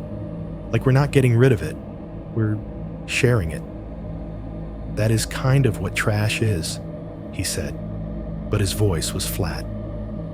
"Burning is dumb," I went on, half to him, half to myself. "Breaking it is dumb. Dumping it on someone else is worse. Maybe the only way to keep it from touching anybody else is not to let it move again." Tyler stared at me for a beat, then scrubbed a hand over his face. "You're planning on what? Just keeping it? Forever?" he asked. "Like a cursed collectible?" "I don't know," I said. The words felt too small for the feeling. "I just know I can't throw it in there and pretend we didn't just hand a loaded question to whoever finds it next." A truck rumbled past on the road behind the strip mall, low and distant. The sound vibrated in my ribs. Tyler sighed, long and deep. "Okay," he said finally. "Okay, fine. We don't dump it here, but you're explaining this to anyone who asks why we still have it." "Deal," I said. I set the box gently back into the trunk. The planchette inside shifted a fraction of an inch, its plastic window catching a sliver of gray afternoon light as the lid opened, then closed. We drove home with the board still with us. 6.3, the storage unit in the basement. In the end, we did not send the board to some distant landfill or dramatic river grave. We brought it home. The compromise we landed on felt like something between hiding and containment. If we were not going to destroy it, and we were not going to hand it off to some random dumpster diver, then the least we could do was bury it in a place that was technically ours and practically forgotten. The basement. Our building had one of those half-finished basements that exists purely because someone needed somewhere to put pipes and regrets. The door to it was at the end of the main hallway on the ground floor, past the laundry room. Another metal fire door with a little wired glass window, painted off-white so many times that it started to look swollen. I went down alone. Tyler offered to come with me, but by then, I felt like this part was on me. I had asked the question. I had gotten the answer. I had been the target, or the test subject, or whatever you want to call it. It seemed fitting that I should be the one to decide where the board slept. The stairwell to the basement was narrower than the one to the upper floors. Concrete steps dipping slightly in the middle from years of feet. The air got colder with each step down, and damper, the way underground spaces always do. The smell shifted from cooking and carpet cleaner to dust, old paint, and the faint, sharp tang of metal. At the bottom of the stairs, the hallway stretched out in both directions. A bare concrete corridor, walls painted that institutional beige that looks dirty even when it is freshly done. A single bulb at each end cast long, overlapping cones of weak yellow light. The middle of the hall was more shadow than not. The soundscape down there was strange. The building's noise, pipes rattling, water rushing through unseen channels. The distant thump of footsteps above was louder somehow, amplified by the hard surfaces. Every little sound had an echo, a single drip somewhere in the dark, irregular and patient. The faint ticking of a hot water heater cooling. Along one side of the hallway were the storage lockers. They were not real rooms, just little wire mesh cages framed by metal bars, each about the size of a closet. Chicken wire walls let you see into them clearly. Stacks of boxes, old furniture, dusty exercise equipment that had never really been used. Each cage had a swinging wire door secured by a cheap padlock. Each apartment had a number stenciled over one of the cages. Ours was near the middle. Our padlock was slightly rusted around the edges, though I had only ever come down here once before, when we moved in, dumping a few boxes of deal with later into the space, and then promptly forgetting about them. Later never came. The Ouija board box was tucked under my arm. In that cold, narrow hall, it felt heavier again. The cardboard edges dug into my skin. The word Parker Brothers on the side had faded to a ghost of itself. The key to the storage lock was on the same ring as my mailbox key, a tiny brass thing I hardly ever touched. It scraped slightly as I slid it into the padlock. For a second, it resisted, then turned with a reluctant, metallic click. I opened the gate. The smell inside was dustier, older. Our unit was crammed in that half-hearted way you pack when you are tired and just want to be done. Boxes of old clothes slumped against a broken IKEA chair. A lamp with no shade leaned drunkenly in one corner. A plastic tub labeled X-May-S in black marker had its lid half off, exposing a tangle of fake garland and one crushed ornament. Cobwebs threaded between the top corners of the mesh. A single, desiccated spider hung in one of them like a failed warning. I stepped inside, ducking slightly out of pure instinct. The concrete floor was colder here, leaching warmth through my socks. The mesh cast a crosshatch of shadows over everything. I did not want the board to be the first thing anyone saw if they ever opened this locker again. That much, at least, seemed obvious. So I moved toward the back, weaving between the stacks. There was a forgotten box back there, one we had shoved in on move-in day and never thought about again. It was unmarked, its top bowing a little from whatever weight was inside. The cardboard was already sagging, edges soft. I set the Ouija box on top of it. For a moment, my fingers did not want to let go. The board had lived most recently under our TV stand, a dark secret within 6 feet of where we laughed and slept. Now, perched on this pile of disused junk in a cage under the building, it looked smaller, less important. But that did not make the gesture feel any less like a deliberate act. I left the lid closed. From this angle, I could not see the printed letters on the board inside. I could not see the planchette or its cloudy little window. Just cardboard on cardboard, a box among boxes. Out of sight, I said softly, my voice sounding wrong in the mesh-walled space. Out of mind. The room did not answer. Somewhere overhead, a toilet flushed. The pipes in the ceiling rattled and groaned, water rushing through metal arteries. I backed out of the locker, careful not to bump anything. The wire door swung freely on its hinges, creaking a little. I swung it closed and threaded the padlock through the loop. When the lock snapped shut, it made a clear, sharp click. The sound bounced off the concrete, hit the ends of the hall, and came back thinner. It felt final, in a way I could not explain, like a signature at the bottom of a contract I had not fully read. I slipped the key back onto my ring and shoved it deep into my pocket. It felt better, having it down here. Not gone, exactly, but contained.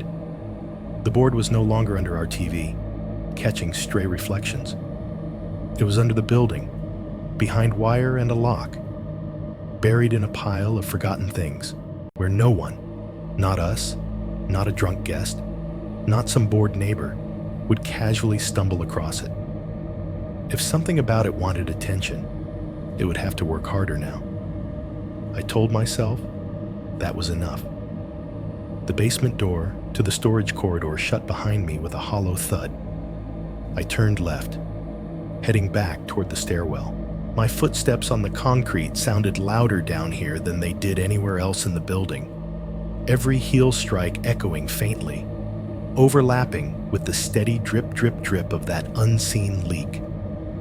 About halfway down the hall, the hair on the back of my neck stood up.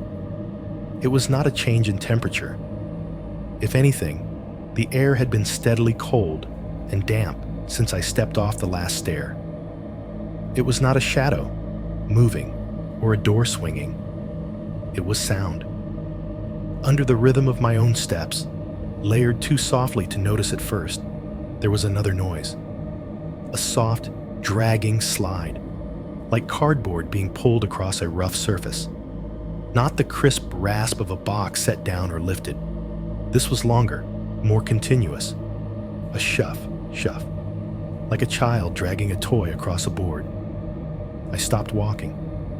My own echo died a half-second later, leaving the hall suddenly thinner, the silence inside it bigger.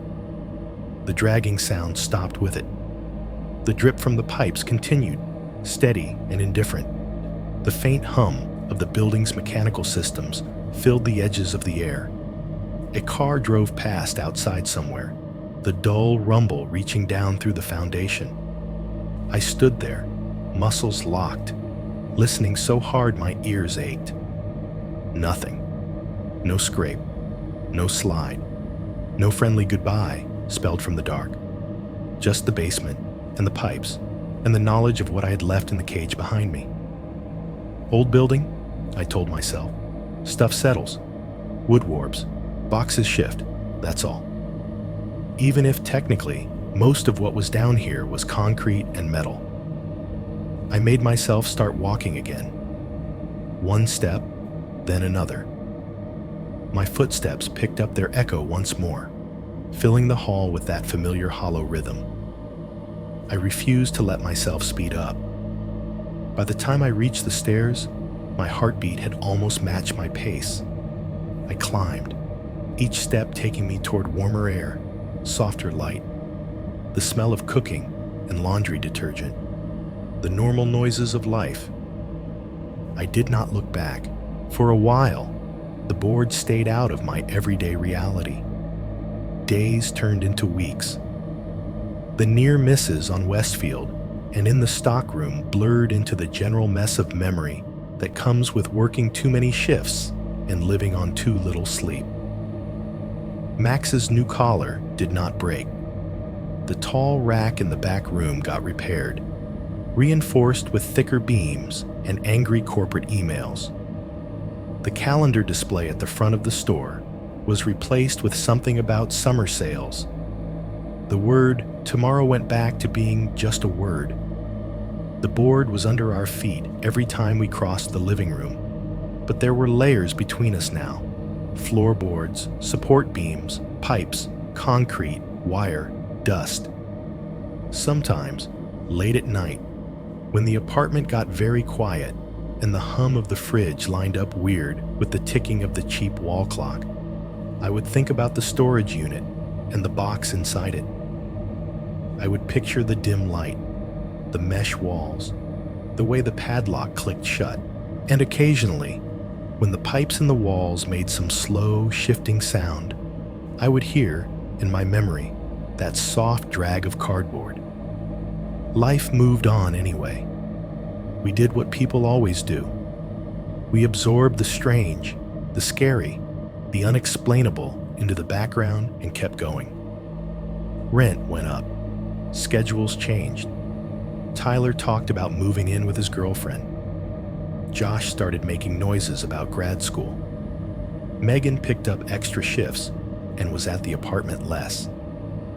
A few months later, it was my turn to leave. I got offered more hours and slightly better pay at another store across town, closer to my mom. It made financial sense. The lease was up. The future, or something like it, was poking at me. Packing up the apartment felt like reverse archaeology. We dug out the things we had forgotten about and decided, rapidly and irrationally, what was worth carrying into the next chapter and what was trash. Don't forget the basement stuff, Megan reminded me, scribbling something on a box with a marker. Yeah, I said, but the word felt far away. In the end, I did what you do when you are overwhelmed and on a deadline. I focused on what was in front of me: clothes, dishes, the TV, the couch, everything that had to be hauled up or downstairs that day. The basement was a problem for later. Later came in the form of our landlord. He was a thin, fussy man named Carl, who always smelled faintly like printer ink. On move-out day, he did his usual inspection, checking for damage, making notes on a clipboard. We trailed behind him, like students waiting for a grade. Walls look okay, he said. Carpet. We'll probably replace it. Did you guys clear out your storage locker in the basement? My heart stopped for a second. Storage? Tyler said. Yeah, I think so. We didn't really put much down there. Carl nodded, not really listening. We're having maintenance cut all the old locks and clean out the unclaimed ones next month, he said, as if mentioning the weather. A lot of tenants just leave junk down there when they go. Fire hazard, technically. He made a mark on his paper. I opened my mouth. I could feel the words queuing up on my tongue. We left something in ours. I should get it. Or even just, which ones count as unclaimed? But nothing came out. The image of the storage unit flashed behind my eyes. The dim bulb, the mesh, the sagging X-Mass box, and on top of it, that other box. The way the cardboard had felt warm under my hands. The dragging sound in the hall. If I said something, I would have to go back down there. I would have to unlock the cage, step inside, and pick it up again. I would have to decide all over what to do with it. If I said nothing, sometime in the next few weeks, someone with bolt cutters and gloves would come down here, look at our padlocked cage, and snap it open. They would pull out the junk we had left. They would find the box. They would open it. The board would move again. Carl glanced up at me, waiting for some kind of response. We didn't keep much down there, I heard myself say. It should be fine. He nodded. Good, he said. Less work for my guys. He moved on to the next item on his list, already forgetting the conversation, already thinking about the next set of tenants and their problems. I stood there in the empty living room for a moment, listening to the faint vibrations of the building. Somewhere below, beyond wood and concrete and wire, there was a small space full of dust and old things. In that space was a box. In that box, waiting for whoever's hands came next, was the answer to a question they had not asked yet. When am I going to die? I did not stop the chain. I just stepped out of the apartment, pulled the door shut behind me, and let the key turn for the last time. 8 years later. 8 years is enough time for a lot of things to change, and for nothing to change at all. I moved cities. That was the first big shift. New skyline, new area code, new set of streets to learn by the shape of their potholes. It is still Ohio, though. Still flat in that way that makes the sky feel too big.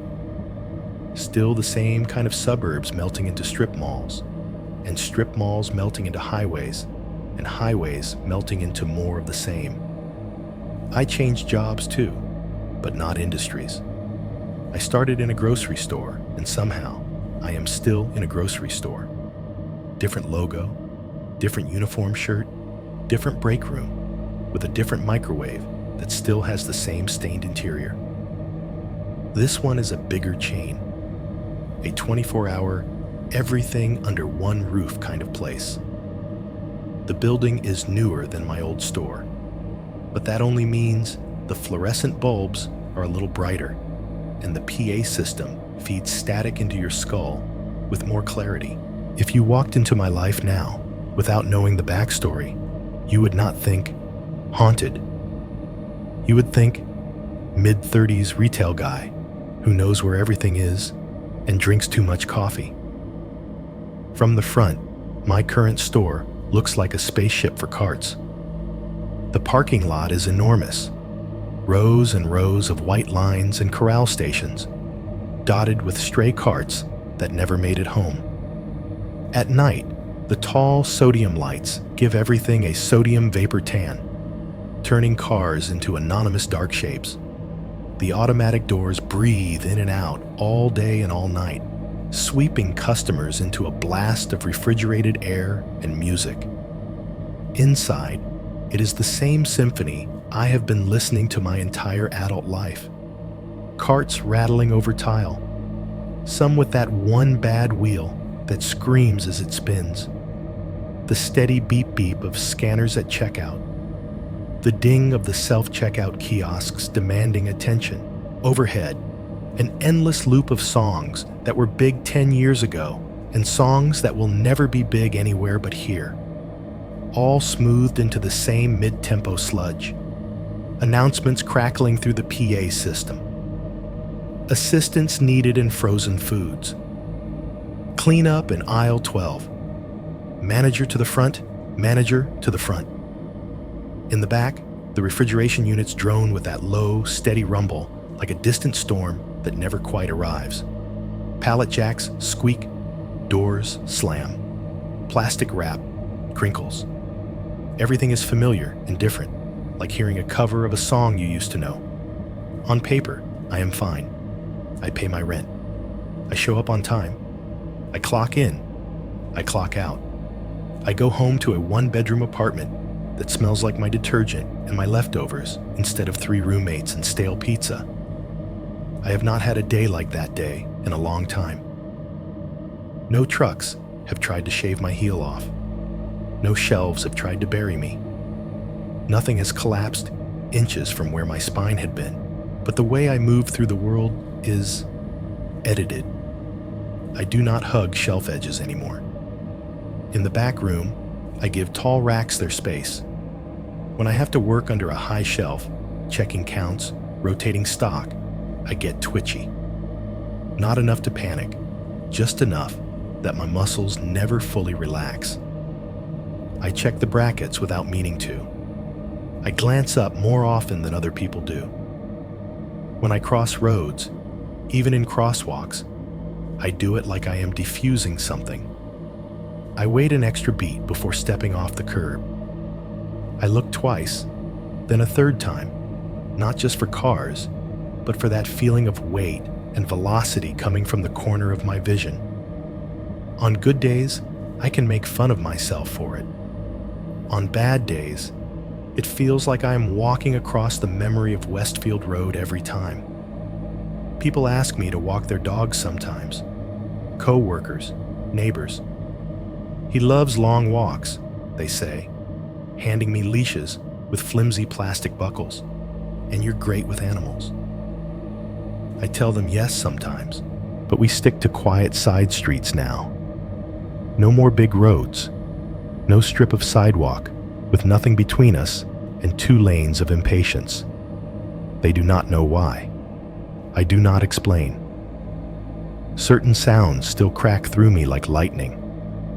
A truck horn too close. Someone leaning on it in the lane outside the store.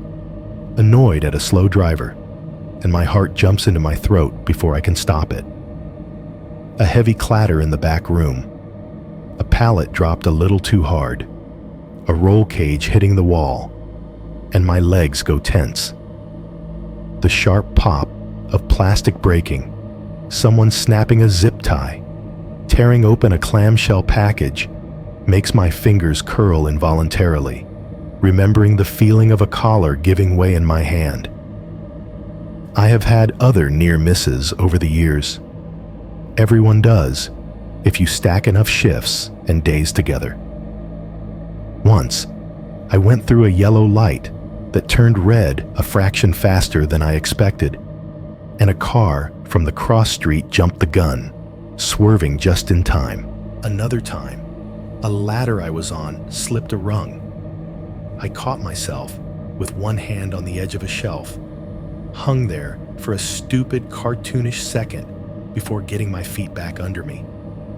There was the time a drunk customer backed up without looking and clipped the cart I was pushing, sending it spinning instead of pinning me. Little things, stupid things, the kind of almost accidents you shake your head over, then tell as stories later. Man, today almost sucked. But none of them came in a concentrated rush the way they did that one day after the board. None of them lined up so neatly with a single word.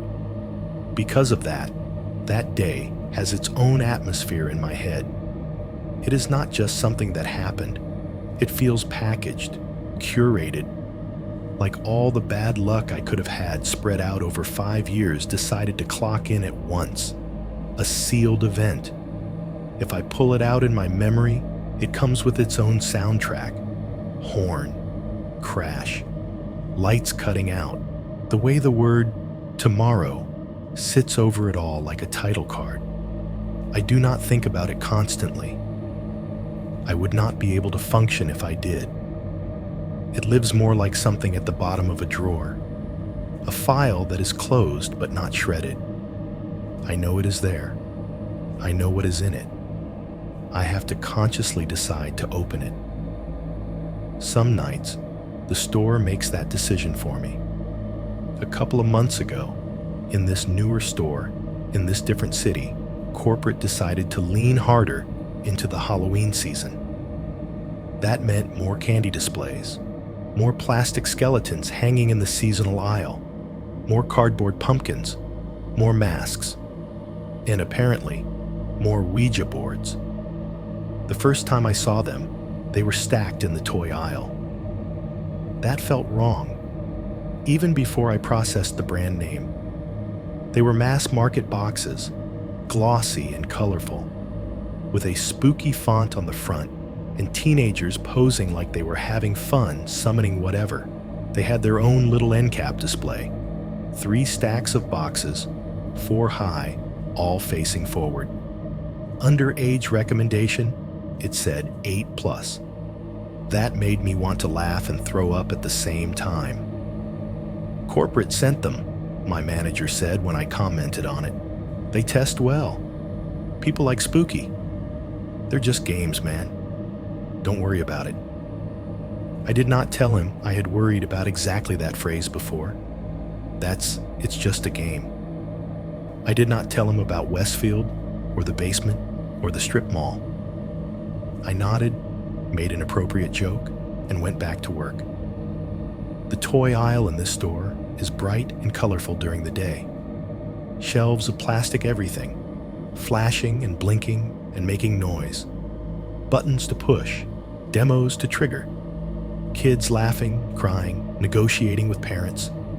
At night, it is different. After midnight, the store empties out. The rhythm changes.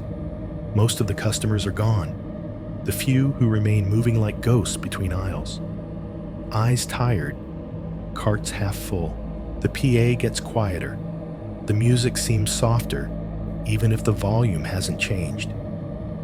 That is when I do a lot of my stocking. Faces forward, rotation, pulling product. All the little rituals that keep the shelves looking full.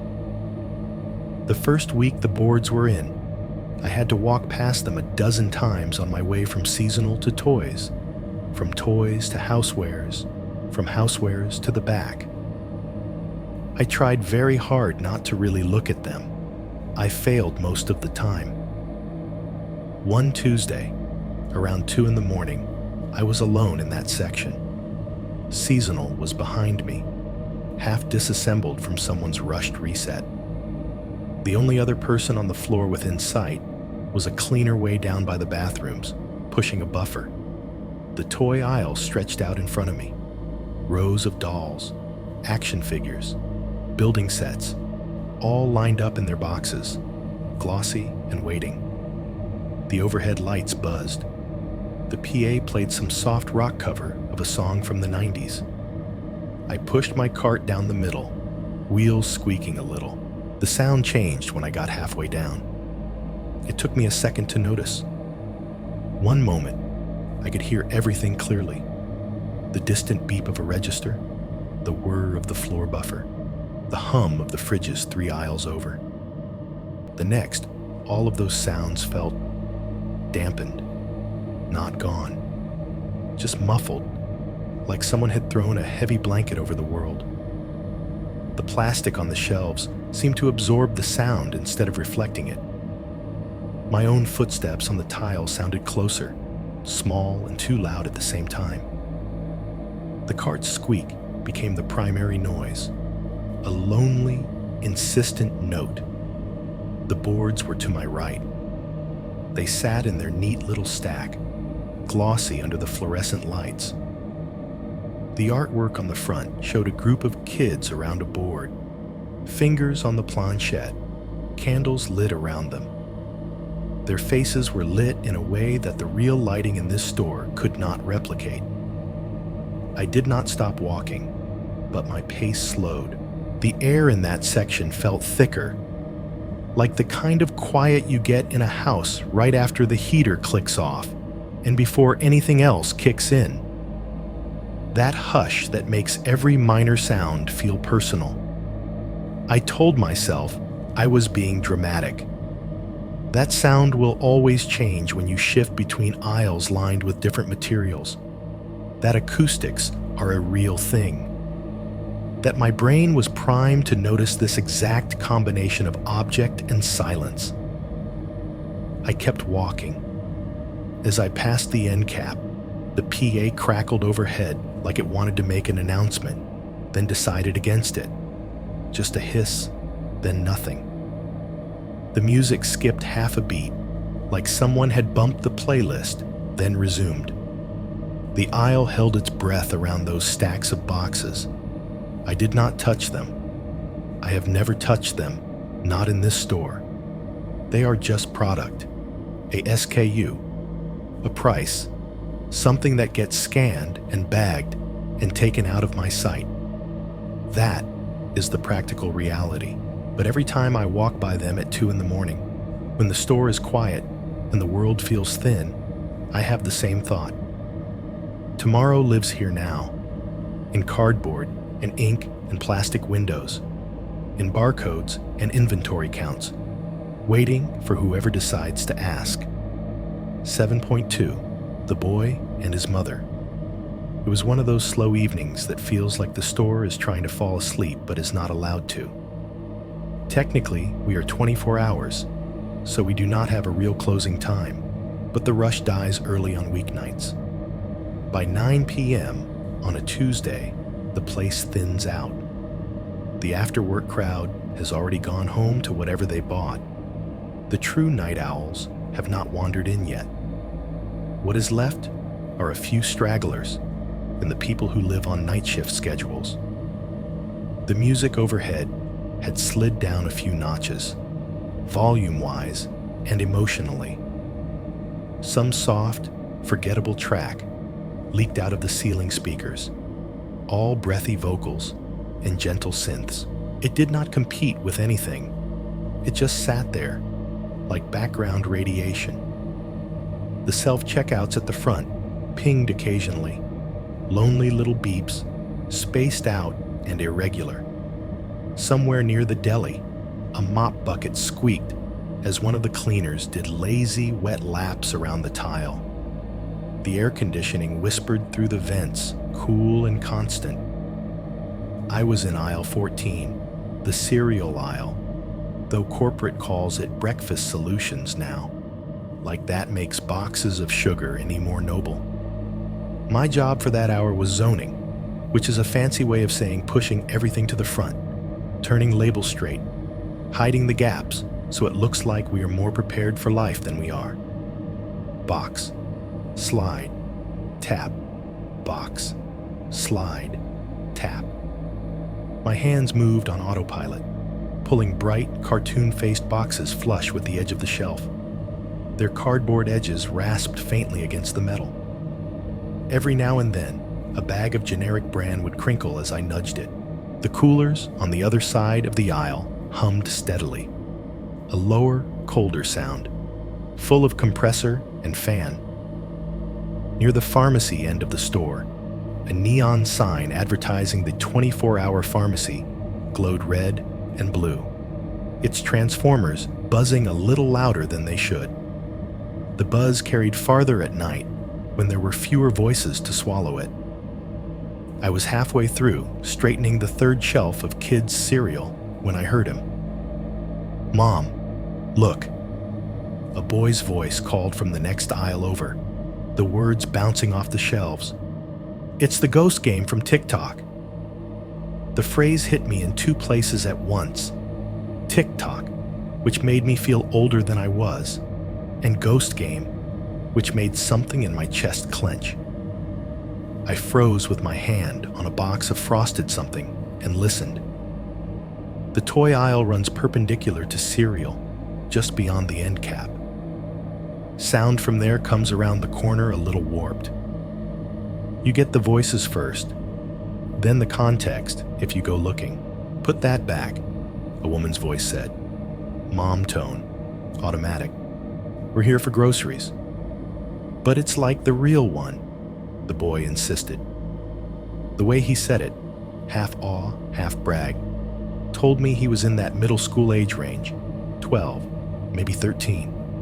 Old enough to have internet bravado, young enough to still think his mom might cave if he wore her down. "Me and Eli and James want to try it Friday.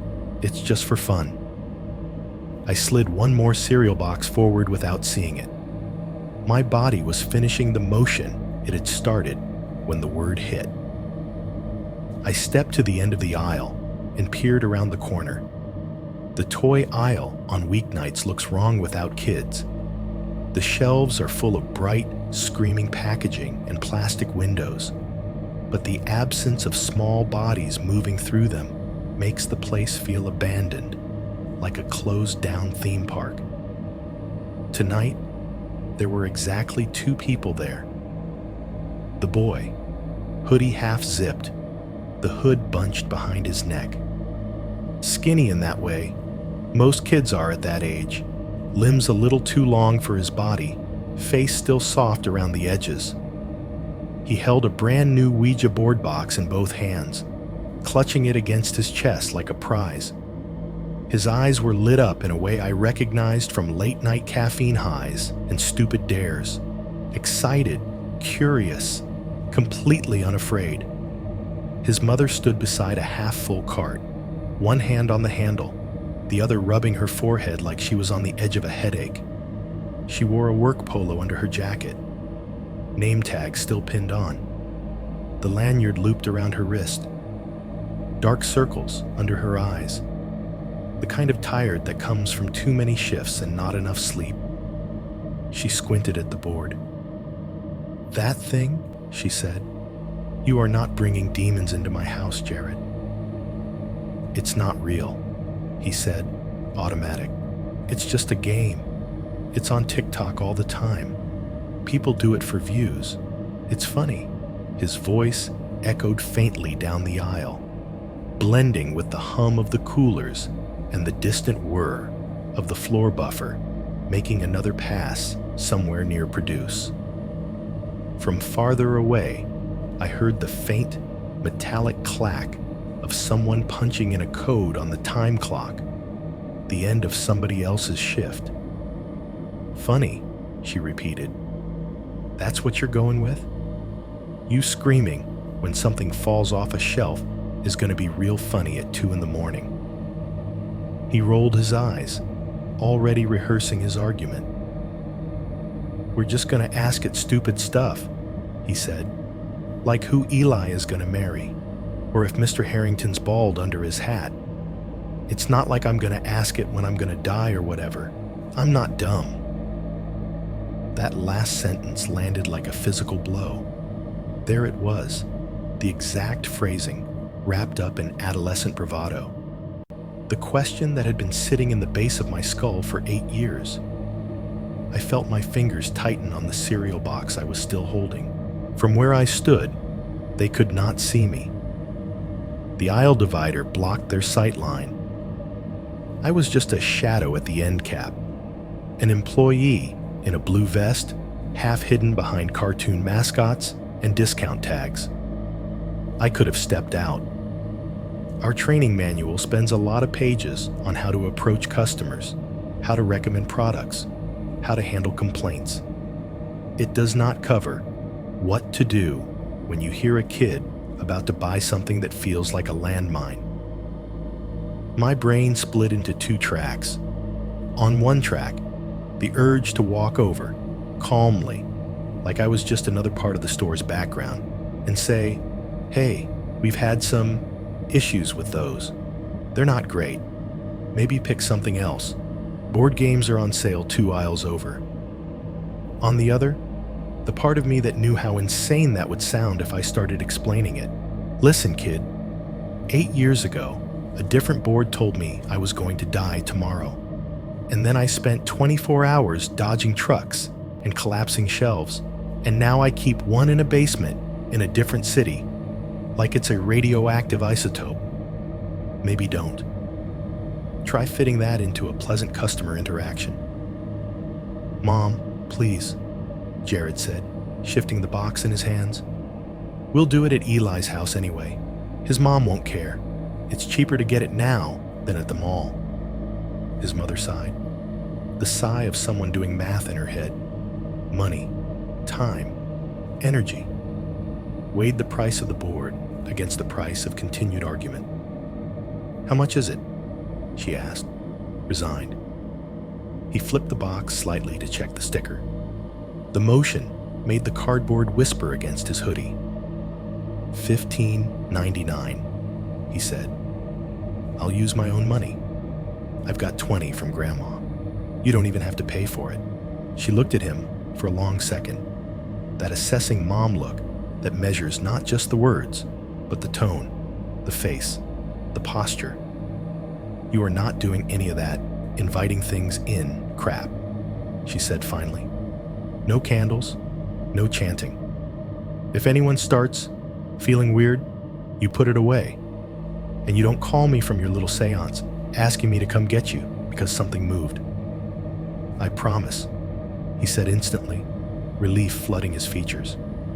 It's just for laughs, I swear. He held the box up, triumphant. My feet stayed planted where they were. The cereal box in my hands creaked softly as the cardboard bent. I did not move. I did not say anything. Who was I to tell them no? A tired guy in an apron who had projected his bad luck onto a piece of branded cardboard. A stranger. If I walked over and made it weird, I would be that employee. The one who freaked out about a toy. The one they joke about later. The one the manager asks, politely but firmly, to keep personal beliefs out of customer interactions. In my head, though, the argument went differently. Don't, I thought, as if thinking it hard enough would transmit through the end cap. Don't take it home. Don't put your fingers on the plastic. Don't ask it anything with real words. The store answered before I did. The PA system above us crackled to life with a harsh burst of static. Sudden, loud, and wrong. It was not the usual soft cough before an announcement. This was a full-body jolt of sound, a sharp, white noise blast that tore through the quiet toy aisle like someone had ripped a sheet of metal in half. Jared flinched so hard he almost dropped the box. His fingers loosened, the board slipping down toward the floor before he caught it against his knee. His eyes went wide. Then he laughed breathlessly. "Damn," he said. "That scared me." "Language," his mother snapped automatically, then tried to laugh it off. The sound came out thin around the edges. "See?" she said, looking up toward the ceiling speakers. "Even the store says no. That's a sign." The PA cut the static abruptly, like someone had taken their finger off a button. There was no follow-up announcement. The music resumed, picking up mid-chorus, oblivious. Jared grinned, recovering fast. "That just means it'll be good," he said, hugging the box closer. "It'll be funny, I promise." He did not put it back. His mother gave the box one last look, then shrugged in that exhausted way that says, "I am picking my battles, and this is not the hill I die on." "Fine," she said, "but if anything in our house starts floating, you're sleeping in the car." He snorted. "That'd get more views," he said under his breath. They turned their cart and started pushing toward the end of the aisle, the wheels squeaking faintly. The box rested in the child seat now, propped against a bag of salad and a carton of eggs, just another item in a line of barcodes waiting to be scanned. As they moved away, the sound in the aisle seemed to widen again. The dampened quality lifted. The hum of the coolers came back into focus. A self-checkout beeped at the front. The neon at the pharmacy gave a little buzz surge like it was clearing its throat. I realized, suddenly, that my lungs hurt. I let out a breath I had apparently been holding for the entire conversation. It came out in a shaky huff. The cereal box in my hands had deep grooves along the sides where my fingers had dug in. The cardboard was bent, corners crushed inward. I loosened my grip and set it on the shelf. It did not stand up straight anymore. It leaned slightly, its mascot, fox or bear or whatever, slanting with it, smile tilted. My hands were shaking. From the front of the store, the self-checkout called out in its synthetic female voice, "Please place your item in the bagging area." I stepped back from the aisle, heart thudding, ears full of the sounds of the store. There was a boy out there now, heading toward a register with a board under his arm, and a story he had not lived yet. And I had done exactly what I had done in that basement years ago. Nothing. 7.3, the last line. I will write tonight. Right now, it is just me and this screen. I am at the little table in my apartment that pretends to be a desk. The chair wobbles if I lean too far to the left. There's a cheap lamp in the corner, with a shade that throws yellow light in an uneven circle over the keyboard. Outside the single window, the parking lot is a dark rectangle with a few cars sleeping under the tall lights. The fridge in the kitchenette hums with that steady, low vibration I have heard in one form or another since I was old enough to push a cart. The wall clock over the TV ticks loud enough that I sometimes think it is doing it on purpose. Every now and then, a car rolls past on the road outside, tires hissing on the asphalt, bass from someone's music thumping once or twice before it fades. Somewhere above me, my upstairs neighbor walks from one room to another. The footfalls are muffled but clear. Heel, toe, heel, toe. The building's bones complain softly with each step. On my laptop screen, the cursor blinks at the end of a long document. This is not the first time I have tried to get this story out. I have opened new files, typed a paragraph, deleted it. I have almost sent half-finished versions to a couple of horror channels before chickening out. Tonight feels different. Maybe because of the boy in the toy aisle. Maybe because I am tired of being the only place this sequence of events exists. After I heard him and his mother walk away, after the static and the laughs and the "you're not bringing demons into my house," I did not follow them. Of course I did not. I did what I always do. I went back to work. I pushed my cart out of the cereal aisle and into seasonal, where we keep whatever the calendar says we should. That week, it was back to school, mixed with early Halloween. Lunchboxes and notebooks side by side with plastic skeletons and plastic pumpkins. Somebody in marketing had decided that the whole mess needed a theme. There was a cardboard display at the end of the aisle. You could not miss it. It was taller than I am, all bright colors and fake handwriting fonts. On the top, in big friendly letters, it said, "Start your tomorrow today." Underneath, there were smiling pictures of kids with backpacks, parents with tablets, clocks and planners, and motivational nonsense.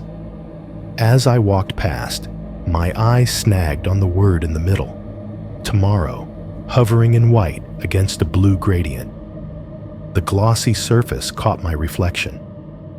For a second, my face floated under that word like a magazine cover. Tired eyes, store logo on my chest, tomorrow right above my head, like a caption or a diagnosis. I looked away, faster than I needed to. I stocked some plastic cauldrons. I straightened a row of discount spiral notebooks. I told a customer where we keep the good batteries. I collected a rogue cart from frozen foods and rolled it back to where it belonged.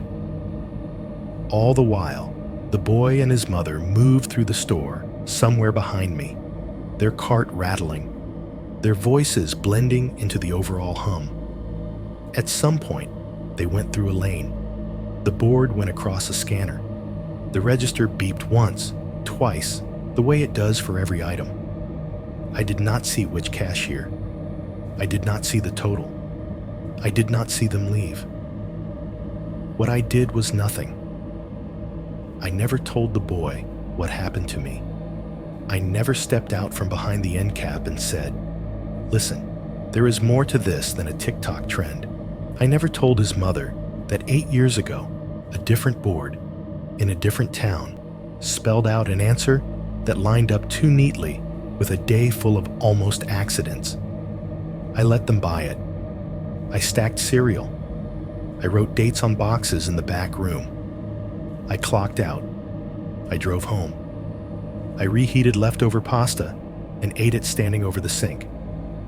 I scrolled my phone. I lay down in bed and stared at the ceiling until sleep finally dragged me under. Part of me wonders what that makes me. If anything happens to that kid, if anything happened already, I will never know it. The odds are good that nothing will. Most people who buy those boards use them once or twice, get spooked or bored, and shove them into a closet until they end up in a yard sale or a dumpster. If his life goes on like normal, then my silence did not matter.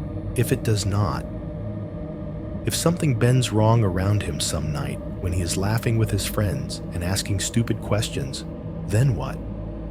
Am I complicit because I overheard a moment and did not interfere?